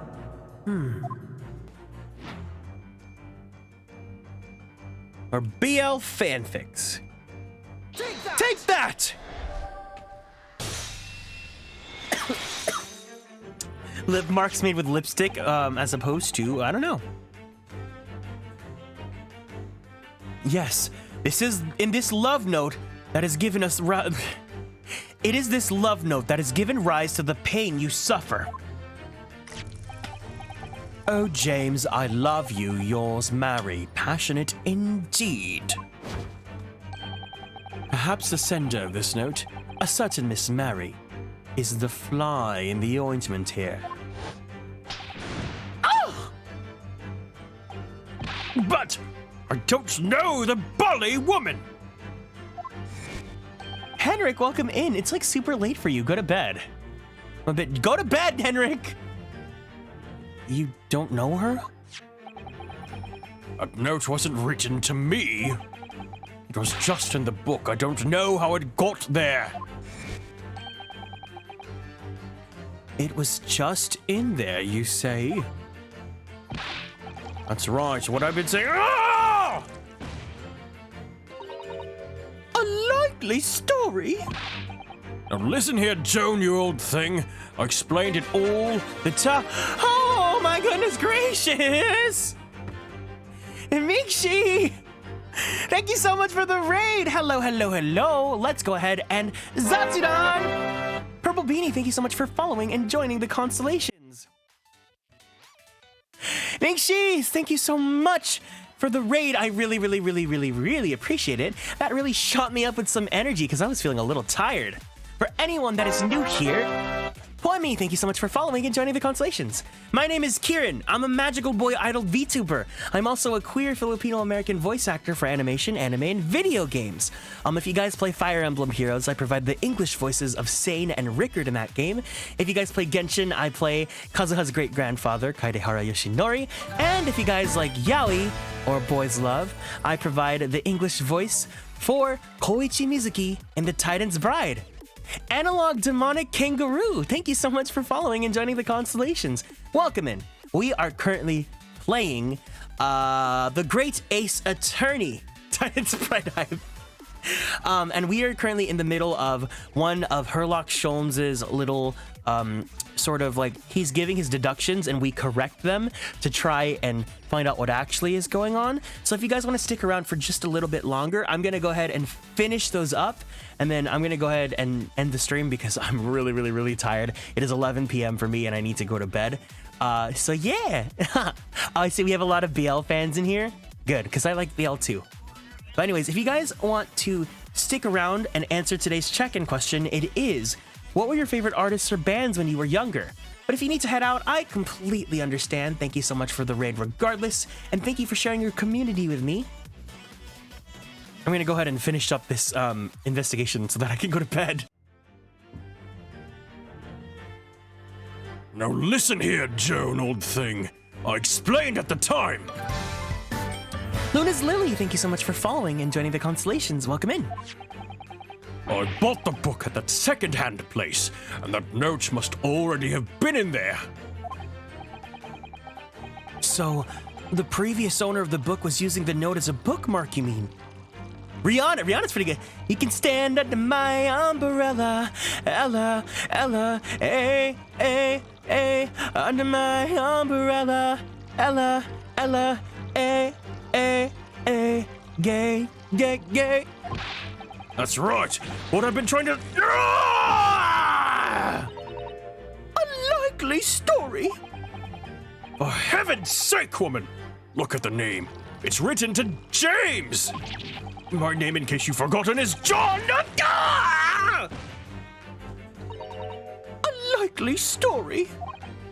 Are you questioning my name now? I have to head out. I will head out tonight. Yeah. You gotta go to bed too. Yeah, it's 11 for you too. I know it's really late for me. No problem. Thank you so much for sharing your community with me, Minxies. I really appreciate it. Go get yourself some nice, well-earned, deserved rest. And I hope I can see you again soon. Take care. And there we have it. Arouse the suspicions of the female heart, and you unleash a beast with the most ferocious bite. Ugh. Now, in a final fit of rage, the ferocious beast carried out one last unimaginable attack. Unimaginable? The aftermath of which can be clearly seen by observing the carpet over there. A very expensive woolen carpet, if I am not mistaken. Oh, dearie me. What could have caused such a destructive outburst? This time, madam, I'm afraid it is you who has inadvertently revealed the truth to me. Your wandering eye settled upon the answer very neatly indeed. Yes, to explain the dire state of the carpet, we only need to look at the Tower of Cakes. I go sleep. Nice to meet you. No problem. Thank you so much for hanging out. Please go get yourself some nice rest. Hopefully I can see you again soon. Good night. But surely Mrs. Garadib didn't eat the carpet. Adios for now. Yeah, take care. Take care. No, of course not. But there doesn't seem to be any doubt that the state of disarray that this room is in is the result of her wild temper. No, that's true. So, this is the last part of Mr. Sholmes' deduction that we need to fix. We need to only follow Mrs. Garadib's gaze, and that will tell us the real answer. All right, let's see what we can see. Yes.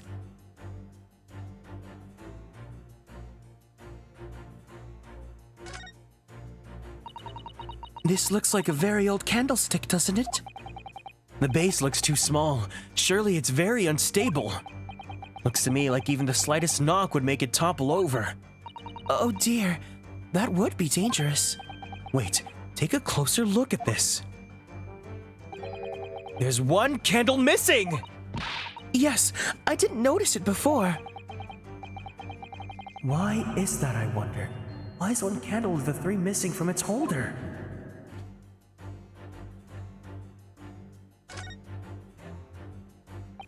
The carpet here has been ripped up to shreds. Yes, and according to Mr. Sholmes' deduction, the tears match those made by an Indian lion's teeth exactly. Oh, look here. What is it? If you look closely at the edge, you can see scorch marks. Oh yes, so you can.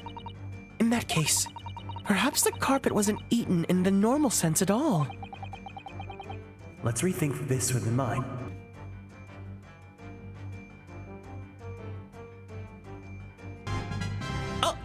Lexi, thank you so much for following and joining the constellations. I really appreciate it.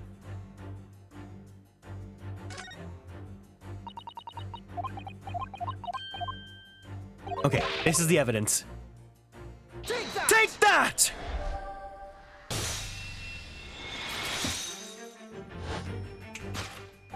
Yes, to explain the dire state of the carpet, we only need to look at the candlestick.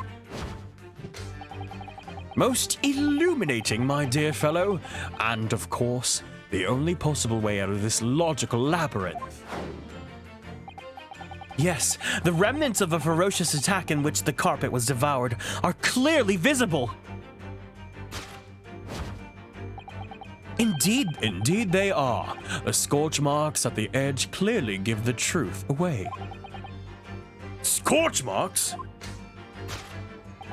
It would appear that this room was the scene of a little martial altercation. Oh! Mrs. Garadib's mighty arm muscles left an impression not only on her husband's face, but on the entire room. The force of her strike caused a candle to fall from the holder.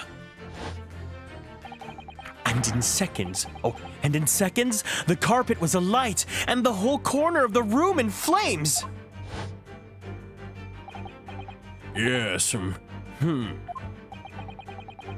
Well, the most ferocious beast in this world is neither a violent lion nor a vengeful woman, but fire. And in this room, that ferocious beast bared its claws and ran amok. Eloquently put, my dear fellow. So you see, there's but one conclusion here.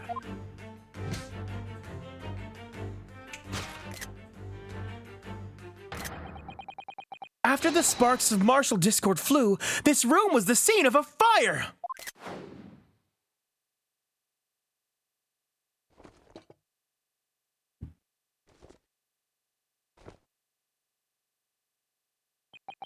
Mr. Sholmes, sir. I salute you! Oh!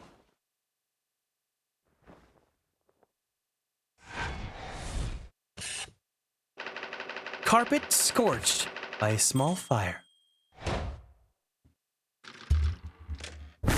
This is what a superstar looks like. Deduction complete. Elementary.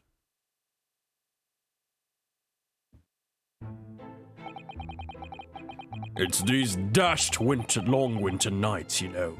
Nothing to do but read in front of the fire. Luckily, there's a jolly good second-hand bookshop just around the corner. Buy all of my old novels there. And in the pages of one particular novel, you discovered some rather illicit material. For which your wife admonished you harshly, it seems.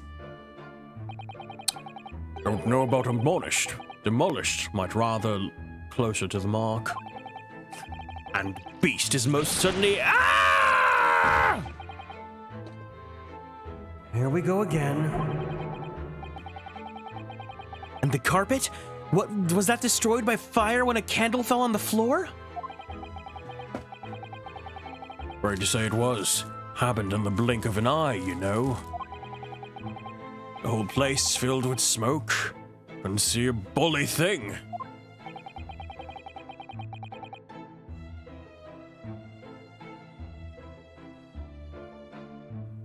I was caught between the old stick's rage and the raging flames. You paint a torrid picture, sir. One that would be most entertaining. That's sympathy for you. Didn't take long for the fire to spread, of course. The bully furniture started going up as well. We've had to hide the mess behind that screen for the time being. Over here, Mr. Garadeb. Well, you have nothing more to hide now, if you'll allow me.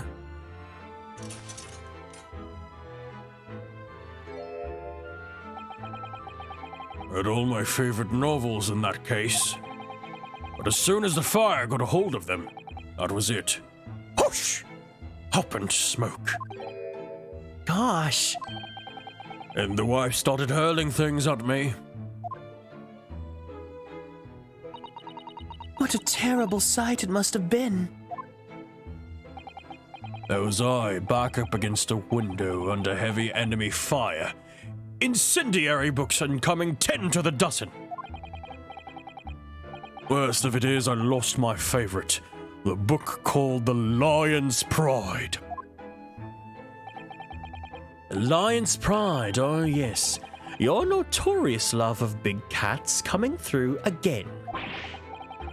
I assure you the title didn't influence my choice in the slightest. So the poor man really did lose something dear to him as a result of the ferocious beast's rampage. Mr. Sholmes' deductions turned out to be correct once again. It can only be described as a great British wonder. I tell you, it was total carnage. Flames everywhere and the old stick in full fettle. Out of interest, what time of day was that?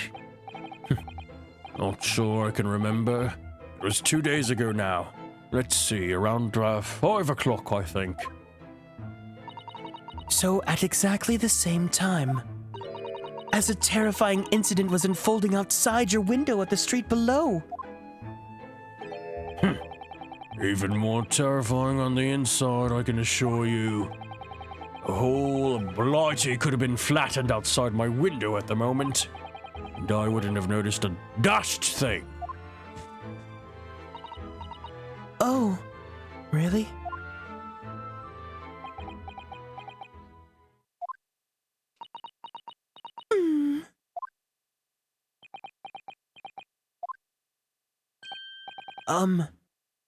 Mr. Sholmes? Yes, Mr. Naruhodo? What can I do for you? What can I do for you? Well, I think we've got to the bottom of Mr. Garridib's situation now. But what does it have to do with Mr. Natsume's circumstances? I can't help you there, I'm afraid. What? My dear fellow, if you recall, I did say as much from the outset. I warned you that although I knew the retired army man to be hiding something, I could not be sure whether his secret would prove to be irrelevant or not. I just knew you were going to say that!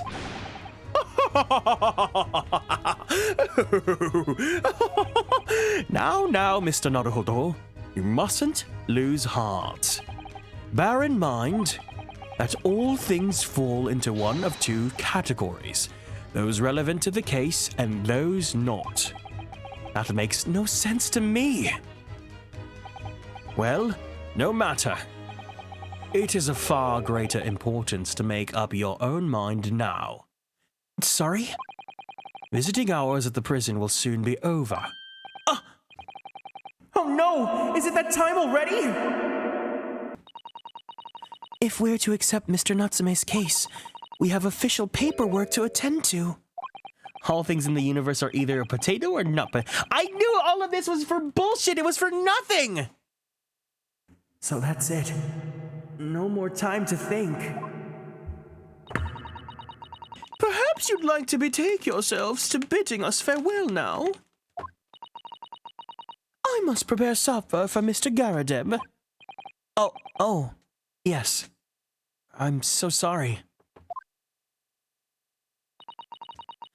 Thank you both very much for your time. Soseki-san will be waiting for us. And I'm going to have to give him an answer. Okay, I'm gonna go ahead and call it here, but I'm gonna go to his prison and save there, so that way I can start there and I won't have to have to go there. Lodestone Heart gave us one day to do this, like, jeez. 19th February, Briar Road. Okay, I'm gonna save my game here. I'm definitely calling it, because it's 11:30. I'm really tired. So as much as I want to continue this, we've been going on for 4.5 hours. Thank you guys so much for coming to hang out with me. I had a lot of fun as always, and I hope you guys enjoyed playing the Great Ace Attorney with me. Tomorrow we will be playing Bustafellows. I'll let you guys know if I can do it or not, just because I've been, streaming quite a lot this week and I've been a little tired, so I might take tomorrow off. We'll see. But if not, I will be playing Bustafellows. And I hope I can see you guys there because it's going to be our first Ultimate Game dating sim for the year. And I know a lot of people are looking forward to that. So yeah, we're going to be rating Red Bean Porridge, who's currently playing Genshin Impact. So if you guys can, please give them a hiya hey hey. If you have access to the emotes, please feel free to drop those as well and send Johan a good hi, because he was a really sweet guy, and I want to send him some love as I go to bed. No, hold on. Oh, Raid. Oh my god. Red Bean Porridge. Red Bean Porridge. There we go. Thank you guys so much for coming to hang out. Before you go to bed, please give yourself a nice little stretchy. Drink some water, and if you guys need to take medication, don't forget to take your medications before you head out. As always, I really appreciate your guys' company. I can't wait to see you guys again soon. And if you guys want to check out the rest of the streams of the series, the VODs are all available on YouTube, so you guys can go ahead and check out the channel for the rest of the other streams. But until then, thank you guys so much. Otsu Kieran! See you guys again soon. Good night, guys.